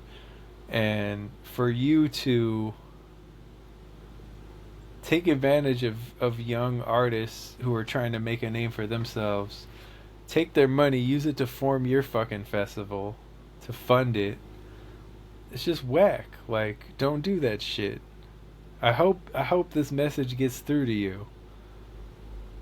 Because the way that you're handling that business is just very fucked up to the artist, I believe. You know? That festival could have been a lot better, and I'll make sure mine is. And I'm not gonna lie, there's a petty part of me that's like, you know what? I'm gonna fucking have a festival the same. Once I get my name bigger, I'm gonna have a festival on the same day, same time, and have a better fucking lineup and more to do, and have it at a better venue, and shut your shit down. Because you do shit like this. You did shit like this multiple years in a row, and going to the festival and seeing the finished product, I just think it's trash. It's like, we gotta evolve. Stop performing fucking 20-year-old songs, 30-year-old fucking songs. Like, let's get the new blood in the game. Stop being a fucking gatekeeper for the old heads. Like, fuck that shit. It's just gotten old, man. I'm tired of motherfuckers doing shit like that. It's fucking the game up. A lot of y'all are fucking hip-hop up with shit like that. Like, this genre, and I'm passionate about it because I love this shit. I've dedicated the last, like, fucking 20 years of my life to this shit. To watch y'all spit in my face and disrespect me and not appreciate me as a fucking artist. And I'm sick of it. I'm sick of fucking bitch-ass, whack-ass, beta-male-ass bitches fucking doing everything they can to hold on to the little bit of clout they have. Fuck that shit. Anyway, I don't want to be on this rant anymore. So I'm just like, it's just funny. I think stands are hilarious, you know. The stands, man. The stands will stand up for anything. They just like they'll stand for anything too. They just get so firmly entrenched in that artist's nuts that they can't remove themselves, you know. They're just stuck there on the nuts like that hard. It's crazy. So yeah, the damn stands. So the Aubrey and the Aubrey stands, they were really in their feelings this week. Let me tell you, they were in their feelings bad this week. I was like, I didn't know what to, like, okay, so this whole thing started with that person on Reddit mentioning this Drake line where he said, so many checks owed, I think I'm Czechoslovakian, which is just, it pisses me off because it's a corny ass version of a line from my song Vista where I said counting more checks than the Prague census. Literally the same shit. It's turning Czech into Czech, like it's turning that into that, but it's corny. It's the corny version of it. And it reminds me of all the lines that people think are good. Like people said that was somebody in that Reddit said stupid tough. And so I comment mine, they're like, LMAO, bro, stop. Like as if I'm like making shit up and like I'm pathetic for even like trying to like point out that I made some shit before their fucking idol did, you know. It's like, bro, at the very least I came up with that shit first if it wasn't outright stolen, which I think it was stolen. I think that I mentioned it last week. I think that somebody in the Griselda camp helped write that track, and maybe it was a subliminal thing. Maybe it just got in their head. I know those dudes have looked at my profile. I've seen like the story views. I like one of the this woman that interviewed Conway, Benny, people in Griselda. She follows me. I've been in her comment section. Like they know about me. Trust me. Like they know. I know they know. I get these random likes from like artists like that. So I think that I'm not even trying to fully accuse anyone of stealing. I don't know. I do know that I came up with that shit. That quote has also been in my story highlights for years now. It's from 2018. So it's just, you got to give me my fucking credit. It's funny to see the fans get mad at me. Like if I say like there's fans that are barking at Drake shows because of his For All the Dogs album.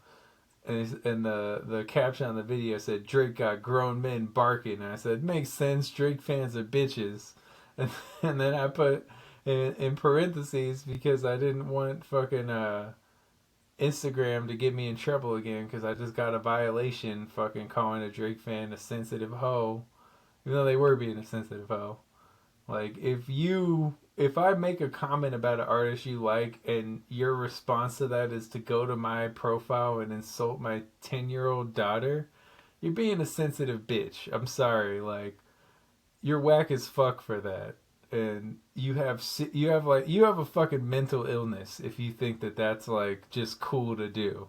Something's seriously wrong with you. And I don't give a fuck. I just think it's stupid that you go that low and that people think it's like other fans agreeing with that behavior. I'm like, this is some of the most loserish shit I've ever seen.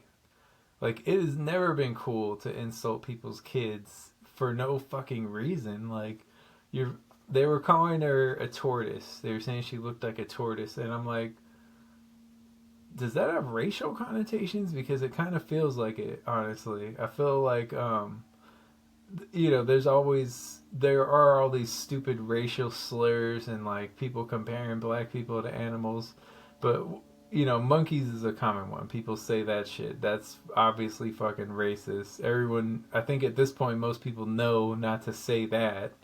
It's like that's an obvious like. It's just been one that has been repeated so much that over time it's like people know, okay, that's not cool. I mean, I know people still fucking do it, but the people who are on the fence know that that's not okay, you know. People who are like, maybe they're not racist, but they're not fully sympathetic to black people. Even they know that, right? But the frog one is another one that's pretty, you know. And then turtle, like, that's another one that's like, you know, I know it's borderline, maybe it's a reach, but I'm like, kind of feels like that's what they're fucking saying, which is weird that they're doing that to a girl that's mixed when the guy, this artist they like is mixed. So I don't think Drake would approve of that, to be honest with you. I don't think Aubrey would approve of you fucking calling a 10-year-old girl a tortoise because you're mad at someone's fucking opinion. Like, how lame does that get? I don't know. Anyway, I'm not going to keep going on about that. But I would say that Aubrey contributing to Sexy Red's popularity might be the worst thing he's ever done. And he's done a lot of whack shit, I know. Maybe the blackface was worse, I don't know. God, that was so goofy, wasn't it?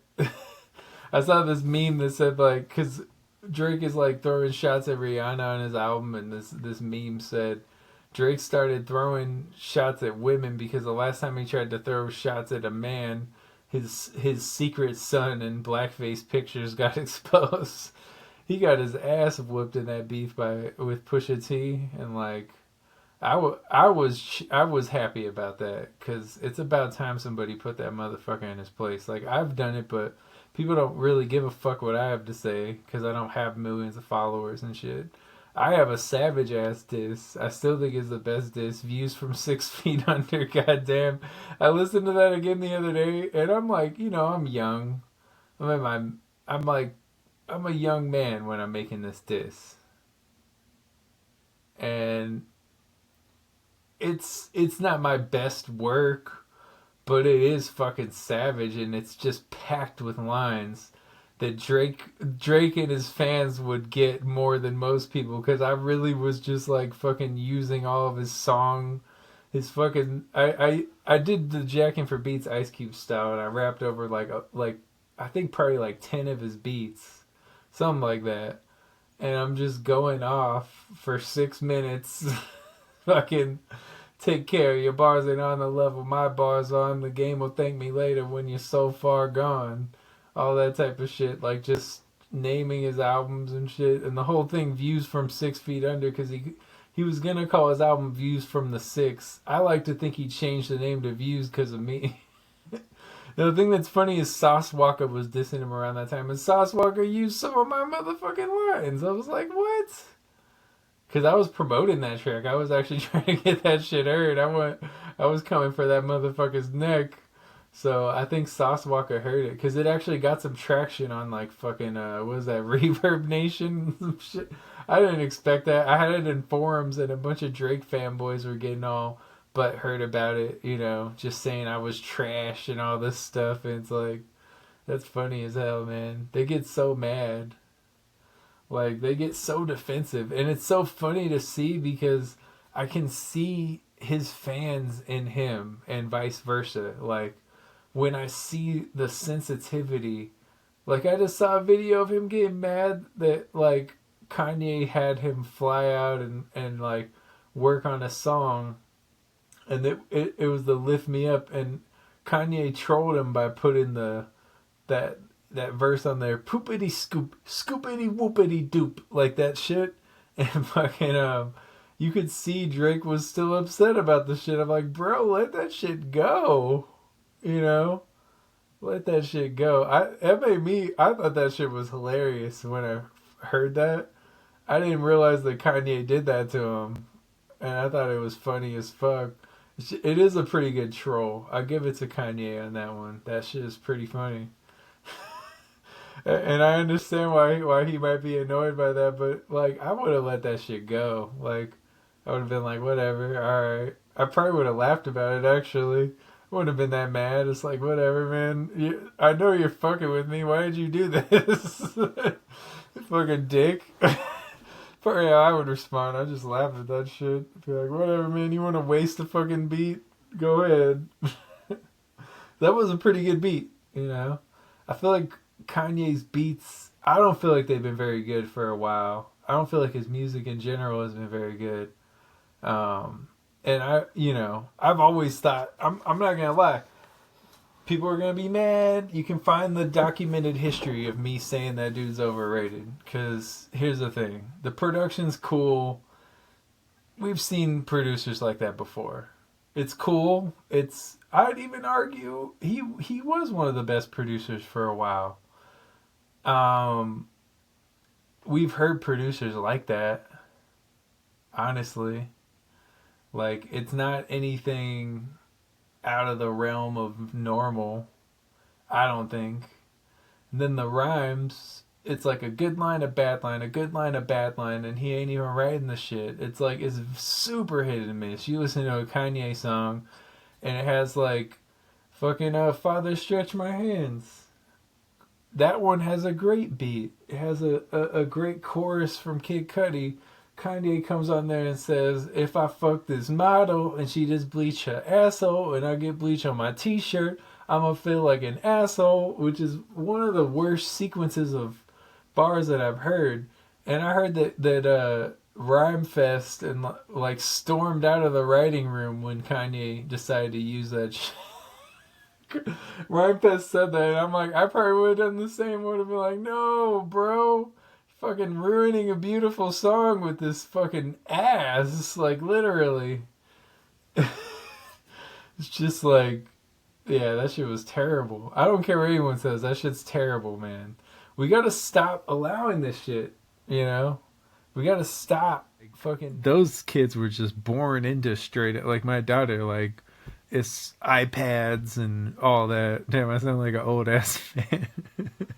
It's iPads. Kids playing with the iPads and the cell phones and the hipping and the hopping and the dipping and the hopping, and they don't know what the jazz is all about.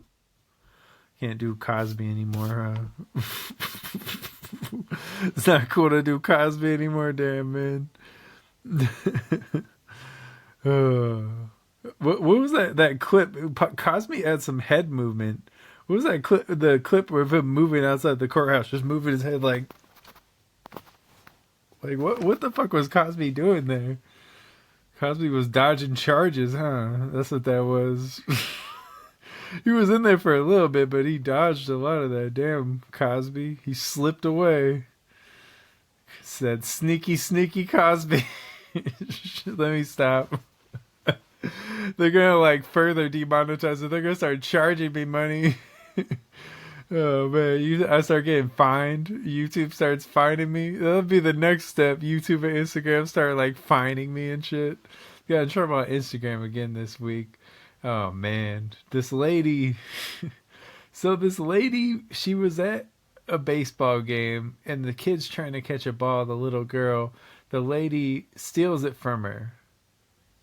And she's like high-fiving people and shit. And I'm just like, bro, you can't steal the ball from a little kid. Like, if the little kid got the ball, that's super fucked up. Now that that's probably going to be a traumatic memory for that kid for their whole life. Like, yeah, I almost caught this World Series ball, and then this middle-aged woman, like, stole it out of my hands. Like, and then, like, every failure in their life goes back to that moment. Maybe it's just not meant to happen. Like, you fucking bitch.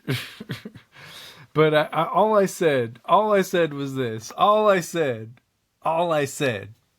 was stone her, but with baseballs instead of rocks. Instantly, within a fucking minute, Instagram removed my comment and I got another goddamn violation on my account. Instagram's watching me. Zuck, I'm gonna fuck your bitch. You keep fucking around. I'm gonna fuck your bitch. For real. I know you ain't hitting that right, Zuck. Well, I mean, yeah. You can't hit it like me anywhere. That's legendary shit. Zuck, you ain't hitting it right, Zuck. I'm gonna slide in them guts. I actually slid in her DMs when Zuck pissed me off. Like, just as a joke. I found this girl. I did find this girl. For real. I don't know if she ever saw it. I never looked. Maybe she did. She like sent nudes. It'd probably be in another inbox. Should be funny. It's like, hey, big head. I hit her up because Zuck, man, I'm a cuck Zuck if he fucks with me. Cuckerberg. Nah, but that shit's whack, man. I always get in trouble for like the stupidest shit. They call that inciting violence. I'm like, clearly I'm not fucking serious. Like, what? Just so ridiculous. But that is a shitty thing to do. I stand by it. Now I'm, just for that, I'm a stone her, Instagram. And I wasn't going to do it before. But because you removed my comment, now I'm really going to incite violence. How about that, motherfuckers? Then the blood's on your hands. You caused this.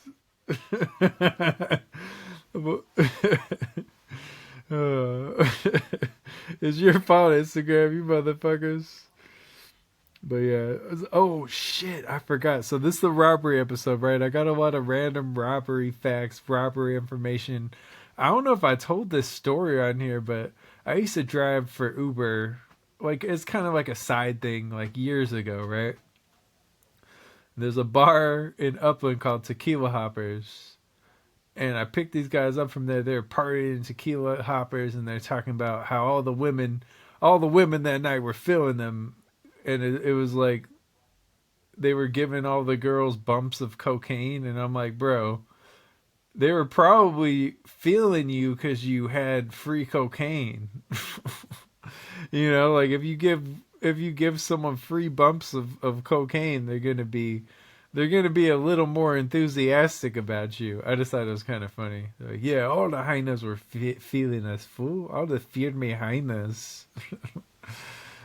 And they're talking about it. It was like 3 of these motherfuckers, and I'm like, okay, so one thing, I'm technically transporting fucking illegal substances right now. You already put me in a bad position. And of course they were in Upland at Tequila Hoppers, going to San Bernardino, which is far. So I mean, I didn't mind doing it. I know it was like at least like $30 for that, and it was, half hour work or less even at that time of night. It was late. So it was like, okay. But as we get to San Bernardino, they want me to stop at a liquor store. Fucking stopping at a liquor store in San Bernardino. Okay, already, this isn't great. This is already not a great thing.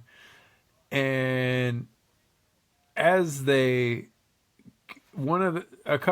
of them get out to go to the liquor store, and I hear them before they're getting out. They say, "Should we rob this place, fool? Let's rob this place." And I'm just like, fuck. And then I find out the dude that stayed has a gun. So they all got guns, but the dude that stayed in the car has a gun, right? So I can't fucking leave at this point. Like, I'm not going to do something stupid and leave. So I'm like weighing this out. Like, fuck. Well, for one, I'm just hoping, like, fuck, don't let them rob this damn liquor store. I don't want to be a fucking getaway driver for some San Bernardino shit. Like, this shit could escalate really quickly. This could go very badly. If you got like a gang affiliation, you go to the wrong liquor store in San Bernardino, you could get fucking murked for that. So I'm just like, fuck, what the fuck is gonna happen here? These dudes got they got gang affiliations, it's obvious. They got the guns and the drugs, they're tatted up. Like, clearly they got like some affiliations. Just like shit. So luckily, I'm thinking of what I can do in this scenario, and I'm just like, I just gotta do what they say. Fuck it, I'll explain it to the cops later if it gets down to it, or just whatever. Like, I'm gonna just show them the app. Like, look, man, I'm just an Uber driver. I was in a bad position. I don't know these dudes. Like, I'm not gonna try to fucking, tell on them. But at the same time, like, I'm not gonna get locked up for this dumbass shit that I wasn't even a part of. I'm not gonna give the cops any information, but because I mean, for one, I'm not trying to die. I don't know who they know. But I'm just like, okay, I'm like formulating this in my head, like, okay, that's what we gotta do. Just do what they say. Fuck it. Like, don't get shot. You're in a bad position because there's a guy right behind you with a fucking gun. Like, I'd be dead if like anything were to pop off like that, or like if they got the sense that I was gonna do something stupid or tell on them or something. So I definitely wasn't going to do that. Not that that's really in my nature anyway, because honestly, it's none of my business. I don't give a fuck what you do. It doesn't affect me. That's some San Bernardino ass shit. But anyway, so they come back. They luckily didn't rob the liquor store, and I just take them back. But I was a little worried about that. I'm not gonna lie, because I see them coming, and I'm just like, fuck. They got their hands on their guns and shit. It's like, I'm so glad y'all didn't try to rob this fucking liquor store. That would have been such a terrible decision. That's the type of thing that could ruin all of our lives if it goes wrong. And I mean, literally end all of our lives if it goes really wrong. So I was just not looking forward to that. But yeah, so it was interesting. San Bernardino's finest right there. Damas y caballeros, ladies and gentlemen, welcome to Vida en Cero Gravedad. Life in Zero Gravity. Tú sabes las vibras. You know the motherfucking vibes. Oops, I cussed in the first 15 seconds. I'm gonna get super demonetized once again. Oh well.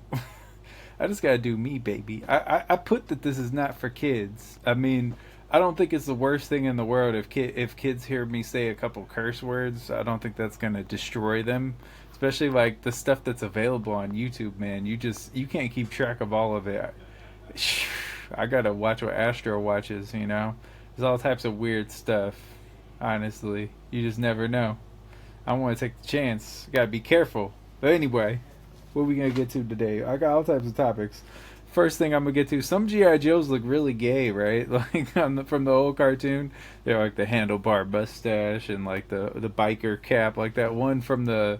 If you've never seen the G.I. Joe PSAs, I highly recommend it. It's a relic from the beginning of YouTube and all that. But those, I always think that I'm gonna outgrow them, but I don't know if it says more about my lack of growth or the fact that they're just funny. But I still laugh at them every time I see them. And they're so stupid. They're just so low IQ, but they're hilarious every single time. Maybe hilarious is too... Some of them are hilarious, but it might be too strong a term for all of them. G.I. Joe PSAs, baby. What could you say? But man, like, they look like Tom of Finland art. If you've never seen Tom of Finland art, I would recommend looking that up. It's like these guys just wearing it's like a bunch of cops and bikers and like tough guys, you know, and they just have these massive bulges, and a lot of them are like kissing and stuff like that, and it's just pretty hilarious, honestly. He was a gay artist, Tom of Finland. Is he still around? I don't want to say that he's dead or anything because I don't know. I legit forget. I should have made sure of that. Now I can't check. I'm sorry. Look up. Let me know. Is Tom of Finland still around? Either way, he's a good artist, you know. He chose to put it into a field. I mean, I would think it was hilarious, too, if there was a male, like a straight male artist that just drew girls with big titties, and it was like fine art. Girls with big titties and big asses. That would be pretty funny. You know, it is funny that this gay dude, like, I don't think I've ever seen any of his art where the dudes didn't have, like, big wangs, and that's funny. I'm sorry. Tom of Finland, you a fool for that. Tom of Finland, you a fool for this one. Remember when they used to, it would be like, Manny Fresh, you a fool for this beat. They used to have, like, they would say that. They shout out the producer. They don't do that as much anymore. Probably because a lot of these producers are just pulling loops off of like these loop packs and throwing their little shitty drums on them. The little like minor chord progressions. Anyway, let me not get into that. But yeah, it's just like it reminded me of that. A lot of the G.I. Joes are just very gay looking, you know, looking like Tom of Finland art. I can't take credit for this, but it's hilarious, and I'm going to throw it in here. It was viral on the internet. Maybe not even viral. It just went to my algorithm.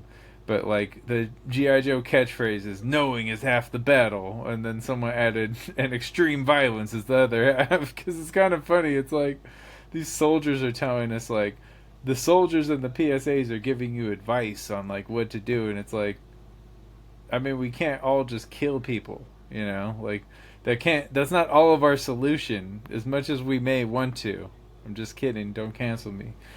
Yeah, but I just thought that was funny. Knowing is half the battle. The other half is extreme violence. And Tom Cruise. There's just more evidence that they're turning our soldiers gay. Tom Cruise, Top Gun, gay propaganda. Could it be? G.I. Joe, gay propaganda. I did think it was funny that, like, the G.I. Joes are supposed to be, like, these, like, bastions of, like, American masculinity. And, like, if you saw the same guys looking like that now, they look like caricatures. Like, they look like I've been to San Francisco, right? I've seen a line of dudes that looked like They looked like a line of GI Joes going into a club, you know.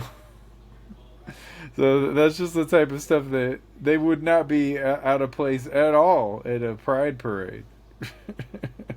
I don't know. I'm not laughing at gay people. I'm just laughing at the irony of like how anti-gay a lot of stuff was back then, but yet it was very gay at the same time without realizing it. You know, like it's pretty funny, man. It's pretty funny. You got to think that you have come across multiple people in your life that you didn't know were gay. If you're a homophobe, I find that very funny. You're probably just sitting there having no idea, just oblivious to their gayness while being angrily homophobic yourself. Like, it's pretty funny that you've come across those people.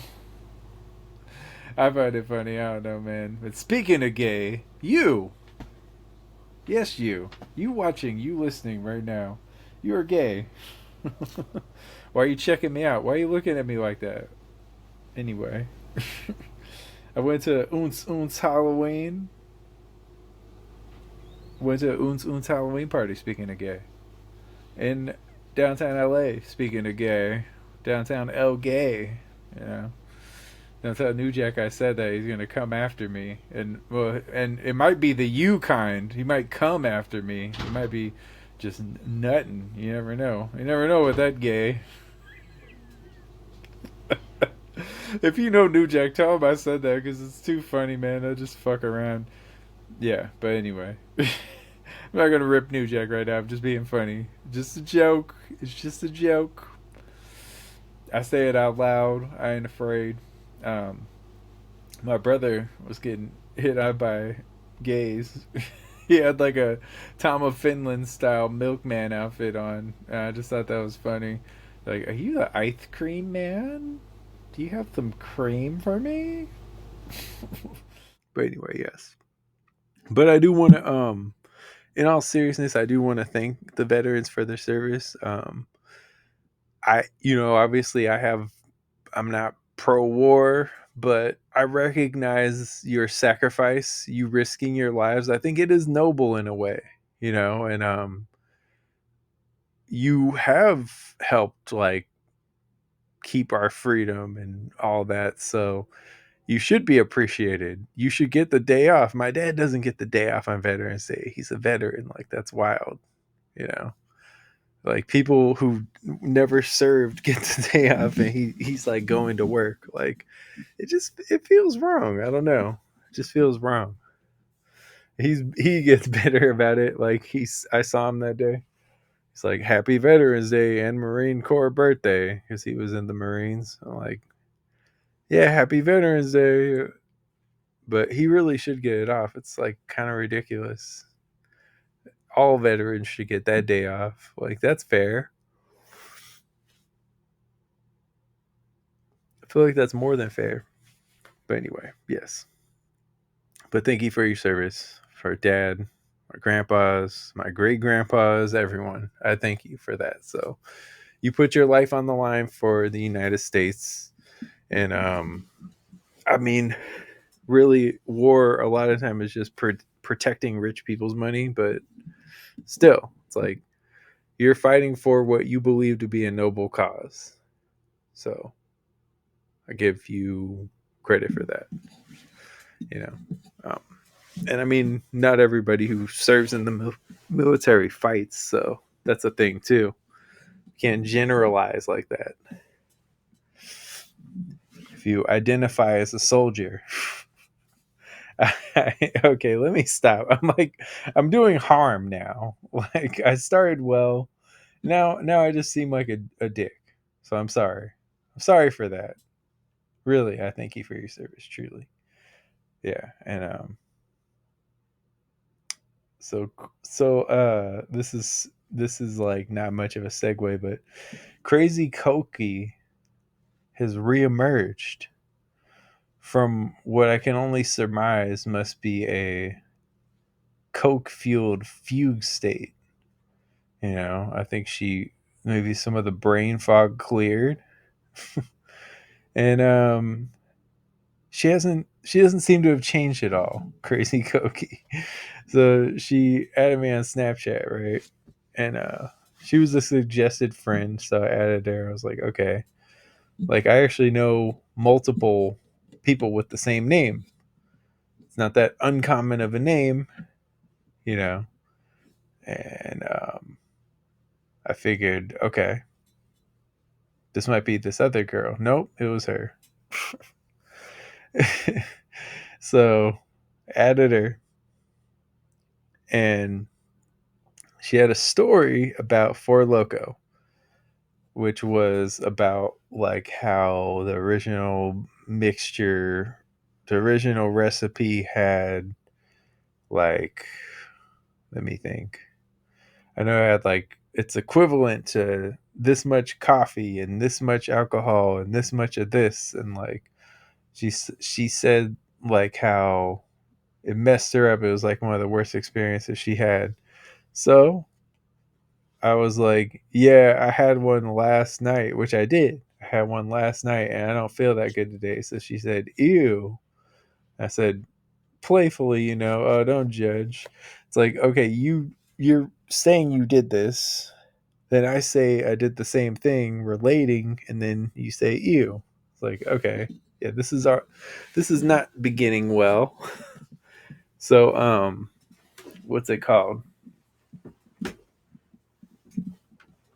Let me not put my dogs on the screen. I have nice feet, but I'm not gonna. Yeah, I've gotten compliments on my feet, but that's weird. You got to pay for that.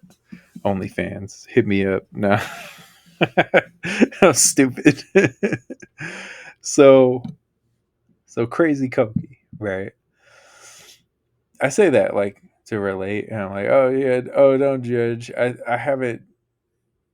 She said, ew, why? And I said, oh, I haven't had one in a while. And it was like a sour. It was a Warhead's sour watermelon flavor. So I was curious. So she said, I was trying to figure out why, but she said that's weird. But then again, you're weird. It's like, okay, so we're taking shots out the gate. It's like I said this to relate to you. You did the same shit, so I guess you're weird too. Like, to be called weird by her too is just, it's hilarious. It doesn't hurt my feelings at all. If you've seen shit not hurt my feelings on here over the years where people have said horrible shit, so I don't give a fuck if you say I'm weird. It's just weird that she reached out and then had that type of energy, where it's just like, what is this? Like, I am relating to you. You're the one who posted about Four Loco. Like, I just said, oh yeah, that's true, basically, and you're like, ew, actually, you're weird for drinking it, even though I drink it. Like, it's weird when people are that far up their own ass where they don't realize the hypocrisy. I'm just like, you are literally posting about doing the same thing, but somehow like I'm bad. Like, I'm very confused by this. It's like, I didn't do shit. She's just not very bright. That's what I'd say. She thinks she's really bright, but she's not very bright. She's not very bright. Why did I sound like that? Fucking up my voice. Probably need some more water. But yeah, I don't know. It was hilarious though to me. She is honestly one of the weirdest people I've met. She believes that there's like government agents lurking on every block, like surveilling you and stuff like that. And I'm just like, I don't think that's what's going on. You sound crazy. So for you to call me weird, I'm like, maybe I'm normal then. If like someone that fucking weird thinks I'm weird. This whole time I thought I was weird. Maybe I'm actually normal. That sucks. I want to be weird. Nothing wrong with being weird. Weird people accomplished everything in the world, I'm pretty sure, because you had to do. How do you accomplish things? By doing something different. That's how, if you were doing the same shit, that wouldn't be an accomplishment. You accomplish things by doing something different. So I'm thinking we're all good. But apparently I'm normal. It sucks. Like if she's that weird and she thinks I'm weird, it balances out to where I'm like normal now. So sorry. Let's just get into it. So online dating, right? A lot of times I'm forced to do online dating because I work alone a lot. I'm a lone wolf. Rawr, you know. So I work alone a lot, so I don't like meet a lot of people throughout the day. So it's not like a lot of people meet their like soulmate at work or their alleged soulmate at work. I always think about that. Like back in the day, you just had to like you didn't have online dating. You just had to meet whoever was in your like immediate proximity, and maybe they were your soulmate, maybe not. Online dating has totally changed the game because it's like now you got people talking to people all around the world. It's real interesting, honestly. I think I would have a totally different impression of women in general if I didn't talk to women around the world because I gotta admit, a lot of the Cali girls, man, they get stuck up. It's a bit much. But anyway, so online dating. I was doing Facebook dating. Sometimes I do that. I peruse the Facebook vagina. No, I'm just playing. I was gonna drop the P word. I remembered monetization. You can't demonetize me for that because I'm gonna get that monetization back. Actually, probably this week I'm gonna get it back. I know how to do it. I have my methods. Don't question it. Anyway, so I was doing I have such a Cali accent when I say anyway. I say it in such a like Cali street way, which is funny because it doesn't always come out, but I would say with anyway it does. I love y'all. I love y'all, man. Thank you for listening. I appreciate it. Working, grinding, but online dating. I was doing Facebook dating, and was talking to a woman. She's older than me. It's weird to call a woman older than me a girl. I call everyone girls, and like, I remember I got in trouble for that in college because I called like a female author a girl, and they said it was sexist. But I call male authors guys, and like, I don't know. Whatever. Anyway, I do it to change it up. If I say man and woman all the time, in my mind, I'm like, y'all tell us to change this shit up, so let me change it up. I remember I referred to this author by her first name, and that was a problem. I was being sexist somehow. It's like, bro, I think you're being sexist because I did this shit with all the male writers we've had, and you have never said shit. I do it about the first female writer that I do it with. You're like, oh, you're not treating her with respect. Like, bro, I'm doing it because if I write Hemingway every line, it gets repetitive. If I switch it up to Ernest one line, Hemingway the next, Ernest again, then Hemingway, like it's some variation. It makes it easier to fucking read. Oh man, I dropped the F-bomb. I'm gonna get better at that. I'm not gonna get demonetized. Well, I didn't get demonetized for language anyway, but I'm not gonna get demonetized for language. I'll make sure I don't. But anyway, online dating. So I was on Facebook dating this girl, talking to her. I called her a girl. Oh well. Girls, boys, whatever. We're girls who like boys, who like boys, who like girls, who do girls like their boys. So I'm doing the online dating thing and talking to this woman, and she says, oh, you didn't read my profile, because I asked what she did for work. She said she was working, and I said, and it was on her profile, and she was like, oh, you didn't read it because it said on there. I'm like, I don't know how accurate that shit is. I don't know how accurate it is. That's what I said. I'm like, I don't know when you last updated it. I was like, you work at KFC, right? That's what it said on her profile. She was like, I'm not lying. I'm like, I didn't think you were. Like, it was like, if anything, you would be lying. When it comes to working at KFC, you would lie the other way and be like, nah, I don't work at KFC. And then I see your ass in there flipping the wings around and shit. I don't think you'd be lying to say you worked at KFC when you really didn't. Like, no offense, like, I'm not the type to like judge people for their jobs like that, but like, it's not like it's a prestigious position. The only time I judge you for your job is when you start talking shit about my job and you got like a shitty job. It's like, I'm gonna fucking point that out. I point out hypocrisy and y'all hate it, but that's what I do. It's like, I didn't think you were lying about working at KFC, girl. Why would I think that? Why would I ever suspect you of lying about working at KFC? I just found that to be hilarious. I'm like, bro, I don't think you're lying. I trust you.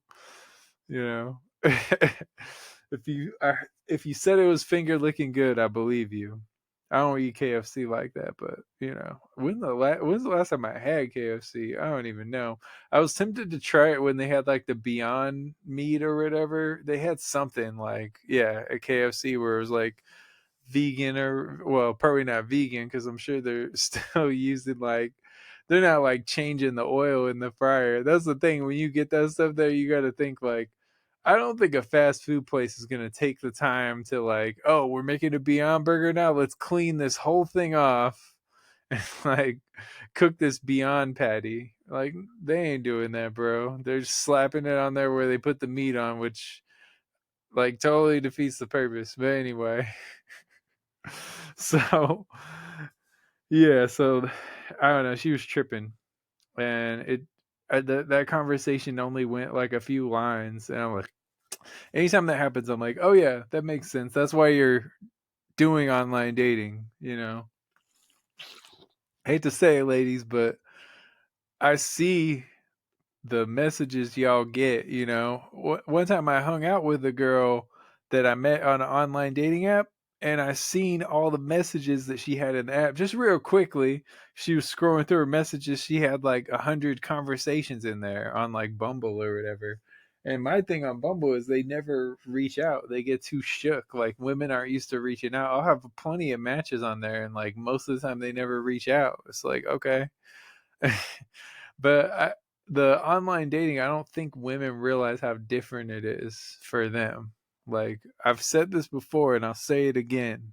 Ladies, you could literally like leave your pussy out on a windowsill and like have the scent, like in one of those old cartoons, like the pies they leave on the windowsill, like the smoke just coming up, like have the scent coming up into the air, and it would like attract like it would attract men just floating in the air like, I smell pussy. You could literally do that and say, fuck me, and you'd have a line of dudes around the block. Fuck me. Have a line of dudes around the block. Around the fucking block. I'm telling you. It's different. We couldn't do that. I couldn't hang my dick out the window and be like, fuck me. Like, I'd get arrested for indecent exposure. Most definitely. Maybe not. I don't know. Maybe they'd like my dick enough where they're like, ooh, okay. Well, we won't like get you thrown in jail. I like to think that. I like to think I would get thrown in jail. But it's weird, right? We couldn't do that. It's just different. It's just a different scenario. And has any girl ever admitted that their pussy was trash? I'm sure it's happened. I've never witnessed it, you know? Cuz I mean, just like men, some women are better in bed than other women. You know? Like, that's just, some of them put that extra effort. I don't know, some of them are tighter than others. I will say that when y'all say women are loose, you're exposing yourself for probably having a thin penis, you know, because I can't think of any girls that were actually like loose, you know. I can think of girls that were super tight, you know, like ridiculously tight where they like cut me and shit. I can think of that, but I can't think of like a girl. Everybody feels tight, you know. So y'all must just have thin dicks or something, or little dicks, and like, that's on y'all. Don't you know? Women got that snapback with their pussy, and that's the thing is, women are built differently. Some of them got deeper pussies than others. You know, it's just different. Some of them got real shallow pussies. Some of them got real shallow pussies. It's just different anatomy. Just like dudes got small dicks, big dicks. But I've never heard a woman say her pussy was trash. I've never heard it.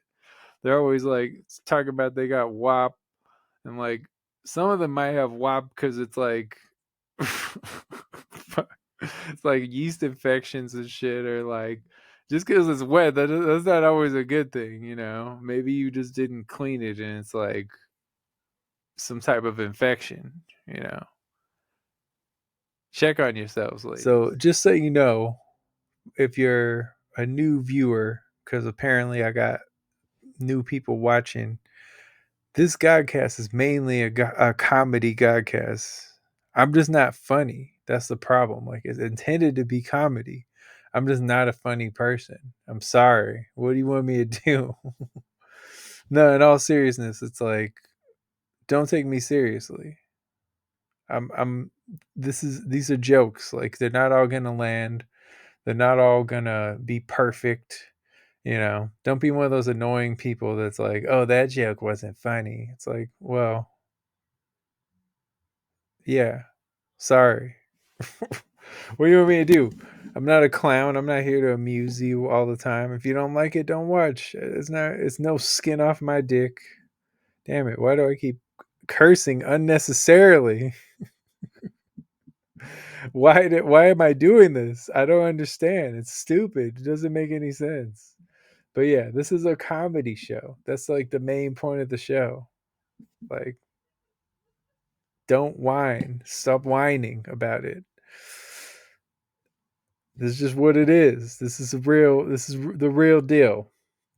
So anyway, yeah. Happy Thanksgiving everyone out there. Even the woke anti-Thanksgiving people, happy Thanksgiving to you too. Oh man, I'm gonna get more into that later, but it's funny how some people do that like every year, you know. Like, don't you get tired of that? Like, just being negative on holidays? Because not just Thanksgiving, it's like they do it on 4th of July too. You know, those are like the main two. Christmas, that's a big one. They do it on Christmas. You know, Christmas is a pagan holiday. It's like, bro, it has different meanings for different people. All of these holidays are really just about getting together with loved ones. Have you not figured that out? Do people just hate you? Because I see why. You're kind of annoying. Like, you do this every year. It's not clever. You're not like making some point that hasn't been made. You know, it's just this point you're just droning on and on. Every year, is it really necessary? I see the same people do it. I don't see it as much anymore. Maybe y'all don't see it. I got a weird algorithm, bro. I got like a lot of like very super leftist people in my algorithm. I mean, like I've said, I'm leftist myself, but I'm more of an anarchist. I like to think of myself as the president of the anarchist party. One time I said that and someone was like, you know, an anarchist party wouldn't have a president. I'm like, that's the joke, dumbass. That's the joke. Thanks for ruining it. Yes, of course they wouldn't have a It's just funny, like some people just have this switch in their brain where they're just like, no, I have to prove everyone wrong all the time, and you just end up looking stupid a lot of times because it's like sometimes it's a joke. Sometimes people are well aware that what they're saying is not 100% factual. That's the whole joke. You know, it's not everything is supposed to be so serious. Some of y'all are so serious. Why so serious? Yeah. Anyway, so what's your favorite Thanksgiving food? If y'all could respond, let me know. Shoot me some of your favorite Thanksgiving foods. A lot of people say turkey, right? Turkey's hit and miss for me. Turkey's hit and miss for me. Sometimes, some years it's fire. This year was pretty good. You know, some years it's great. I want to get that Cajun turkey from Popeyes. That's what I want to get. I always like it's always too late or too expensive. Or it is kind of expensive actually for a turkey. I want to say it's like 60 something bucks, and I don't even think it's that big of a turkey. It's kind of expensive for a turkey. They aren't usually that much, you know. But I don't know, but I try not to think like that. I try not to think like a brokey. You got to break out of that mindset. You know, if you believe you're broke, then you are. If you believe you're old, you are. So me, I'll say you're old in like your 30s. I'm like, you most likely, in all likelihood, you have more life ahead of you than behind you. So you're not old, and you only are old when you feel old. Really, like when you decide, like I'm old. It's a self-fulfilling prophecy. That's when you're old. And you could snap out of it, I think. But once you get into that, it's like you are not old at 30. That's not old by any stretch of the imagination. This isn't the 1700s where it's like you're going to die in a couple years if you're 30, you know? It's like we're in a different age. We're in the age where, I mean, realistically, like people have said that people are going to start living to like 100 on a regular basis. So 30 is not old at all. You know, if you take care of yourself, that ain't old. 40 ain't really old either. Like 50, not really old. I don't, I think when you start to be, I'd say 60, you're starting to get into like the old territory, I would say. You know what it is, I would say, is when you start uh like counting, when you are able to get like senior discounts, that's when I think, okay, maybe you're a little old. But even then, I feel like there's people who are like a young 60 and there's people who are old ass 60. It's all up here. It's all up top. It's about how you think. I don't know about you, but I don't want to be feeling burnt out for the next like 50, 60 years.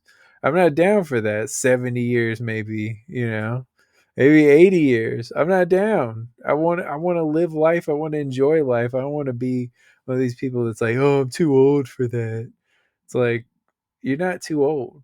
Plenty of people have accomplished a lot after 30 or after 40 or after 50, it's like your life isn't over at that. You don't have to give up your dreams. You never have to give up your dreams. You never do. Don't let anyone tell you that. You never have to give up your dreams. They want you to give up your dreams. They want you to just become another blip of a consumer that just buys into all this stuff. That's another thing. All these holidays are really about consumerism. It ain't about like some evil stuff and all that. It's like it's about fueling this broke ass economy. That's what it's really about. All the holidays are about that. Y'all want to like battle about like, oh, this is pagan. Oh, this is evil. Oh, it's satanic. Oh, this is genocide. This is about this. It's like, no, it's about fucking making money by selling people on the idea of it being about family and loved ones. That's what it really is. And I see some people say like, I'm sick of Thanksgiving. I'm sick of just a bunch of people pretending to like each other and the awkwardness and just gossip. And it's like, well, maybe your family sucks. I'm sorry. Like, I don't really have that problem. Like, yeah, I guess there's a little tension, like just with some people, just you never know what type of mood people are in that day. That's all it really is for me and my family. But most of the time it's fine. It's like there's not really any big issues. There was a hilarious time where like well, my dad cooked a turkey and they realized it didn't smell right. So the turkey apparently had like it went bad. So he gets pissed. he throws the fucking turkey out into the backyard. Like just tosses it, the whole turkey. That still makes me laugh when I think about it. At the time, it was one of those where you have to like hide, like like I had to hide like that. I can't just straight up laugh at that. My dad is not the one to play with that stuff, but it was hilarious. I just never seen that before. Like throwing a whole turkey out the window. Like he opened the back door and just threw the whole turkey out somewhere into the yard. Man, that was hilarious. Because when I saw that, I'm just like, no. Like, I'm not giving you I got a little cash. Fuck no. Like, get out the way. Ugh! I was going to try not to curse. I forgot. Sorry, that was probably annoying on the mic. But, what can you do? I'm recording this at a different time. I had a lot of technical difficulties last night. It was actually really annoying. Like, I was trying to record this for like an hour and a half and it just kept freezing up very annoyingly, so you're getting it at a different time, a different place than normal, and you're just gonna have to deal with that. There's nothing I could do. Another interesting sight that I saw this week was I seen a prego chick with a big belly with tats on it, and all I'm thinking is like, that's gonna be interesting, like to see how those tats look after, because the tats look fresh. So, I mean, part of me was like, oh yeah, she had to have gotten those done while she was pregnant, you know? I mean, there's no way. Nobody would do that. Well, I mean, maybe early on. Maybe early on, you know, like if she didn't know she was pregnant yet, but I'm like, those tats look too fresh and they're going to look totally different. They like covered her belly. And for some reason, she had her belly out, which was interesting too in the first place. Because she had to be at least 7 months pregnant. Like she had a big old prego belly and she's just walking down the street with like body tats. It was interesting. I ain't seen that before. I'm sure it's existed before. I'm sure that's not the first time. But yeah, it was like she had like chola tats, like chola style faces and stuff on her, and I was like, huh. And the tattoos looked good. They were quality tattoos, and it was a pretty girl. It's just an interesting, you know. I guess you don't think about that. Maybe it was an unplanned pregnancy, but it was just interesting to think of like how different are those tats gonna look after that baby comes out, you know. And it looked like it could have been twins. She had like a big old belly, and she was a small girl too. Like the rest of her is small, but she just had like big old, like, you know, Raphael Raven King DDD belly. Just yeah, it was pretty wild. So Spotify Wrapped, obviously that came out this week. I have the podcasters Wrapped and the music Wrapped. The music Wrapped was a bit disappointing. It's kind of funny because I actually got a bunch of momentum at the end of the year. There's like a bunch of y'all listening right now, and like I got, you know, thousands of plays like right at the end of the year. And none of that shows up. So it looks like I had a worse year than I did. You know, like most of my plays came in like the last month because I was really getting out there and pushing it, you know. And the rest of the year I didn't do that as much. So it's just kind of funny in retrospect how that happened. Like I could have had a way better year if I would have been more focused early on. Not that I wasn't, but I mean, I think I kind of just like I got a little disillusioned with the music industry, and I was just like, oh, I'm not going to promote it. And then I went heavy at it, and it did well, like when I actually tried. So I didn't really put out much music so far this year, because I'm still pushing to get some out. But put out a couple singles.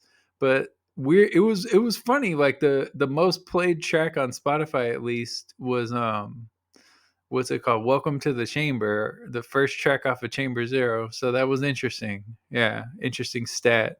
The podcast, the Godcast, actually did pretty well. It was in the like top 25%, like most played. So on Spotify, so that's pretty good actually. Because Spotify is not even like that, only accounts for, I think it's like less than a third of my overall podcast plays. So that means it's doing better in other places too. So that's good, honestly.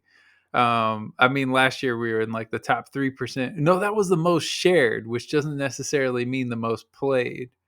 So yeah, I guess it's doing well. It just doesn't feel like it sometimes. So shout out to y'all. Thank y'all for listening. I appreciate it. You know, yeah, it was a wake up call for me to do better though with the music. It was just like, man, you didn't push. You didn't push this year, because last year I did pretty good numbers. I did way better numbers, at least on that. It was probably a pretty similar year. Probably did a little better last year, but it was more similar than it looked. Like it didn't look so great. You know, I only had like I'll be honest with you, I don't remember the exact number, but I want to say it was like the first like what 9 months of the year, it was only like 5,000-6,000 listeners, and then I think I got double that in like the last month, which is still not amazing, but like it's kind of funny. Like there'd be days where I'd have like thousands of listeners, so no, it might even be more than that, and it was only recently, so none of that shows up, so it just looked bad. I'm just like, oh man. But I knew the reality. I knew that like most of my plays came recently, so I wasn't like broken up about it, but I was like, yeah, probably should push more, you know, because I want to grow, obviously, and just the music deserves to be heard by more people. What if I told you though that a lot of your favorite artists have bot listeners? what if I told you that? Because it's very obvious. It's kind of funny because people talk about me like that. It's like, for one, I don't even have the power or money to really inflate my numbers with bots. I don't see the point because bots can't show up to shows. Bots can't buy merch. I said it before. I'll say it again.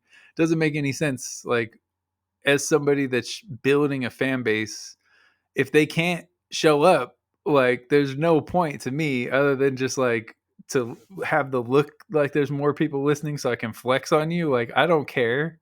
I don't care about that. I'm not just out here trying to flex on you. Like, who are you for me to be flexing on? Who are you? But yeah. And sorry, this episode is going to be late. Obviously, I'm recording it the day that I release them normally. So I tried. It got to be like 10 at night, and I was like, I'm not going to sacrifice sleep for the sake of, like, I don't think y'all care too much if it's out like right at midnight, And I'm like, what's the point? I'm gonna have a better show if I record today. So it made total sense to me. But anyway, yeah, like the bot listeners. Good example, Billie Eilish. It's just a silly way to mess her name up. She had about 64 million monthly listeners on Spotify. I know a girl that's a big Billie Eilish fan. Actually, I think I mentioned it very recently that she forced me to listen to this Billie Eilish album that I did not want to listen to. And so I actually, thinking about this, I probably was part of Billie Eilish history because this girl is in the top 3% of Billie Eilish listeners. And she only played her for 487 minutes. And she's in the top 3%. Now you do the math. 64 million people listening to Billie Eilish just on Spotify, but listening to 487 minutes worth of Billie Eilish puts you in the top 3%. I found that odd because I was looking at Billie Eilish has 2 albums, right? And like, I don't remember the exact length. I think one of them is longer than 48 minutes and one of them is like around that or whatever. But anyway, like, so that's the equivalent of playing one of those albums, just one of the albums, 10 times in a whole year. So let's say you played each 5 times, you would hit that number of 487 minutes. And I'm like, that's not even a lot. Like, you could listen, that would mean you only listen to her like consistently like 10 days of the year. And that's weird that like with that many listeners that you'd hit the top. So that kind of showed me, and obviously I don't have like a crazy amount of evidence, but that's like, oh, so she's one of the many like big acts that have like these bot listeners. Because a bot listener, they'll listen to one song and it'll be, you'll have like, or like you'll have, I don't know, thousands, millions of these bot listeners, but they're only listening to like a handful of tracks. So it greatly inflates the numbers. In her case, I'm sure she has millions of bot listeners. I know I've had bot listeners.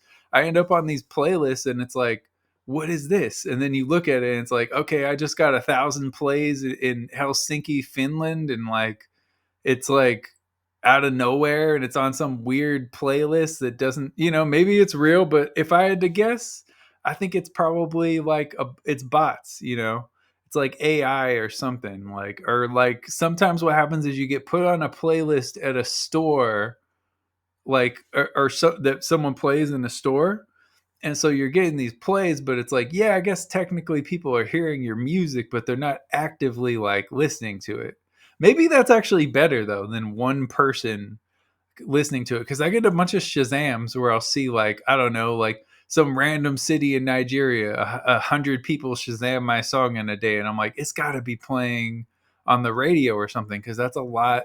That's a high amount of people for a song to play one time and 100 people in one city to be like looking it up. That seems like it played at like, I doubt even a club. That would be a lot. Cause here's the thing. You're not going to see, like, let's say there's a couple hundred people in the club. There's not going to be like a third of them that are like, let me Shazam this song. Like, that's not going to happen.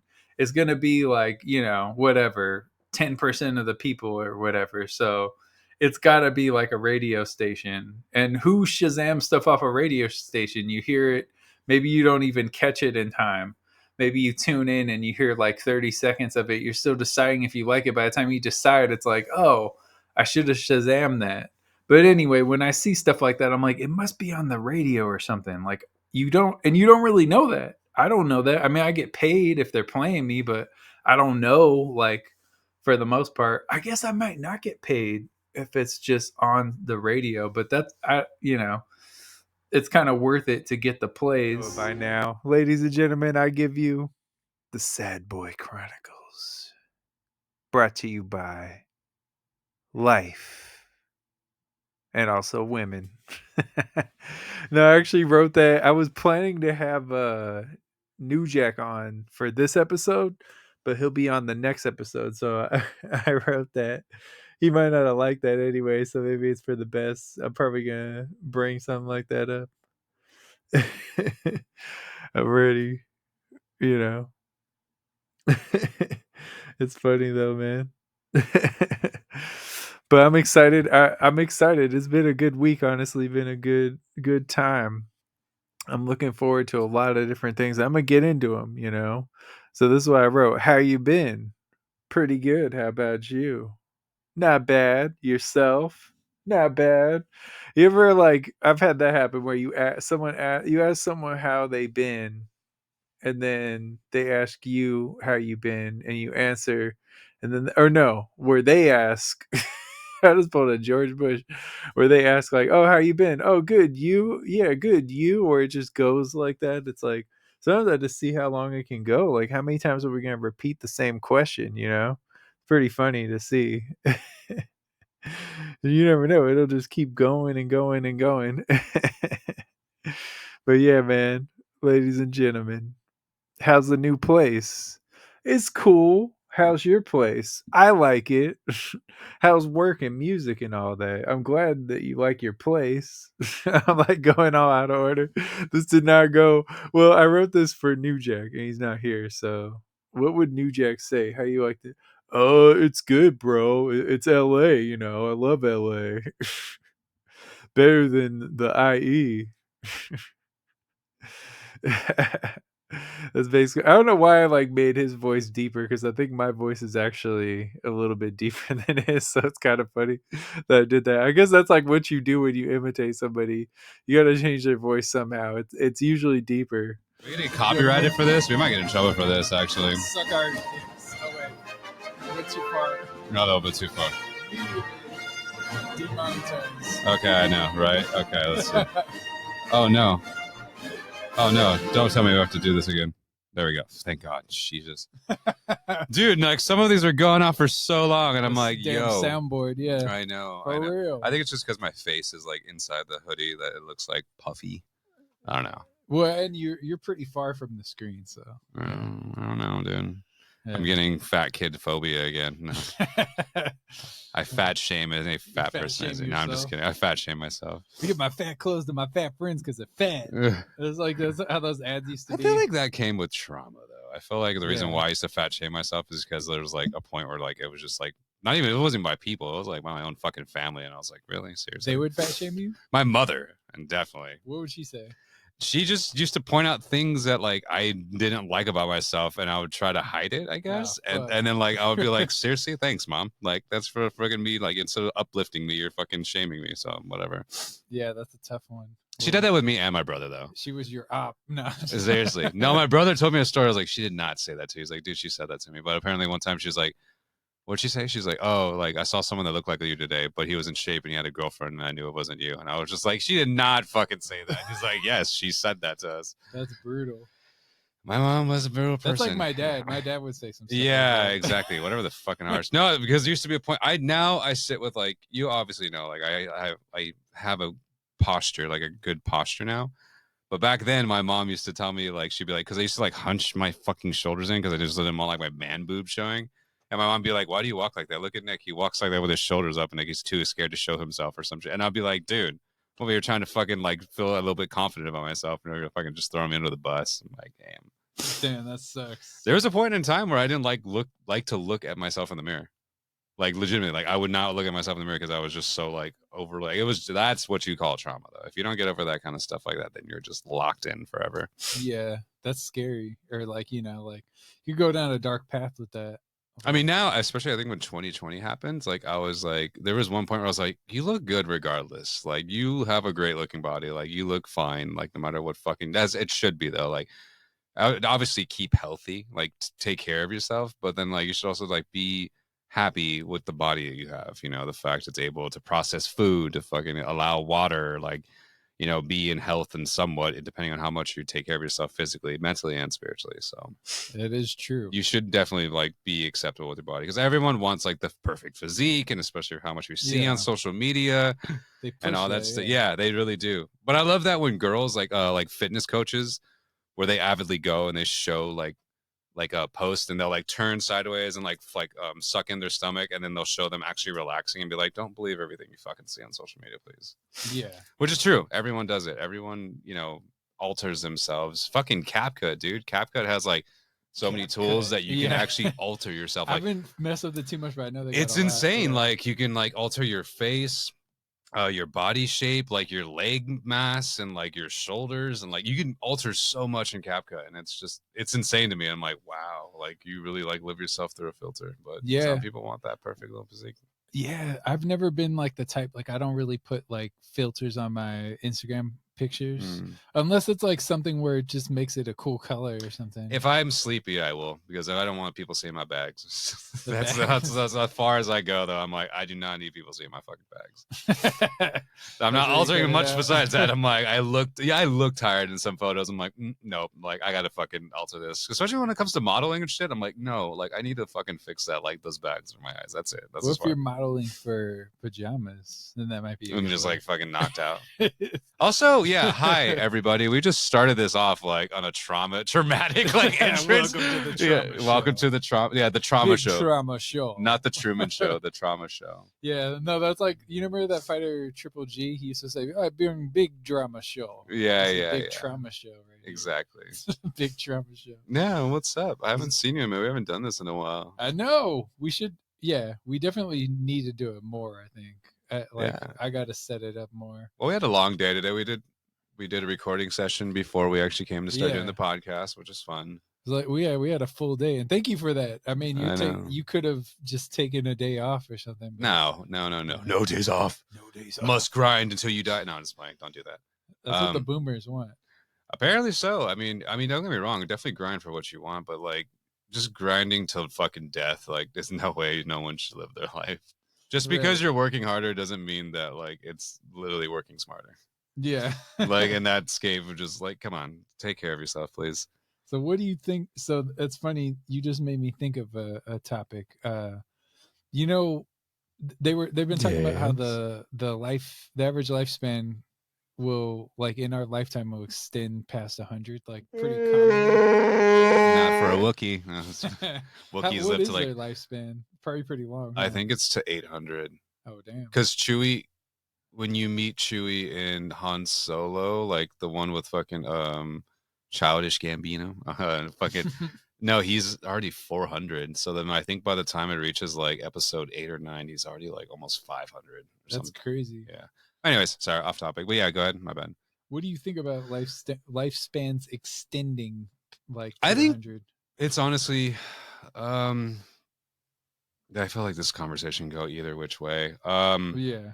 Because apparently back then, I don't doubt whatsoever that back then, like life expectancy for how much people took care of themselves, apparently people lived to like 100, like back in, I don't know, like before 1800s and shit like that, which I wouldn't like doubt because of like food. But then I would also say that people were probably dying off because of disease, like fucking like scarce food, scarce nutrition and shit like that. I feel like, okay, people probably died of natural causes way more back then, especially like whatever disease fucking hit them.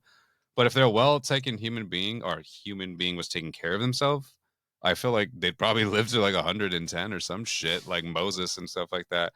As far as now, like, I don't know, like genetics, like being altered, stem cell. What? I don't think stem cells bad. I just feel like it's a very heavy topic. It's controversial for people. Yeah, it's very controversial for people. But it's like, if we're doing this to like, you know, boost our health and morale, then go for it. I think there was someone actually doing it that he was putting like a certain amount of genes or chromosomes into his body to have his body like take up the physical nature of like a fucking like 20-year-old version of himself, like physically and also like to like look wise, because he was just trying to stop, I guess, like aging at some point.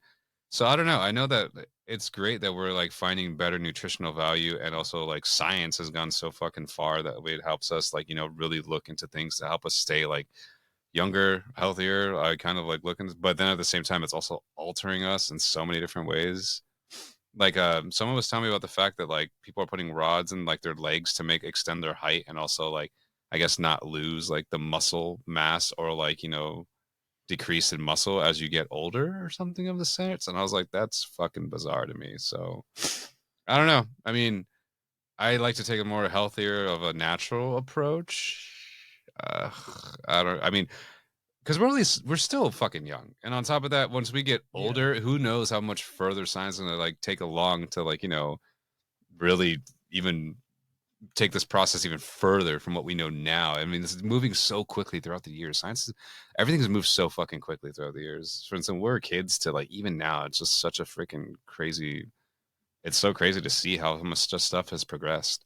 Yeah, it's like it expands exponentially. You know? Yeah. For instance, fucking Cassini, like dropping into fucking Saturn, like that thing's been up there for years. The rover on fucking Mars, like, and it's just gonna keep progressing more and more. Like it comes to a point where people are like, wait, one day we might live on Mars, and it's like I won't see that in my lifetime. And now at this point, it's like I might see that shit if I be like fucking turned 80 or 90. Like if I live that long, I might actually see that happen.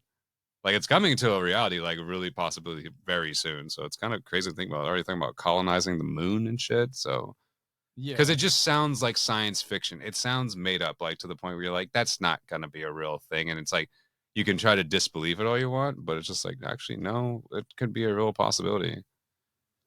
yeah, Which, no, it can be for sure. Yeah. I mean, yeah, Mars. It seems the more I think about it, the more unrealistic it seems. Yeah. You know, like Elon wants to colonize Mars. And And it's then just those guys are just cartoon characters in their own way. But if for like an actual substantial study for like how they actually want to do it, have you seen those? How they were like create domes and basically like can Yeah. link together like oxygen bubbles and stuff. But they've tried stuff like that and it like didn't work.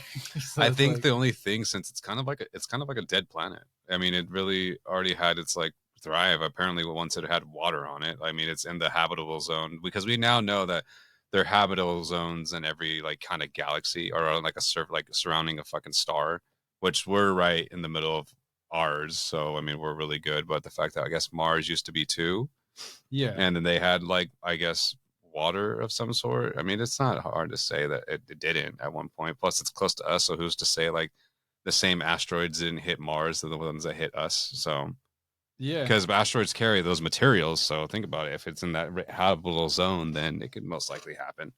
Yeah, that's true. It definitely can. It's very possible. Yeah, I mean, I think we should honestly discover more of our fucking ocean before we even go further into space. We only want. It is weird that we don't like the ocean's just sitting there and like they don't really. It's probably the explore that danger of much. like how much they say, like they're like, oh, the pressure. I'm like, well, there's pressure in space is almost even like Yeah. greater than mass. Like, how the fuck are we not making this shit happen in the ocean? And we can't live on. I don't think we can live on any of these planets Unless like the so- reptilian overlords just don't want us going in the water because they're like, that's our domain. You know, Our you just domain. you don't need Yeah, to see well, all that. Well, there probably is some wild stuff in there.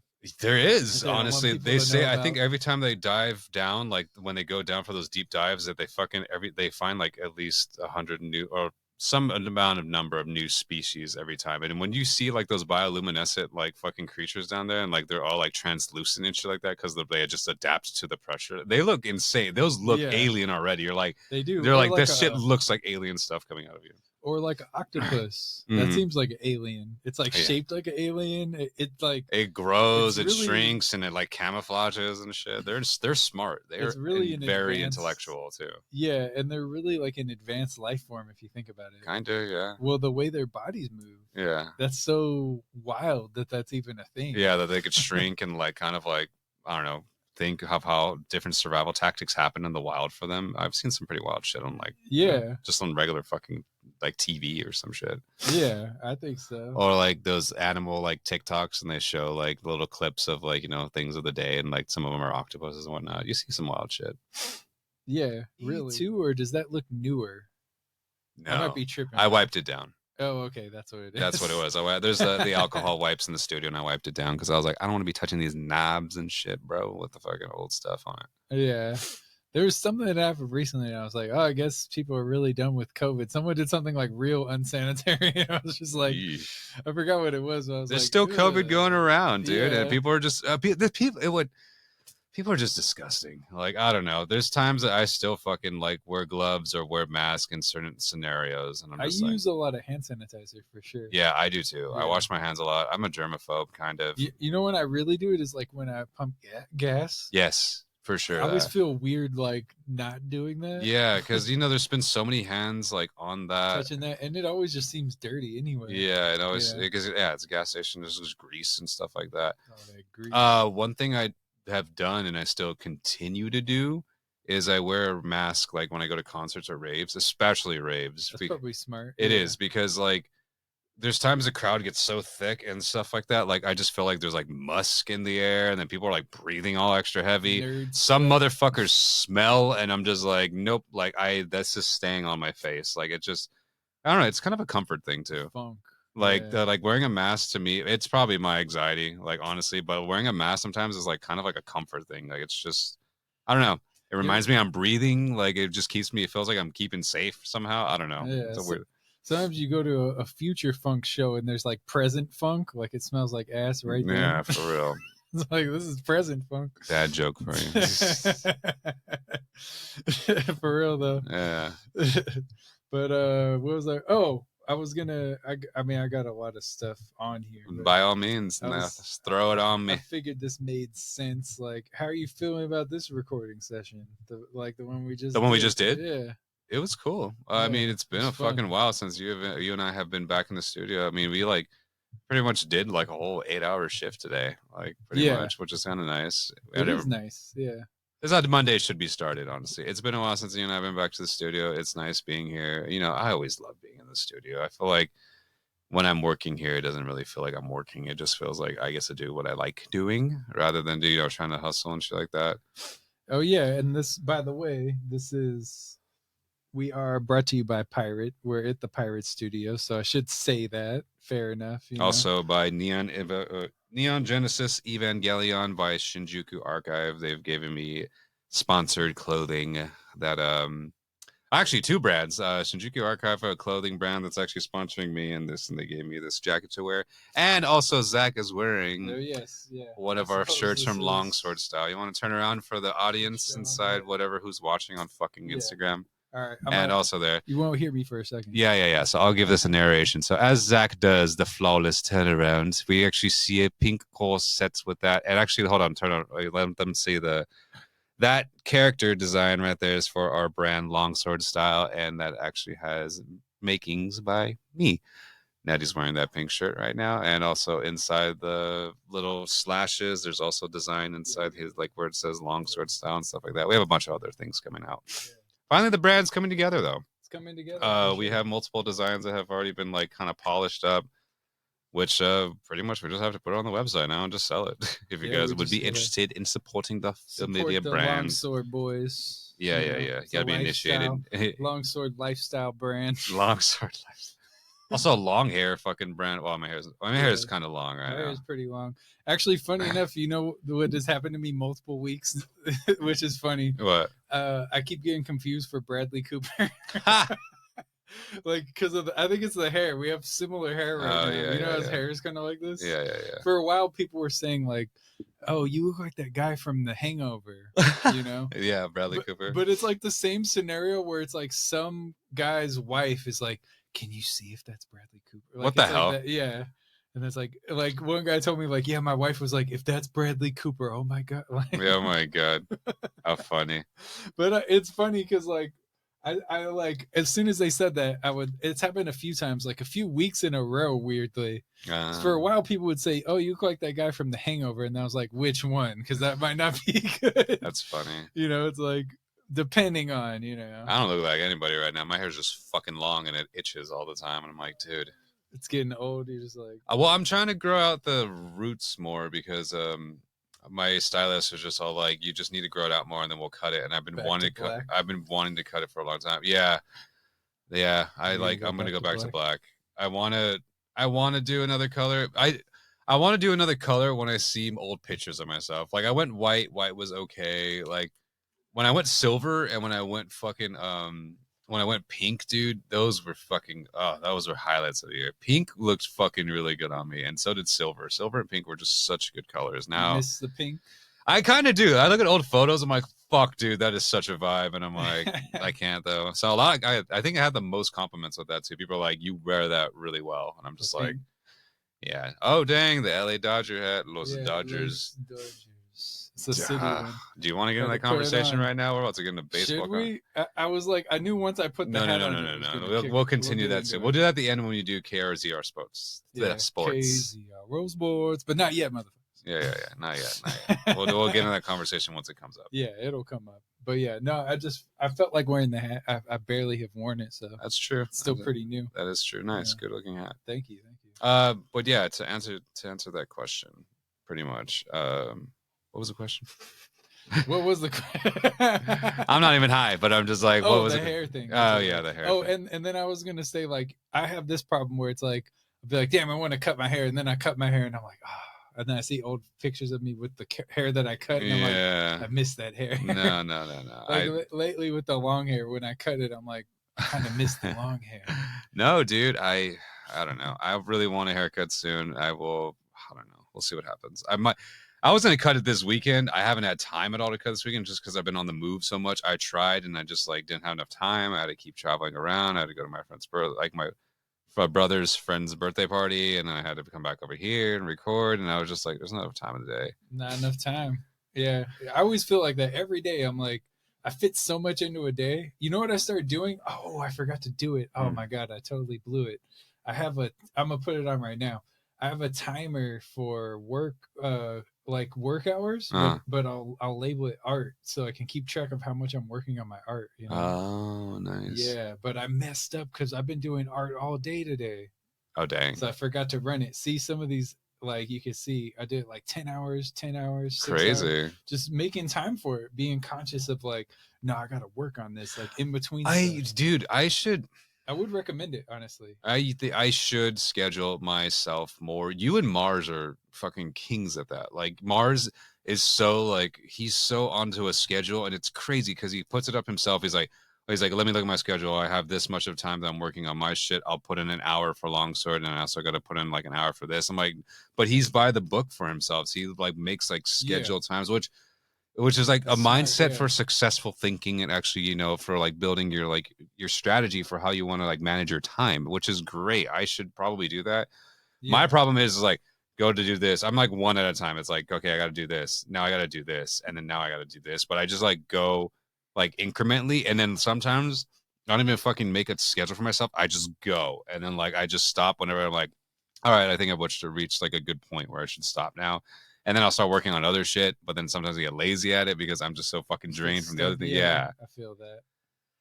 I don't know. I should definitely do that. I need to be more time manageable on myself. Don't get me wrong. I'm scheduled like today, you know, I'll schedule myself accordingly. I'll definitely like make time for stuff. We're doing good today. I'll make time for stuff that I need to do, and I'll do it like day by day. Like, but I just need to be more, I guess, time manageable on myself, I would say. And once I start making more money off of this, I'll like pay you for appearances and stuff like that. That's fine. I mean, I'm just doing what I do. Stuff like that. Well, it's only fair. It's like, you know, yeah, you gotta make it worth the time. I think it comes to a stand because I like to do that for my friends. Honestly, like I might have people I work with. I know they could work for me for free, but I'd rather pay them because they have good work they put out. Yeah. I'd be like, oh, it's your service now. Yeah, exactly. I want to support them now. And on top of that too, like, I don't want like to take advantage of people. Like, it's like, if you're good at it, I definitely will pay you for it because fucking like, it's the service that they do that I'm just like, it's rewarding for them as well. For like, I mean, yeah, it goes on their resume.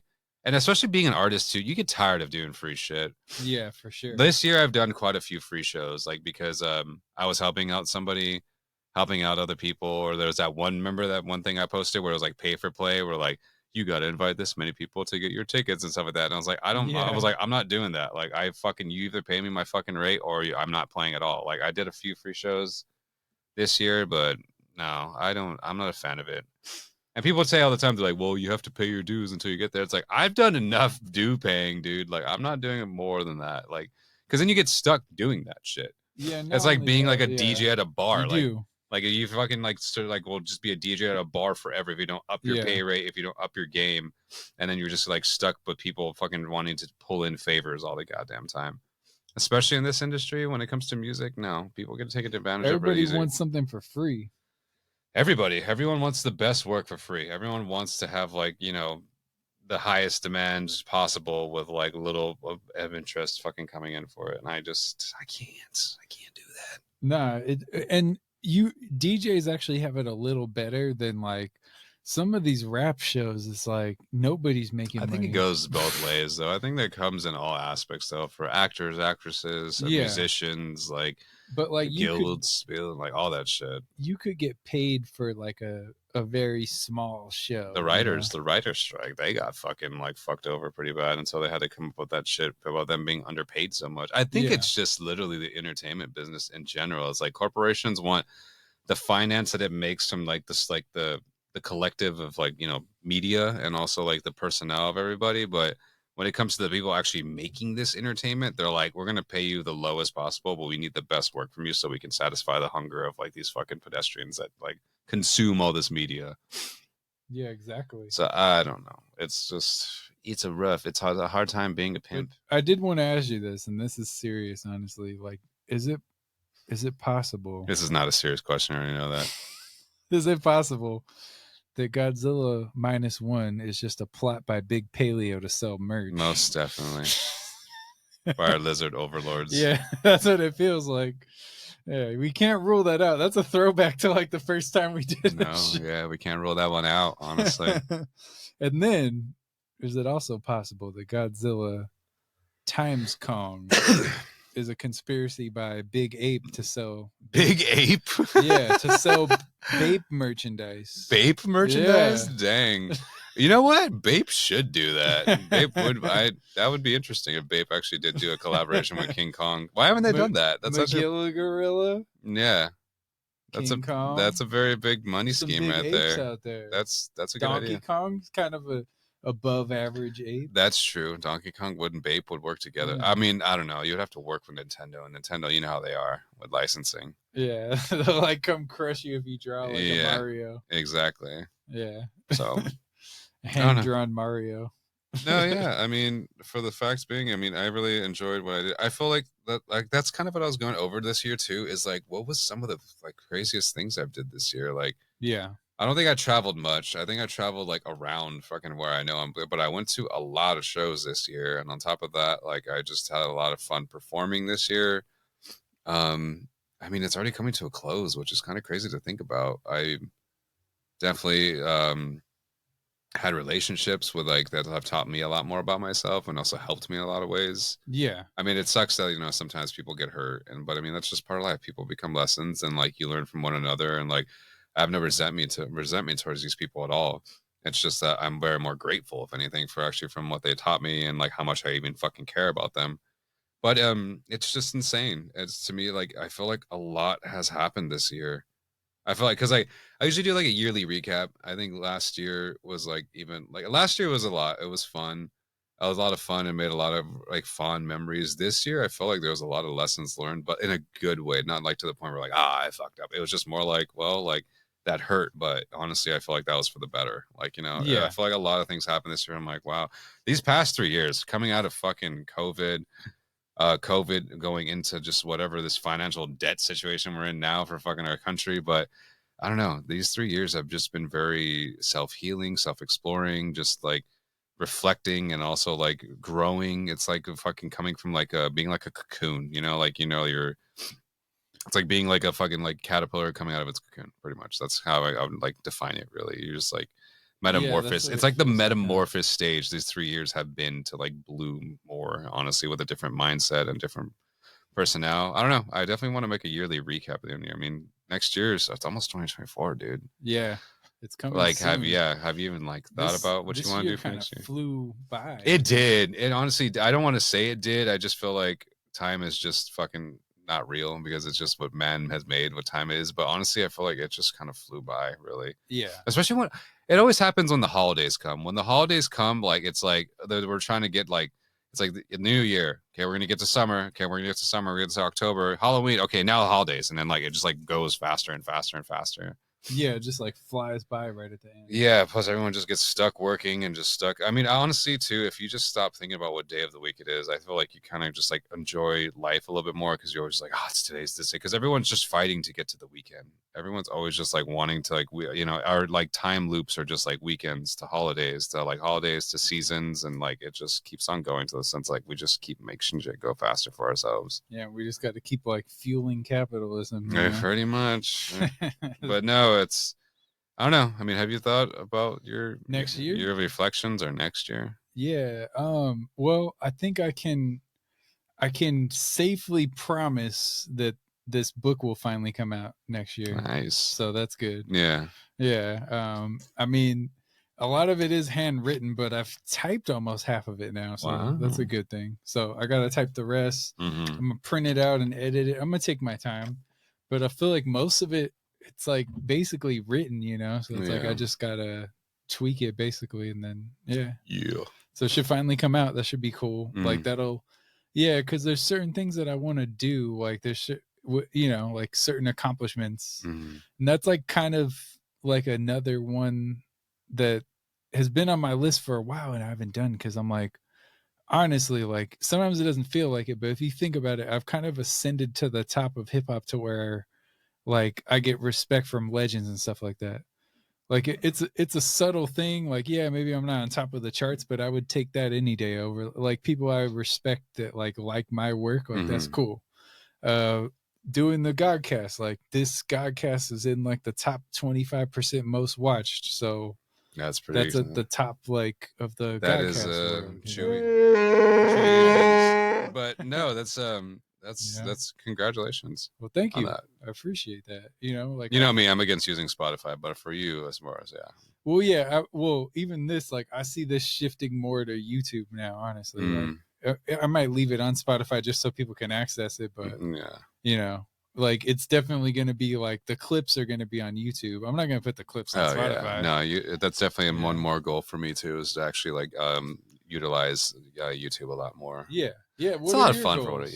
My goals, I mean, definitely the EP release, definitely like push more towards my visuals and make that probably an easier process. LSS has to come out. My bad. I mean to jump. No. You're absolutely correct. It needs to come out. I've even had people ask me about like, well, what's up with it? Or like, are you making that? It even comes to the point now where people see like the samples. They're like, are you going to be selling that anytime soon or just keep making samples? Because like, I want to fucking get a shirt of it. And I was like, well, if the fucking supply and demand is there. I've even had other people ask me because it just started off, honestly, I'm not even going to lie. It started off as a fucking joke. You guys wanted to make a brand. It was you and Mars. You and Mars wanted to come with. I thought it was a good name. You and Mars wanted to come up with a brand of clothing because that was just your guys' goal. And then I just said LSS just to be fucking funny. I was just like LSS, Longsword Style. And then like fucking you guys just kept captivating on it. And I was like, no, I was just kidding. We don't need to name it that. And then like even other people started captivating on that. And they're like, oh, seriously, Longsword Style? And I'm like, I guess people are just going to catch on, doesn't it? It works because it's like a lot of, that's what I saw in it is like, it works on multiple levels because you can take like the double entendre, but there's also like it sounds like a martial arts style, and then there's also like, well, it's living in a way where like if you're living longsword style, then it's like you're living where you can fuck anything up, like where you got that power, you got that buster sword. Yeah. We don't do that short sword shit. Yeah, so it's like it really works in a lot of ways, and also. The style, it's like a clothing thing, so that fits in. So just everything. Especially the way we're going for the creative art directive, and the fact that we need to push out that Jet Set Radio fucking design ASAP since Jet Set Radio is being remade. Yeah, that's a good idea. But no, but Mars and I have talked about that design for a while, and now I'm just like, oh fuck, Jet Set Radio is being remade. It's like we need to drop that design ASAP. But no, definitely for sure. Longsword Style next year is for sure a 100% launch release. I've been getting on Mars about it too. Like, hey, we just need to fucking we just need to sell it. Like it's there. There's demand. There's people that want it. Like we have enough design already that we can still keep making more along the way. So we just need to start. Like I'm just tired of fucking waiting on around it. Like, just waiting to be like, oh man, until we get enough like catalog, then we can do it. Like, no, we can just do it now. Like literally we can just do it now. So that's a goal. Like I said, EP release goal. definitely play more shows. I definitely want to play at an Insomniac event next year. I'm gonna try to make that happen. One of the goals, I made a promise to my friend's wife that I have to play Coachella. So I mean, I don't know if I'm gonna play by the time next year happens, but definitely sometime soon I will have to. As long as you make it happen, yeah. Yeah, as long as I make it happen. I shook her hand on it, and I can't let my friend's wife down, or else I might as well fucking bury me in the grave. So makes sense. But no, that definitely go to Japan, go to fucking to Berlin, or not Berlin, Munich for Oktoberfest. Get faded. Yeah, get faded. No, there's already a fucking couple things lined up, so I honestly am kind of happy about it. And like I said, definitely play more shows. There is a talks. My boy Dion Dumpling, if you're watching this, by the way, we're trying to make our own little angel rave core, like fucking cyberpunk like rave happen, and I know that's in the works and talks. So I just know that him and I have to do that together. Yeah, that's a good idea. So I just know that whatever we want to play, whatever we have to do, we have to make on our own. But no, there's definitely quite a few things. I think this year has taught me a lot more about myself. These past years have been a trip, dude. 2020 to 2023 has just been such a trip. It's just reflection and like a new way of thinking and like, you know, healing, and also like the process of putting that more into practice, because it's going to be a never-ending practice for sure. But I don't know, people I've met, things that I've lost, people I've lost, things that I've done. Like a lot has happened within these last 3 years. A lot, especially within that COVID time. It's just insane to think about. I've learned a lot. I was on my own, living by my own for a long time, you know, like just, I don't know. I mean, I don't know. It's just crazy to even be. I'm grateful for it, though. I'm thankful for all of it, no matter what happened. Like, seriously, like, I've had my highs and lows, the rough patches and shit, but I wouldn't have it happen any other way, really, you know? Yeah.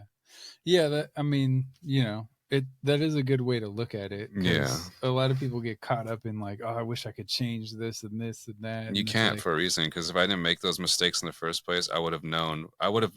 What I know now, I would have not made those mistakes in the first place. But the fact I know what I know now is because I made those mistakes in the first place.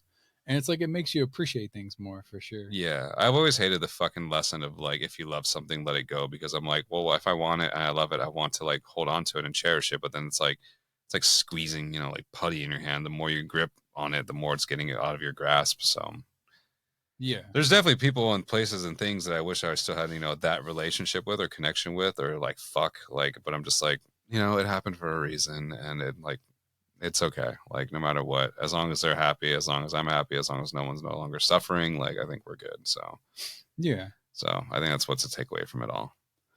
Yeah, I mean, you know, like, that's one thing that we were talking about getting into, and we haven't gotten into it yet. But I was gonna say, like, we were talking about like how when you're younger you worry about like losing somebody, like relationship wise or whatever.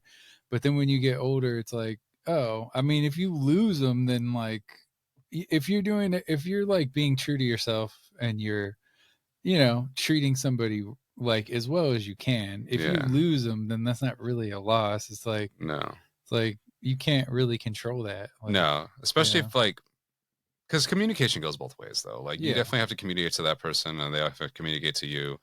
And I think if you lose them, and if you just didn't keep communication, then it's like, well, that's on you, because you didn't keep communication, and like you lost that person. So yeah, it serves a purpose. Like either they lost you or you lost them, and it's the way to work out. It's the way it works out. But yeah, I'm so grateful for these people. I mean, there's times that people communication with me, and I'm just like, they care, and I'm like, fuck, I'm not keeping in communication. I'm being an asshole. Like I need to be more in communication with them.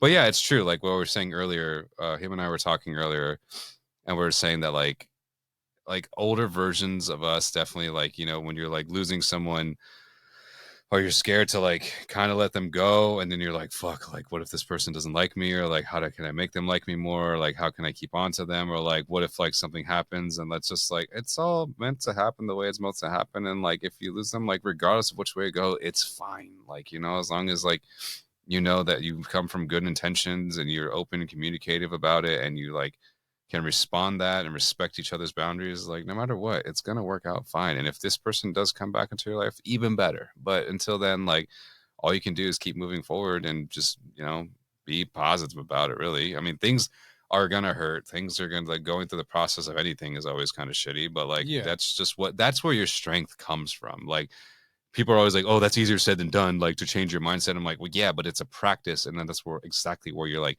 initiative, like your intuition, and also like your strength comes from you practicing these things. That's how you become a better person. Pretty much. I bet not a better person.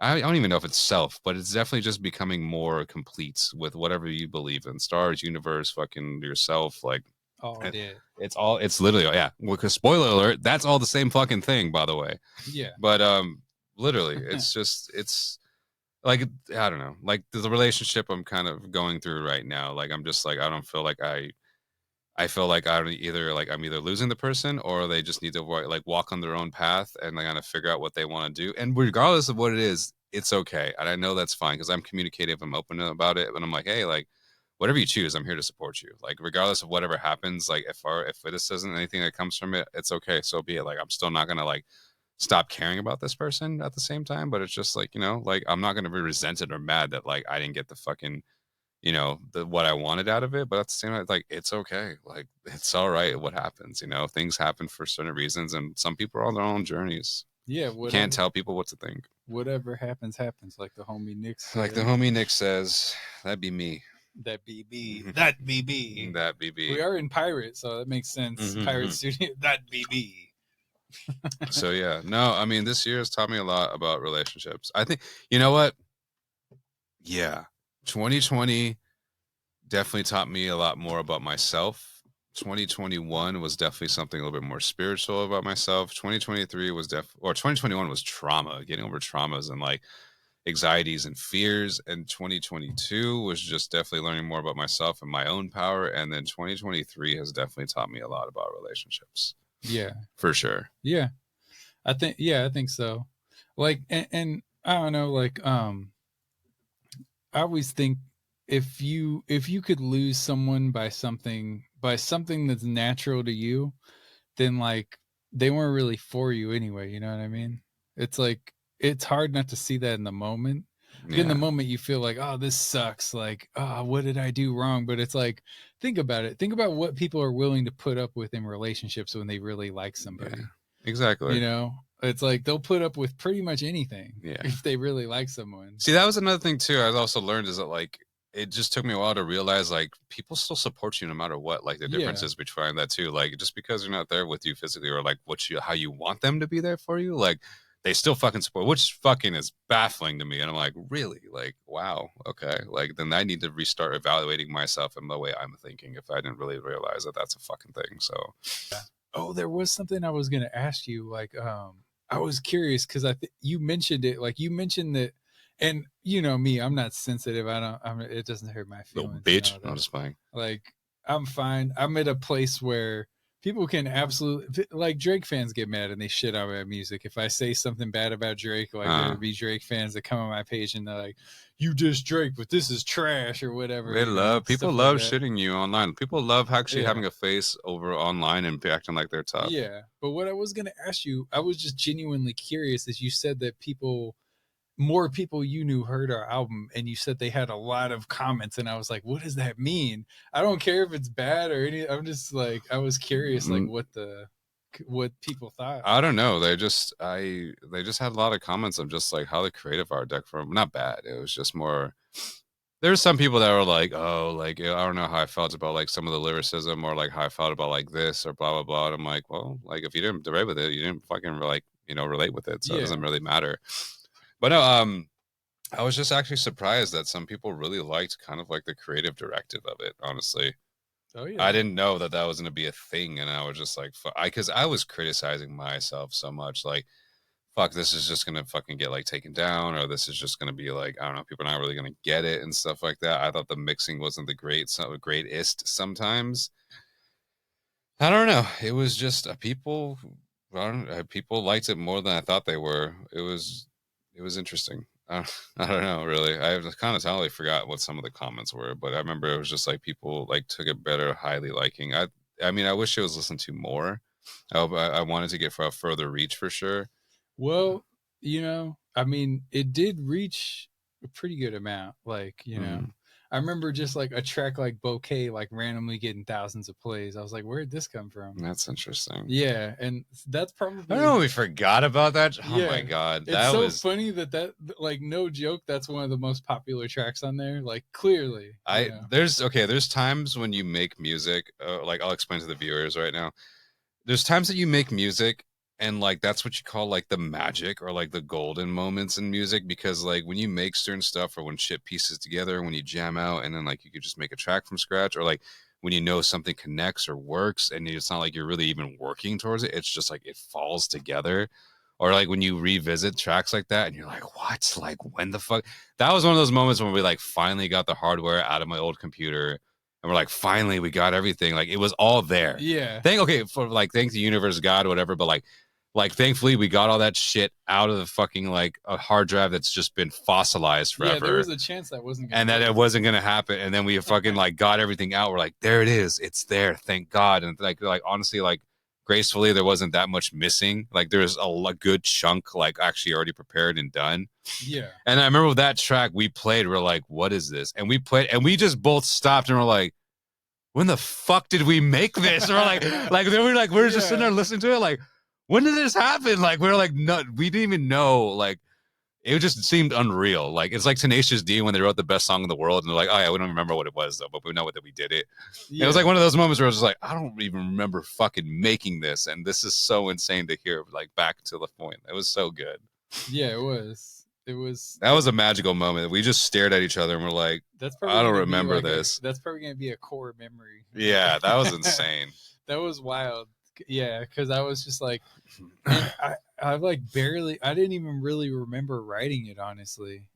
And when I heard it, I was like, I just forgot about it in general, like all of it, like the acoustics, like the lyricism, like the structure. I was like, I don't even remember this. I was like, what the fuck? And then like, slowly but surely it started dawning on me again, because then you started talking about like what you wanted for a course and how you remember, you're like, oh, I remember that I wrote that course, like it should be in there and shit like that. And I was like, I don't know. And like we went back and forth about, but then like it started piecing itself together again, like, oh yeah, like we did do this and we did start to talk about that and that kind of thing.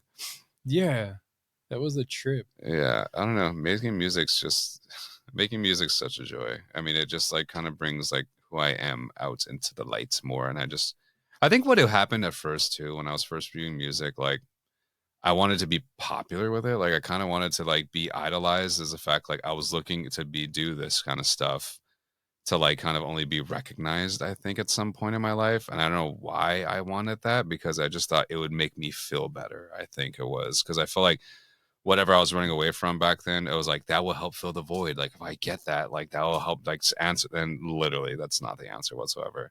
And what happened, I think, is just that music turned into something that like it helps me therapeutically to like kind of, it overjoys me to be like, I can make this stuff and it makes me feel good making this shit, because like it helps me out and hopefully it helps someone else out. But at the same time, I'm just like, it just feels naturally good to have like such a relationship with it. I don't know, like it's beautiful, and I don't think would rather want to get rid of that. Like it helps me express who I am, how I feel, and like all the things I make with it. Like it's such a big emotion to me. It is. It's like today, even before we started recording, I had those moments. Like I'll be honest, like there's moments where I was like, maybe this stuff sucks. Like, you know, like maybe I shouldn't even record this shit. Then once I recorded it, I was like, wait, this shit is like way better than I thought. You know, it's like, the energy you put into it too. Because even like if other people don't like it, like I mean, it is for you at the end of the day, and you'll find your crowd. Oh, definitely go to the crowd of people that definitely appreciate your music for sure. Yeah. But there's times I'm just like, man, I'm not sure if I'm even gonna like this. And there's times I go back and I have my biggest critique where I'm like, I could have done that better. I could have done this better. And I want to go back and fix it, you know. But at the end of the day, like you make it for yourself, and then your people will come find you. Like people are not gonna like it all the time. Like I think that's the first thing too. I'm always prepared that not everyone's gonna like it. Yeah. Because there's times that people like want to come see my shows or want to hear certain stuff by me, or like, oh, let me hear it. And I'm like, you're not gonna like it. Like it's not gonna be your cup of tea. They're like, well, like why do you say that? I'm like, because I know what you like, and I know that like what I make is not gonna be to like fulfillment, but I know that you're gonna listen to it and be like, oh, cool, thanks, I support you and stuff like that, which is great. I totally do not negate that at all. But then like someone even told me too, they're like, it doesn't matter if I like it. It's a matter of me like showing it to other people so that way it can reach what it needs to reach, and that way I can show you off as like this is what he makes. Yeah. And I never thought about it that way. I was just like, oh shit, like that's a nice way of supporting. You know what my brother said is like, we went to one of your sets. Yeah. I was trying to think if we went to more than one, but we went, and he was like, yeah, that was really cool to see. And it's cool to see like that it was like legitimately like a good set, you know, like he really thought like that it was like, it wasn't just because it was his friend or whatever, or like his brother's friend. He just thought it, you know, yeah. Yeah, and it was, man, don't get in your head. That was cool. Like I know I like joked around about the opium den, but that was a really cool venue. Kind of like that. It was a cool ass venue though. I'm not gonna It lie. looked John Wick as fuck, dude. And that girl I was talking to when I was asked, she was a manager there, and I was talking to her about it, and I was like, is it like that type of place? And she's like, oh, not trying to say it open and publicly, but kinda. And I was just like, oh my god. I was like, I have my senses. yeah, I was like, it seems like that type of place you can go missing if you fucking say the wrong thing. Yeah, that episode I called It looked expensive. It just looked like those like John Wick like nightclubs, like fucking people dancing while fucking a fight's going off. People were dying in the back. Oh no, it was just insane. Man, John Wick, what? That has to be one of the best action series. Oh yeah, for sure. Because they're all good. It was just straight to the point too. Did you see 4? I loved 4. Yeah, 4 was really good. And some people were like, no, it shouldn't have ended like that. I'm like, that was perfect. That literally, it was literally like, how else would it end? Like, literally, it was such a good movie. Like, leave it alone. There's no reason. I guess they might, or they are going to make another one, and he might be in it, but I guess we'll see. They're making a spin-off series. I know they're doing that. But the ballerina with, might, what's her name? Yeah. Yeah. But they also might make, I've heard of them making John Wick 5, which is possible. I would accept a prequel. I thought they're making an animated series. That would be cool. I heard that they're doing that. If they do that, that'd be amazing. Well, they're also making like a the Continental. They're making a series about. Just hotel, the Continental Hotel. Yeah, just like about that whole where they're at. You know? So it would be interesting. I like when it gets to lore like that. The way that it ended, like he did seem dead, but then at the same time, it was like, oh, spoiler alert, by the way. Yeah. Well, it's been long enough. You probably should have seen John Wick 4 by now. Anytime you hear us talking about some stuff, just assume there's going to be spoilers. Yeah, for sure. But like, it, you know, like it was made in a way where it's like, well, it's possible he could still be alive, you know? Like, even though they showed the grave and all that, like, it was like, you never know with John Wick. Like, I know. Well, at the same time, I don't know. Like, I feel like John Wick's part of a series, though. Like, people wanted to continue, but it's like, I don't know. Yeah. I mean, it is pretty crazy because how many movies have made 4 where the 4th one was actually good? And the 4th one might be the best one. It's definitely 1 and 4 probably did it for me. 1 and 4. That's funny. That's exactly what I would say. Those are the best 1 and ones. 4 definitely were like. I'm a sucker for origin stories. I always like the first movie is always. Well, I heard. Yeah, cool. I mean, fuck, I already spoiled the fucking ending for him, anyways. But I heard that like they wanted to make a series with to Sonata's daughter. Remember where he like Sonata dies to Donnie Yen. And he's like, I'll come. He's like, I'll wait for you. I know that you want your revenge, but I'll be waiting or whatever. And then, like, at the very end, she, like, tries to go up and stab him while he's, like, visiting his daughter and stuff like that. I would accept that as a series. I would accept that as, like, a next version of John Wick, maybe. But, But I'll be like, that'll be it. I feel like you should just end it. Like, there's no more. I think it's just people want more, but sometimes that's the best thing. People want more, yes, but it's like you don't have to fucking milk it. Like you should be happy about like the endings. Corporations are. They're like, is there a way we can still squeeze money out of this? Nah, you don't need to. You don't need to do that. I know, but they do it. You know, there's gonna be so many more John Wick things. I cut off on my live on Instagram, so I redid it. I knew that I cut off eventually. I was like, I probably cut off on my live on Instagram. Sorry guys, I cut off on the live, but here I am again. Our bad. Apparently you were showing the shirt and you walked off screen so they didn't see the shirt. Oh, my bad. Sorry about the shirt. Yeah. Sorry about it. Yeah. Well, what a crazy group of clips we put together for you. Hi guys, it's me, your favorite. I know. Your favorite Don't messy even hair have to. YouTuber. We're going to get plagiarized lefted. No, nobody's doing that. Everybody's stealing everything these days. But hope you enjoyed this episode. I hope, did you enjoy your Christmas, Jazzy? Holiday. Or it's still going on technically, but Oh yeah, technically. But yes, so far it's been amazing. oh, that's Bro, great. I literally got FNAA. FNAF? FNAF? Did I say it right? FNA 6th letter of alphabet. Fancy. Wait, She was really? excited for that. It's hard to get FNAF stuff right now. That movie, everybody just started buying up all of it.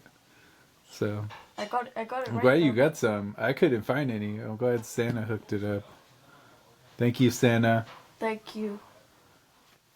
Actually, I found that one thing. Right? Yeah, the pizza. Yeah, I found the pizza at least. Ah, the pizza, the pizza. The pizza.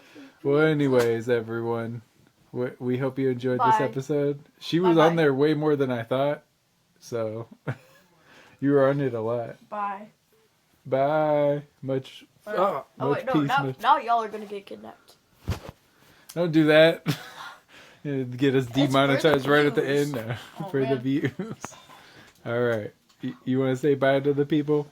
Merry Christmas. Merry Christmas. Christmas. Merry Christmas. Happy Yes. holidays. All this. Peace. Bye.